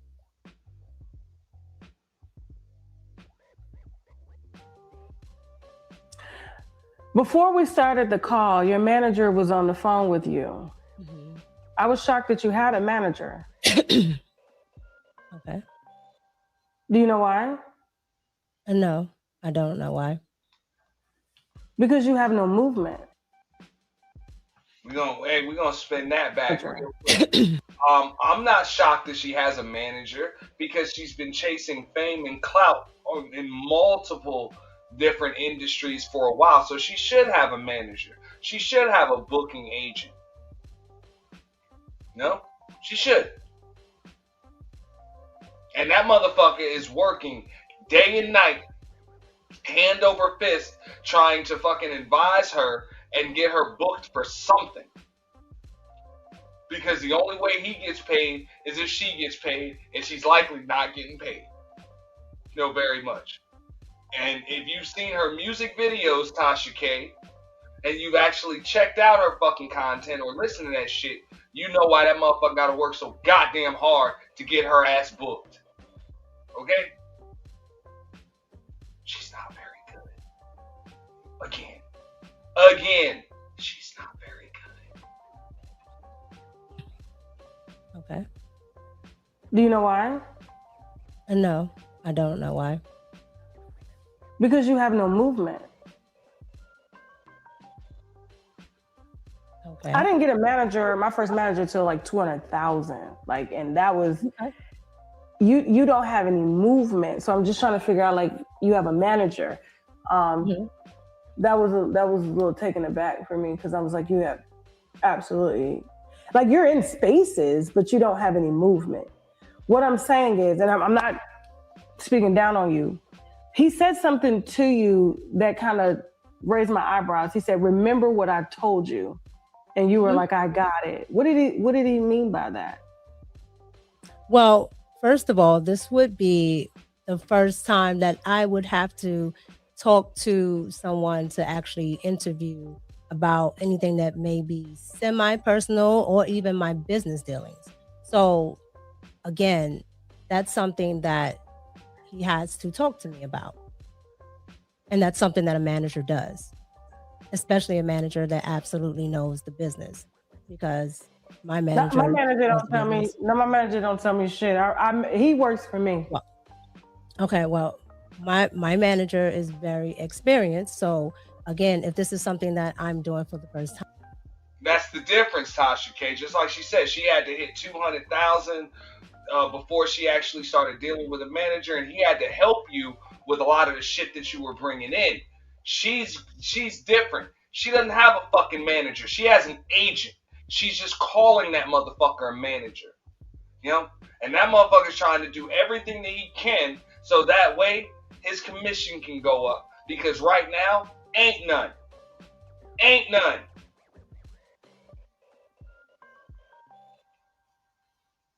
Ain't none. Ain't no sponsors. Ain't no calls coming in. Now they're gonna come in now because you got a little traction. Because Anton got into some shit with Corey Holcomb. It really has nothing to do with her. So they're gonna try to use that shit to work for them. As they should. But at the end of the day, on her talent alone, her manager has nothing to fucking work with. He has nothing to work with.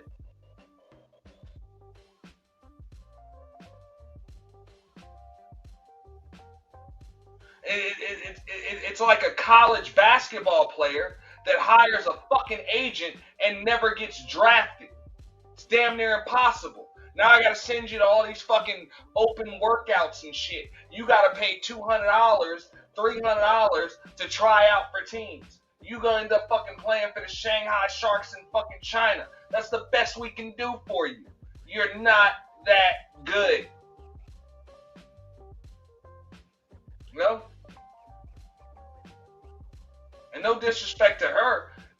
maybe she's just not that good, or maybe, on the other side, maybe she just hasn't had the right opportunity yet.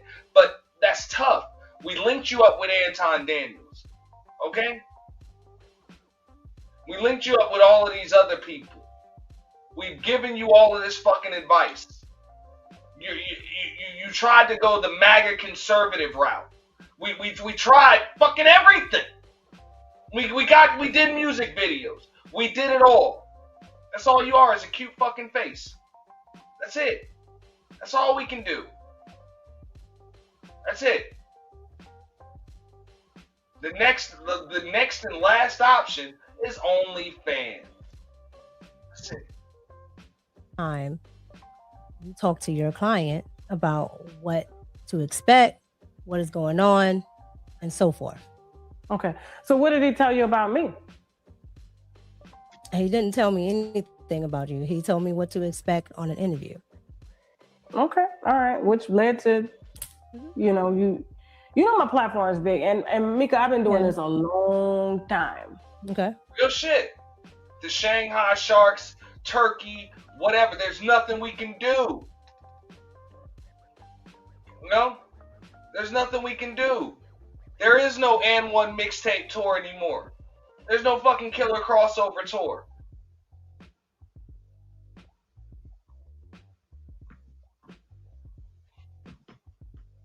What the fuck? The fuck we gonna do? There's no NIL deal for you. You're fucking 27. You can't play college ball no more. What the fuck? None of the 32 NBA teams want you. That's it. The Shanghai Sharks, Maccabi Tel Aviv, that's your best bet. Got your passport? Got to stamp that motherfucker. Maybe you can go play in Russia.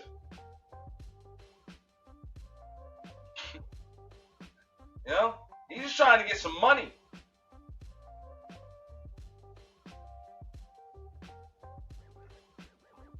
And I've dealt with a lot of personalities. And this is the first that I've heard of a woman being dragged across social media for being in some, I would consider as a wife. I don't know how Anton Daniels' wife do things, but I'm from the South. I don't give a damn how pretty you are. I don't give a damn if you're an ugly bitch. Niggas will hit an ugly bitch before they'll hit a pretty bitch any day, okay? Damn. Tasha just gave her the game. Like, I don't know how Anton Daniels. Hold up, one more time. She ain't wrong neither. That's what I'm saying, man. I told you, I know Monroe. I'm gonna give a little story before I get back into the video, man. I remember I was in the club a while ago, man. I remember this chick, man. I forget her name, but this chick had a fucking like a horse face, man. She was fucked up, some pretty fucked up teeth, like in her face. But man, the rest of this chick was so goddamn fine. I'm telling you, you put her next to Micca, I guarantee you, all you niggas is going on this chick. And she was uglier than a motherfucker. That chick was just that fine from the neck down.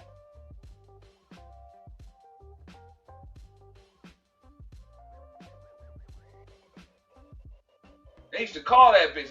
That's that butterface Buffy. You know what I'm saying? Buffy the body bitch that niggas be talking about. Yeah, fine like that. So that pretty chick don't mean shit. Real shit. Don't mean a goddamn thing. Especially a ditz. They'll get you just for what the fuck they can get you for, which is A, bust up on the panel.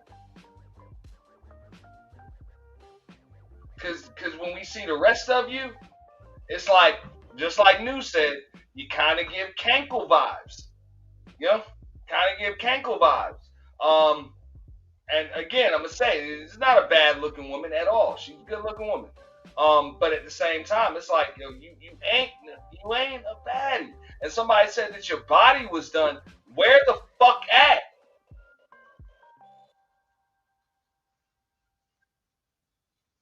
Like, where at? We don't see no Coke bottle.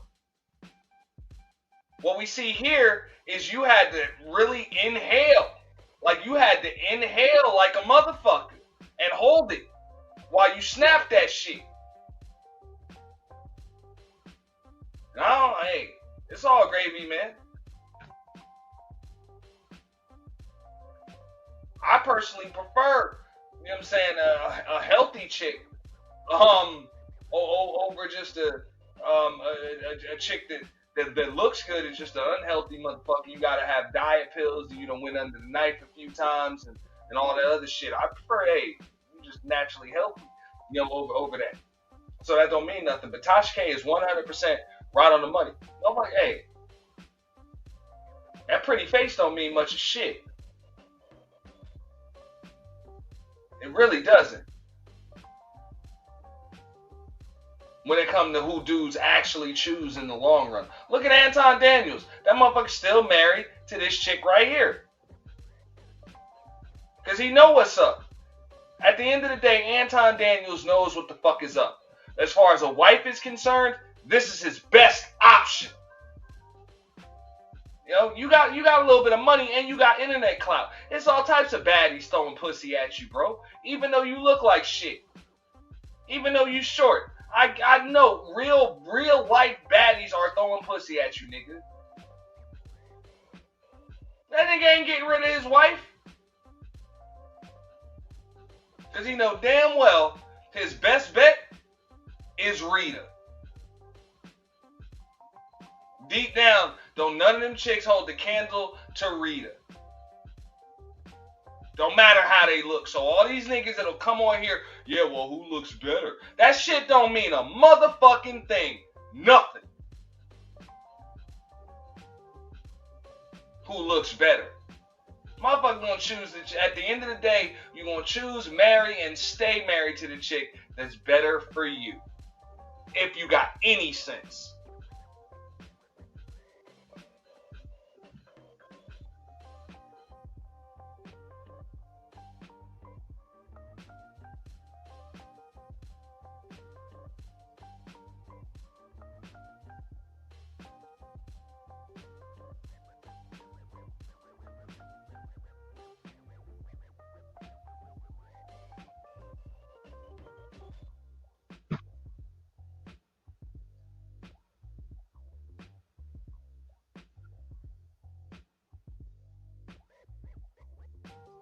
What up, Wacky?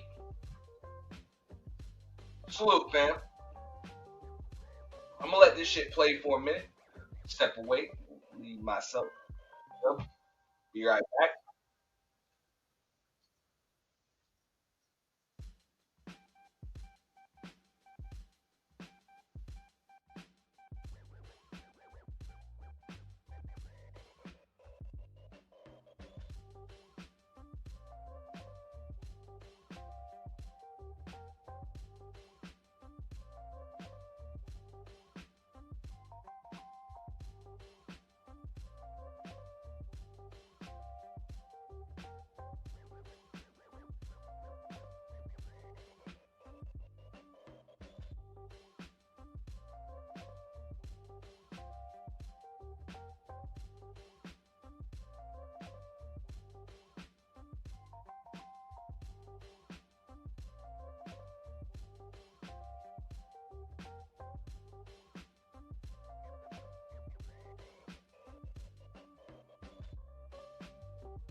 I was on mute. My bad.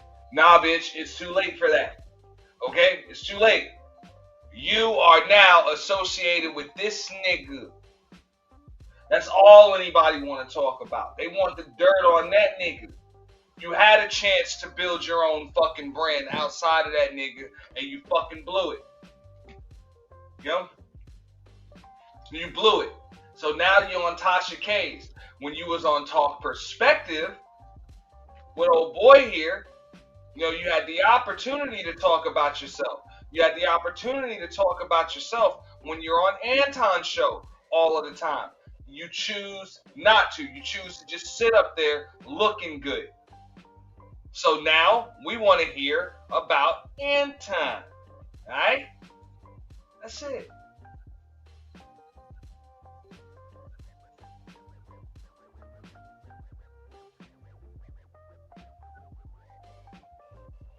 Damn. Everybody said, I don't think you have a husband. Now, according to Candy Cane, her husband's already been doxxed. Said SWAT, MMA, and shit like that. So if she has one, that motherfucker about to come out. They about to find the marriage licenses, all that shit, and they about to dox the fuck out of that nigga within the next 5 to 7 days. Real shit. They're about to. But just like I said earlier, that whole bringing her to a basketball game and she's not your chick or your wife, that's bullshit. That's bullshit. Because if anything, it's all a tax write-off anyway. That's why he's so quick to fly people out and all that other shit. And I'm pretty sure he gets a discount when he's booking these Delta flights and shit. You get Delta Sky Miles and shit like that. I've chilled in the Delta Lounge, man. Them Sky Miles are nice. It's good shit. You probably get that shit too, New. You know what I'm saying? With your job, I'm sure they set that shit up for you when they need, you know, extra people in your industry to come through. That lounge is the shit. Every airport got one. Just about every airport got one. You know what I'm saying? The Delta Sky Lounge. But, real shit. If it were me, and you're part of my team, and I want to do an interview with you, I'm about to fly you and your husband out, both of you, and I'm going to go to a game, and you can stay in the hotel, or you go hang out with my wife for the night. I don't give a fuck. But if I'm going to go to a game at all, I'm about to go with either you and my wife, or I'm about to just go with your husband. Just to show it ain't nothing, man. She can hang out, you know what I'm saying, the ladies, the girls, the ladies, they can hang out at the crib, you know what I'm saying. Rita's going to cook dinner. You know what I'm saying? She's going to cook dinner. And maybe they can catch up on talk about ladies shit, you know what I'm saying, exchange recipes, exchange makeup tips, whatever. You know, I mean, you go to the game. You know, talk about some shit. I'm about to become homie because that's the goal. I'm trying to become, if I really am invested in your talent, I'm about to become homies with your husband if I'm really invested in your talent. Because I understand that your husband, once I get in good with him, like, he's the one that's gonna make sure he gets the best out of you. I can't because you're under your husband's, you know, protection, tutelage, all of that stuff. You know? I'm just saying. But all of that, I'm gonna go to a game with you and your husband's at home and shit like that. Like, that's bullshit. Tell him, Azriel. I'm about to mod you up in a second. Shout out to Azriel. But yo, like that's the way shit goes in the world of business. Like, yeah, there are women in business all of the time. They got different talents. Even if your woman's a fucking model. Even if your woman is a model. And the modeling agent,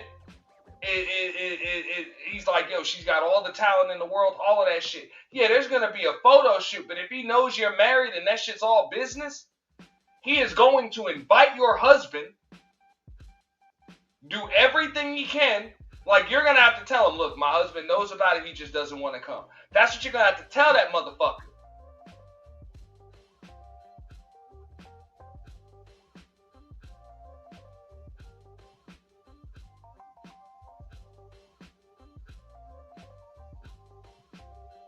when it's all about business. But ain't none of that, oh, he's never met my husband and shit like that. Fuck out of here. You know, you stay home, and me and your husband, yo, you play golf? You play golf? You don't play golf? You play pool? You play cards? We taking a trip to the casino. We taking a trip to the golf course. We going to the pool hall. You know, we're going to the game. You like basketball? You know, I'm gonna fly you out when the Wizards play the Pistons. Since you in DC, you like basketball? Okay, I'm gonna fly you out when the Wizards play the Pistons, or when they play the Lakers or the Knicks or some shit like that. You know, or the Bucks. Whatever. You know. You hang with the wife.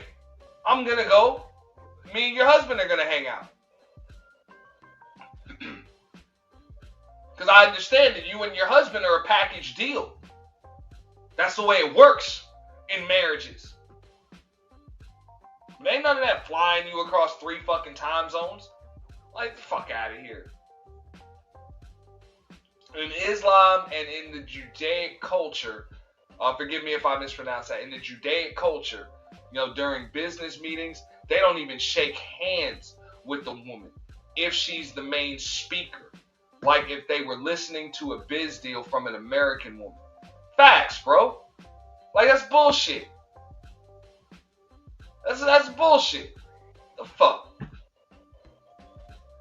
Like, and even if you were an avid basketball fan like that, like you're an avid basketball fan, fuck that. You and wifey go sit courtside. I'm gonna sit my ass in that lounge, because if you got season tickets, you probably, because she said that he had some, you know what I'm saying, like yeah, he had an invite to the lounge, or he had passes, you know, into the press lounge or the sponsors lounge or whatever. Now, wifey's coming too. Y'all can sit courtside. I'm in here closing deals, handling business. Y'all come in at halftime.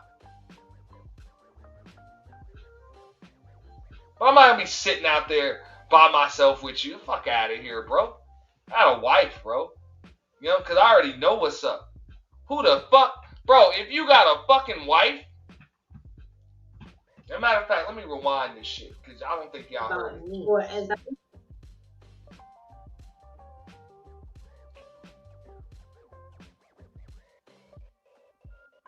We're not here to talk about I don't know if y'all 99% heard of the this time. part. Y'all forgive me. I was supposed to be on this part right here. So I'm going to spin it back. But miss me with the bullshit. You know, just miss me with the bullshit. Your new money, you don't understand how shit goes in just work, business, whatever the fucking case may be.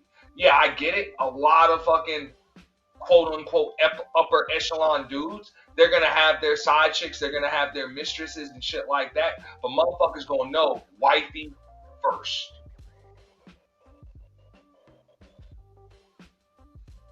The wife supersedes all.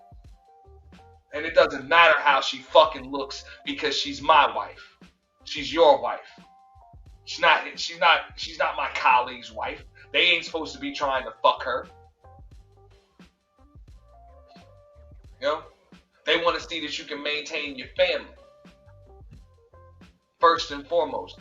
You know, you're better off introducing the woman that you're with, as your fiance or your wife, than you are as just introducing a woman as your girlfriend when it comes to these deals that are closed in lounges over drinks and on cocktail napkins and in gentlemen's clubs and poker tables and shit like that. If you're going to introduce a woman at all, you're better off introducing her either as your fiance or as your wife. Rings. Like rings. She's just usually off camera. But she wasn't with you that day at the game. No, she was not. Your husband could take another woman to a basketball game? Tasha, we're not here to talk about my husband. We're here to talk about I'm here to talk about your character. Okay, well, my character is A1, because this is a woman. I've talked to his wife in person. She met me the first day I came out, and I can tell you that I have no Question: Can your husband take another woman that looks like you to a basketball game? If my husband was doing business as I'm doing it, or as Anton is doing, or something that deals in that arena, yes, he just can't go to one. But again, Tasha, we're here to talk about me. My character again is A1 because I'm squared away with the Micca, wife. I don't think you have a husband. I think that's a safe word for you. No, well, Tasha, you can. I'm sorry, you can think. Tasha said, I don't think you have a fucking husband. I think you're fucking lying. I think husband is just a safe word for you. Damn, dog. Damn. But you know what? Now, I would agree with Tasha if Candy didn't come in my chat earlier and say that, yo, the husband's already been doxxed to holy hell. And he's going to get doxxed again. Now, just because she might be married does not mean that she has a husband. Just so y'all know. Doesn't mean that. Okay? And again, once again, we're simulcasting at both the home of the official YT Purge and Auntie's The Boiler Room. We're on vertical also at Auntie's The Boiler Room. So y'all make sure y'all like the stream. Smash that like button. That's free. But also support the stream through Cash App, Super Chat, Super Thanks. You can buymeacoffee.com and also cop that membership. Whatever channel you're watching, cop the membership there. And whatever channel you're not watching, cop the channel there too, goddamn. Or cop the membership there too. We appreciate that. Thank you. What you want to think, but I'm telling you the truth. I can't help what you think. But because you don't move like a married woman. Okay, well, I understand what you think, Tasha, and I understand how you feel. But again, I am. And the way you skated around that question, no, it's like every time you bring up the husband, you don't feel comfortable talking about it, and then you pick, coincidentally, after the internet has dragged you, my platform, which is very big, to say that now you have this invisible husband. No, I don't want to dox the dude. I'm waiting on somebody else to do it so I don't have to take credit for it. I don't want to be the motherfucker that dox the dude. You know, but I'm sure somebody will. I've been on this YouTube shit long enough. It's already been done, so it ain't nothing to pull that shit up. And they said he got a history in MMA, and some other shit, so whatever. Once he gets doxxed, the whole file is opening up. There's an entire file on that motherfucker. So it's all good. It's coming out. No one knows about. A lot of people know about my husband. I'm from a small town, so a lot of people know about my husband. And if there's a husband, I can find out about it. I can't do it right now, but I can. You do know that, right? That's absolutely fine. But I'm just again, telling you, if there's no husband, and you say that there's a husband, and maybe there's some issues with the husband, then I got to report. Maybe there's a dude that she's married to that's already dropped her fucking ass. Just because you married to a motherfucker doesn't mean you have a husband. I get it. You know? I get it. I know how that separation shit works. I've been there, done that. I know motherfucking married people that have been separated for 15, 20 fucking years. Still legally married, live in separate states. You know? Live with separate states, got new booze, all that shit. You know?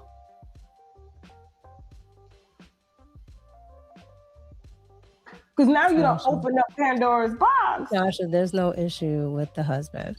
I've answered every question that you've asked, and I've answered it truthfully. I have a husband. Do you think your relationship with Anton is deemed as publicly appropriate? Yes, I've never done anything with Anton that has not been business. And he's never propositioned you or flirted with you? Absolutely not. He does not proposition me. Yeah, bro. She's not media trained at all. Definitely doesn't understand the art or the science of interview. Like when you're being interviewed, I mean, in some case, depending on what your goal is, like if you're interviewing for a job, you want to kind of switch the role of interviewer around, but you want to do it subtly, without undermining, the interviewer. So you want to try to interview them, but when you're doing something to try to clear your name, it did make sense for her to try to bring it back on herself, but you can't do it by refusing to answer questions. You have to answer questions clearly and concise. You have to be, hey, yes, no, absolutely, absolutely not, and then you gotta do kind of what she did earlier. Talk about Red Cup. Red Cup talk with Micca. You got to talk about pop culture with Micca. You got to direct people to the IG. You got to let them know about events, shit you got coming up. Fuck shit you done. Talk about shit you got coming up. What your views are when it comes to shit. Like you got to find a way to pivot, or the exact term, like if she was actually, or if she was really well versed when it came to television, the term is segue. You had good segues from one thing to another, and you should know how to do that, especially when you're doing a damage control interview, like that. Like I said, it's an art, it's a science, but I don't think she's well versed in it, which is one of the reasons why her manager had to keep telling her, remember what I told you. Understand how the interview is going to be. When they try to talk about Anton, try to do everything you can to bring it back onto yourself. But she doesn't know what she's doing. Okay. All right, well, listen, I wasn't going to come on here and just let you, say what you wanted to say. I had to pressure you a little bit. I understand. I'm just saying, you wouldn't be around my nigga. I'm just saying, gorgeous. I'm not insecure. You wouldn't, not with this. And we're going to make sure we put up a hole. That's real. Every nigga, dog, or every dude with a chick, y'all all know your chick would have bust this chick's fucking face wide open. She would have bust this chick dead in her shit. And no, it's not cool. No, you can't be around this chick. Same rules apply with Island Gal Q. No, she can't stay at the house. Now, I'm not saying those are bad women or any of that shit, but no, ain't nobody's chick cool with that shit unless she fucking another nigga. That's the only way. And I know chicks that'll be fucking another nigga, and they still ain't cool with this chick being around their fucking husband. Like, fuck that. Hell no. So nah, A BBL, or are you natural? No, I am 100% natural. Those your eyes too? Everything that you see on my pages. Everything that you hold on. Okay. Let me answer. Everything that you see on my page is. However, if you want to talk about, do I wear contacts from time to time? Yes, I do. Okay. Yeah, you don't move like a married woman. You. I'm just saying. Like, That's what I said. I was like, bro, somebody told me she had her body done. I'm like, no, you didn't. No, you didn't. You know what I'm saying? You just know when the camera's about to take a shot, so you suck in your gut and shit like that. But I'm like, when I saw this shit right here, I'm like, the fuck? The fuck you get worked on? Fuck you get worked on? For real. Look, I done seen chicks that shit is scary. Their stomach is so fucking flat. I'm gonna be real. Like, that shit don't even look healthy. Your stomach ain't supposed to be that goddamn flat. And they'll tell you, nah, dog, hey, motherfucker, hey, they took it out of my stomach and put it in my ass. Real shit. That's that. Hey, I got it done like that. So I'm like, nah, you ain't got no work done. You know? So I don't think she had any work done. She's just a pretty chick. But that's really it. I understand what you are saying, but my initial point still stands. As long as my husband knows my business dealings, my husband knows who I'm talking to, my husband has either talked to or met anybody that I deal with. So with that being said, that's the only person that I'm accountable to. Very true. Okay. And I'm going through your pictures and your videos, and I do this for a living. Anton only likes your full body pictures. He doesn't like your content. I'm going through it. Did you know?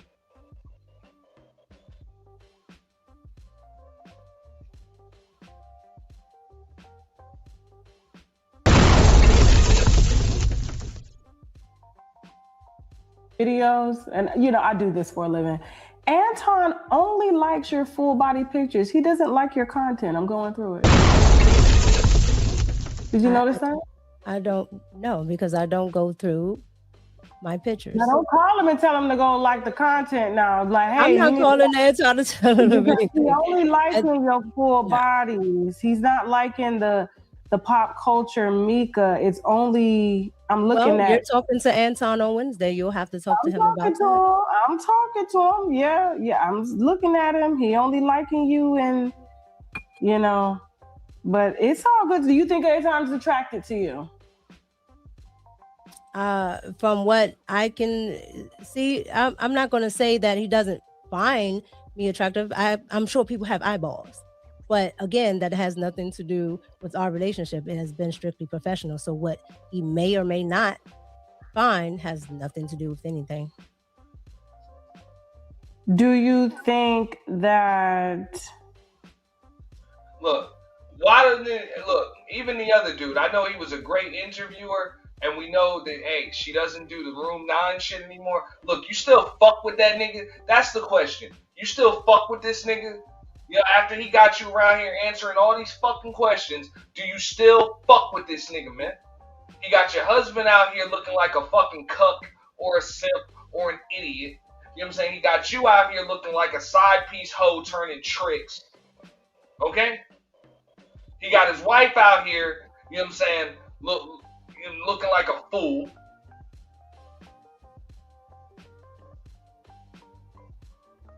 He's over here looking like the trick.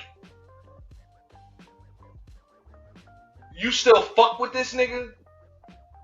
Yes or no? Why don't anybody ask that question?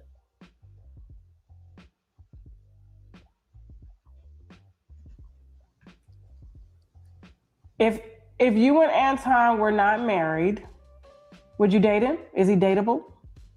Is he your type? It's not. It will never be whether. I told you she likes that man. I said this on Witch Doctors. I'm like, I know a lot of people don't want to admit that shit. Anton, we're not married. Likes that nigga, man. Micca's still a pretty woman, and even just by her Instagram profile, people, we can sit here and pop shit, but I'm pretty sure men of means have offered her things, offered her time, offered her a bunch of shit. Bro, she liked that nigga, man. And it's okay. And I know people be like, but he's short and he look like the fucking flying monkey from the fucking Wiz and shit. Rick Ross knockoff ass nigga and shit, whatever. Blah, blah, blah. Man, fuck all that, man. Bro, we see chicks deal with dudes all of the time. We be like, what the fuck you seeing that nigga? You think about that shit, whatever. Chicks see what the fuck they see in them. I know I done dated plenty of fucking women. Over the course of time, somebody asked me, what the fuck you seeing that nigga? Hey, whatever. I don't know what the fuck she said. I don't know what the fuck they said. It was what it was. I believe she liked the nigga, man. Because she's still going out of her way to not throw this motherfucker under the bus, not even to save her own skin. And that's okay. That's why I believe the motherfucker smashed, because I believe she likes him. Maybe it's because of what he can do for her. Maybe it's because of who he is. Maybe it's a combination of both. I don't know. Could be. Thank you. Thank you, Uncle Shannon. Shout out to Uncle Shannon right there, 1756. He said, yeah, she definitely likes him. That's what I'm saying. These motherfuckers in these spaces don't want to admit that shit because they don't want to give Anton no props for nothing. I'm not giving him props. You know what I'm saying? Because whatever. You know what I'm saying? That's basic man shit, bro. You're going to get some woman's going to like you at some point. You know? In your life. That's not fucking, you don't get credit or extra cool points for that shit. You know? Especially a woman that wants to be seen for more than just her looks. She's going to see a dude for more than just his looks and other things. So she might think he's smart. It's a bunch of shit that could have brought her to the, actually got him in the door, with her. But I think there's got to be other shit that makes her stay. Because she still won't say that she's not fucking with this nigga no more. She separated herself from room 9, but is she still not fucking with this nigga no more? Nah, and I believe that, bro, she likes the nigga, man. And that's cool, bro. Ain't nothing wrong with that. Maybe she's shielding him because she doesn't want to give him incentive to tell the tea. But, hey, why is there tea in the first place? That's what I personally believe, yeah, there is tea. Just my assessment, I believe she fucked the nigga. I just believe so. That's alleged. Just my assessment. You know? Because, again, I'm going to say it over and over again. I believe he tried, and I don't believe that she said no.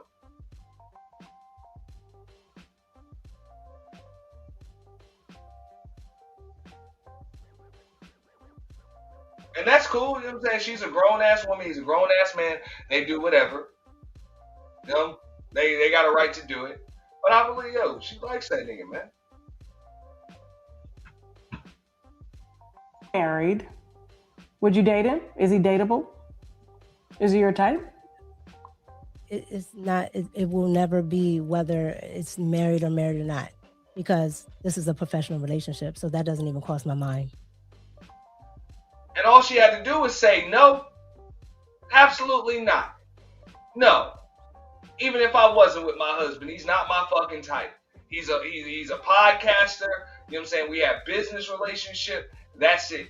And I never even thought about that until you asked me that question. But now that you asking me that shit, it's a no-brainer. Absolutely not. That's the answer.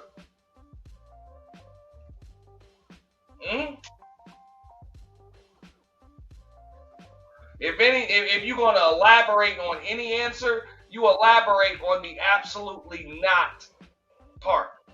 Like I said, when you're doing interviews, you want to be clear, especially when you're trying to take it off of the subject that the interviewer is trying to keep it on. It's yes, no, absolutely, absolutely not. What's up, Trinity?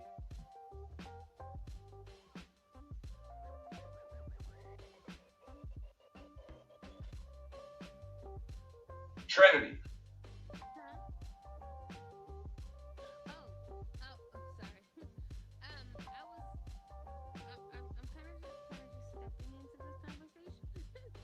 You know when you got audio. Type it in the back chat. Okay. All right. And on top of that, I am married. I'm fine where I am. Okay. I'm very well taken care of. Okay, all right. The husband is giving white though. I don't know. My husband is not white. Okay. Is he black? My husband is African. Okay. All right, cool. Does he live here? Did she just say her husband is African? Okay. I was watching the scene from Sugar Hill.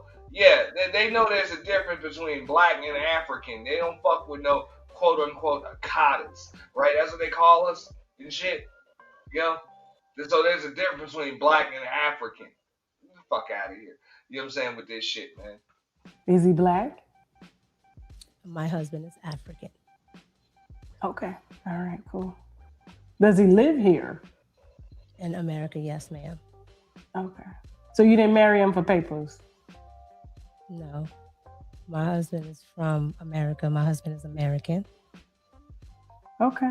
All right. Well, listen. All right. Well, listen, Micca, anything else you want to leave with? I mean, you asked for this interview. I didn't even ask for it. So, you know, I'm not gonna let you just get up here. She asked for it. She asked for it. Right?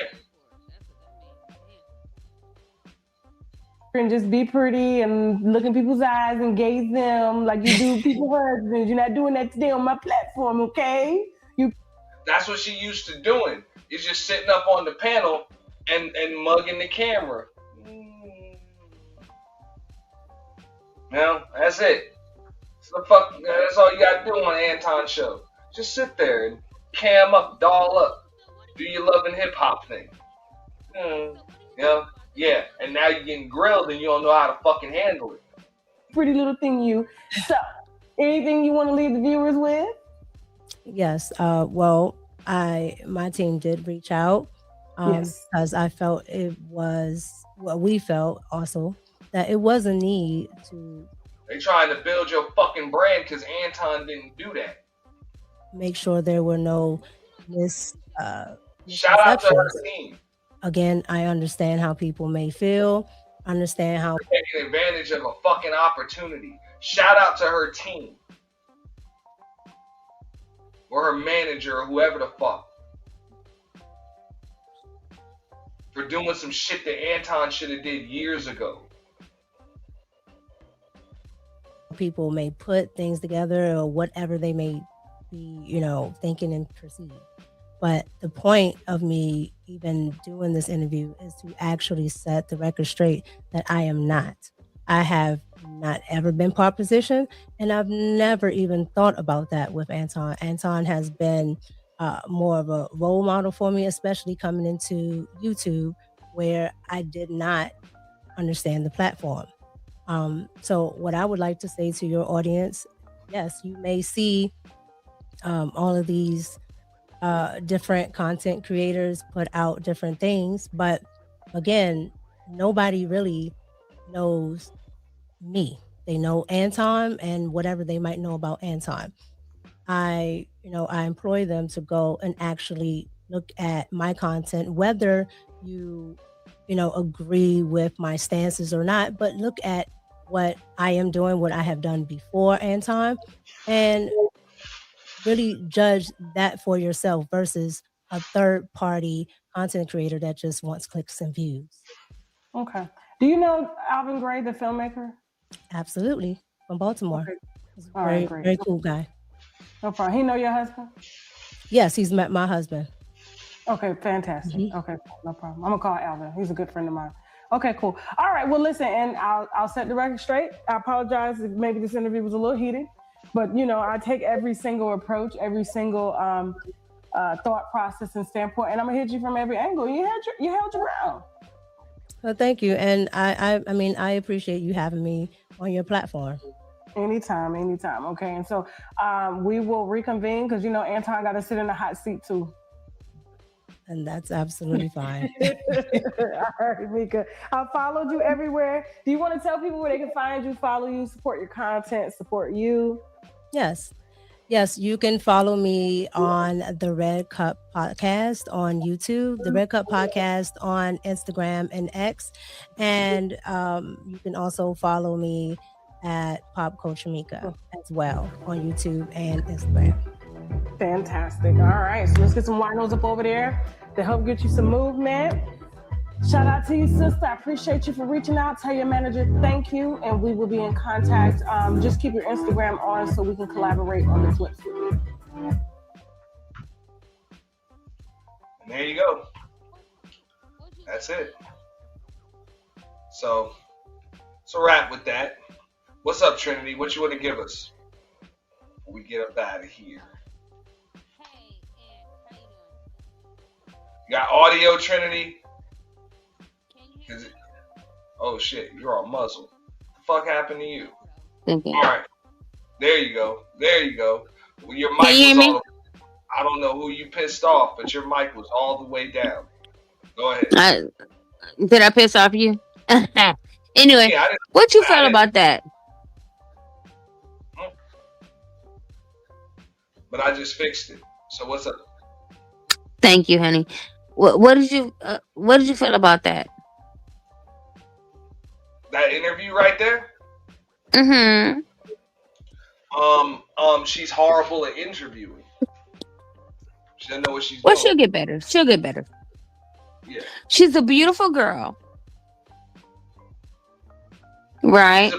And I can tell she was nervous, but you know what? I think she'll get better. What you think? Like I said, she's a pretty woman. I would, believe it or not, I would actually give you a few points over her. You know? Well, it's not a competition thing. What I'm saying is that as far as her though, I think as far as her progression, I think she's an amateur, but I think that over time, in about 5 years. Now, I really want to know what is her pedigree. You know, that if I talk to her and I figure out what her pedigree is, then I'll know how long she'll last. Now, if she's with the gender war and shit, I know she won't last long because she definitely looks too weak to me to be a gender warrior, like, you know. But if she is, she's more of the liberal versus conservative thing on yeah. I think if like journalism, well, not journalism, but like maybe scripted news. She'll be good at scripted news. But if it comes to gender warring or journalism, I don't think she has the grit. I just don't see it in her. But then I could be wrong. You see what I'm saying? I could be wrong. You know what I'm saying?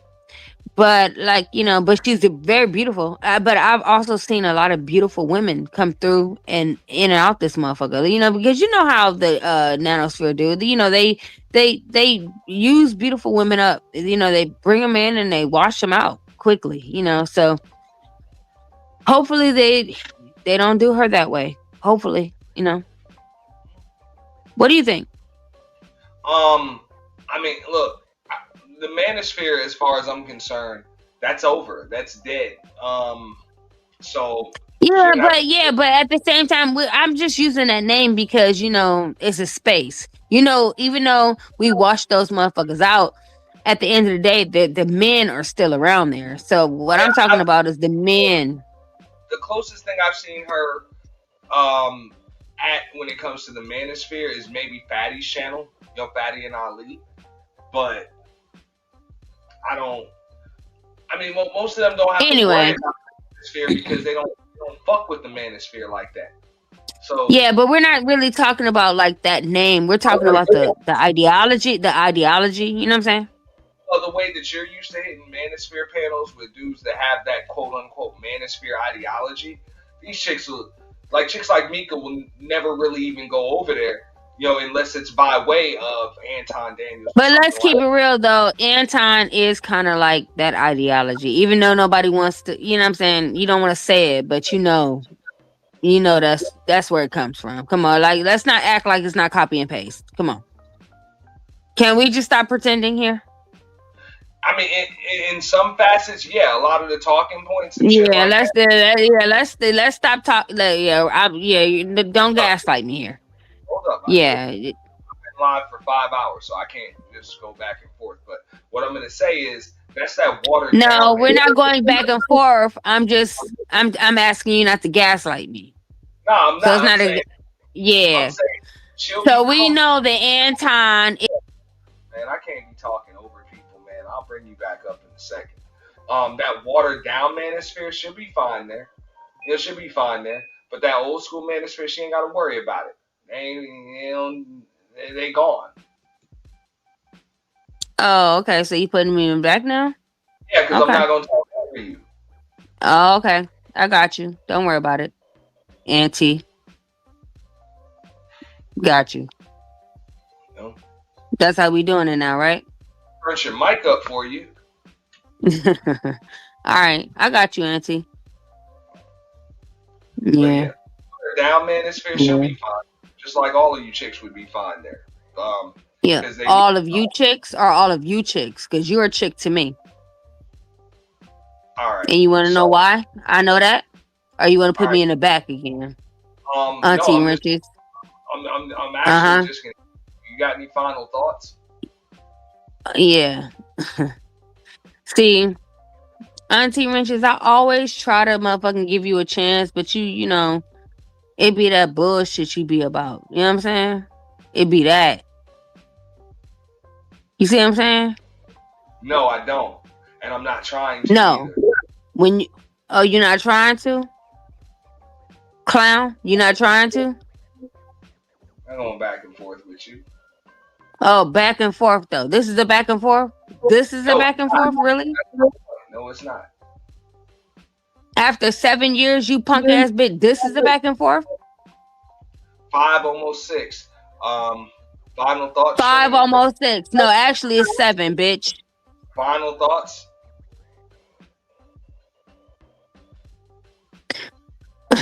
First of all, you look like a crackhead Indian. That's number one. You need to take that, bitch. I don't know who the fuck told you that motherfucking aesthetic was right for you, but first of all, you look First of all, 'cause I'm about to roast you, bitch. Peace. Right? The wrong show. You know what I'm saying? So on that note, definitely fun, breaking down all of this content. You know what I'm saying? Shout out to Talk Perspective, Tasha K for giving us a little something to break down. Shout out to everybody that supported through Cash App. You know what I'm saying? The super chats are always appreciated too. I'm about to get out of here. Replay will be available exclusive at Auntie's The Boiler Room. So if you're watching at the home of the official YT Purge, make sure you share this out at Auntie's The Boiler Room. Okay, I'm going to go ahead and drop that link in the chat before I get up out of here. Let me see here. What else we got? Oh, also, we're going to break down the interview with Tasha K and Anton Daniels later on this week. All right, but for tomorrow, we will be scheduling body camera breakdowns and reactions with myself and just my 5 cents. So you guys make sure that you check that out because it's going to be our celebrity edition with some other shit mixed in there too. So we got a bunch of wild shit going on, content on the docket, you know what I'm saying, coming through for the next 2 weeks. So, or the next few weeks. I said 2 weeks, but it's going to be few weeks, next few weeks. It's a lot of shit going on. So a lot of shit going on. You guys make sure you tune in. On that note, I am about to get up out of here. Long day tomorrow. It was definitely fun. Shout out to Trinity Time Travels trying to come up. Shout out to Drip that came up as well, and Sherry Berry. We appreciate all of y'all. On that note, again, shout out to Orlando with Talk Perspective. Micca for giving us this content. We don't think you're very media trained, interview trained, but hey, we appreciate the content, breaking it down, and I do admire your courage, going up there, doing your thing when it came to that. Shout out to all the new members, Black Pearl as well, I'm saying, Carl Anderson, Killer Swag, Bridget M, shout out to Chat Mafia, L Nixon, Emperor Kojak 313. We appreciate all of that, man. Thank you so much. You get up out of here. Definitely a pleasure. Y'all have a good night. I'm out of here, man. Peace.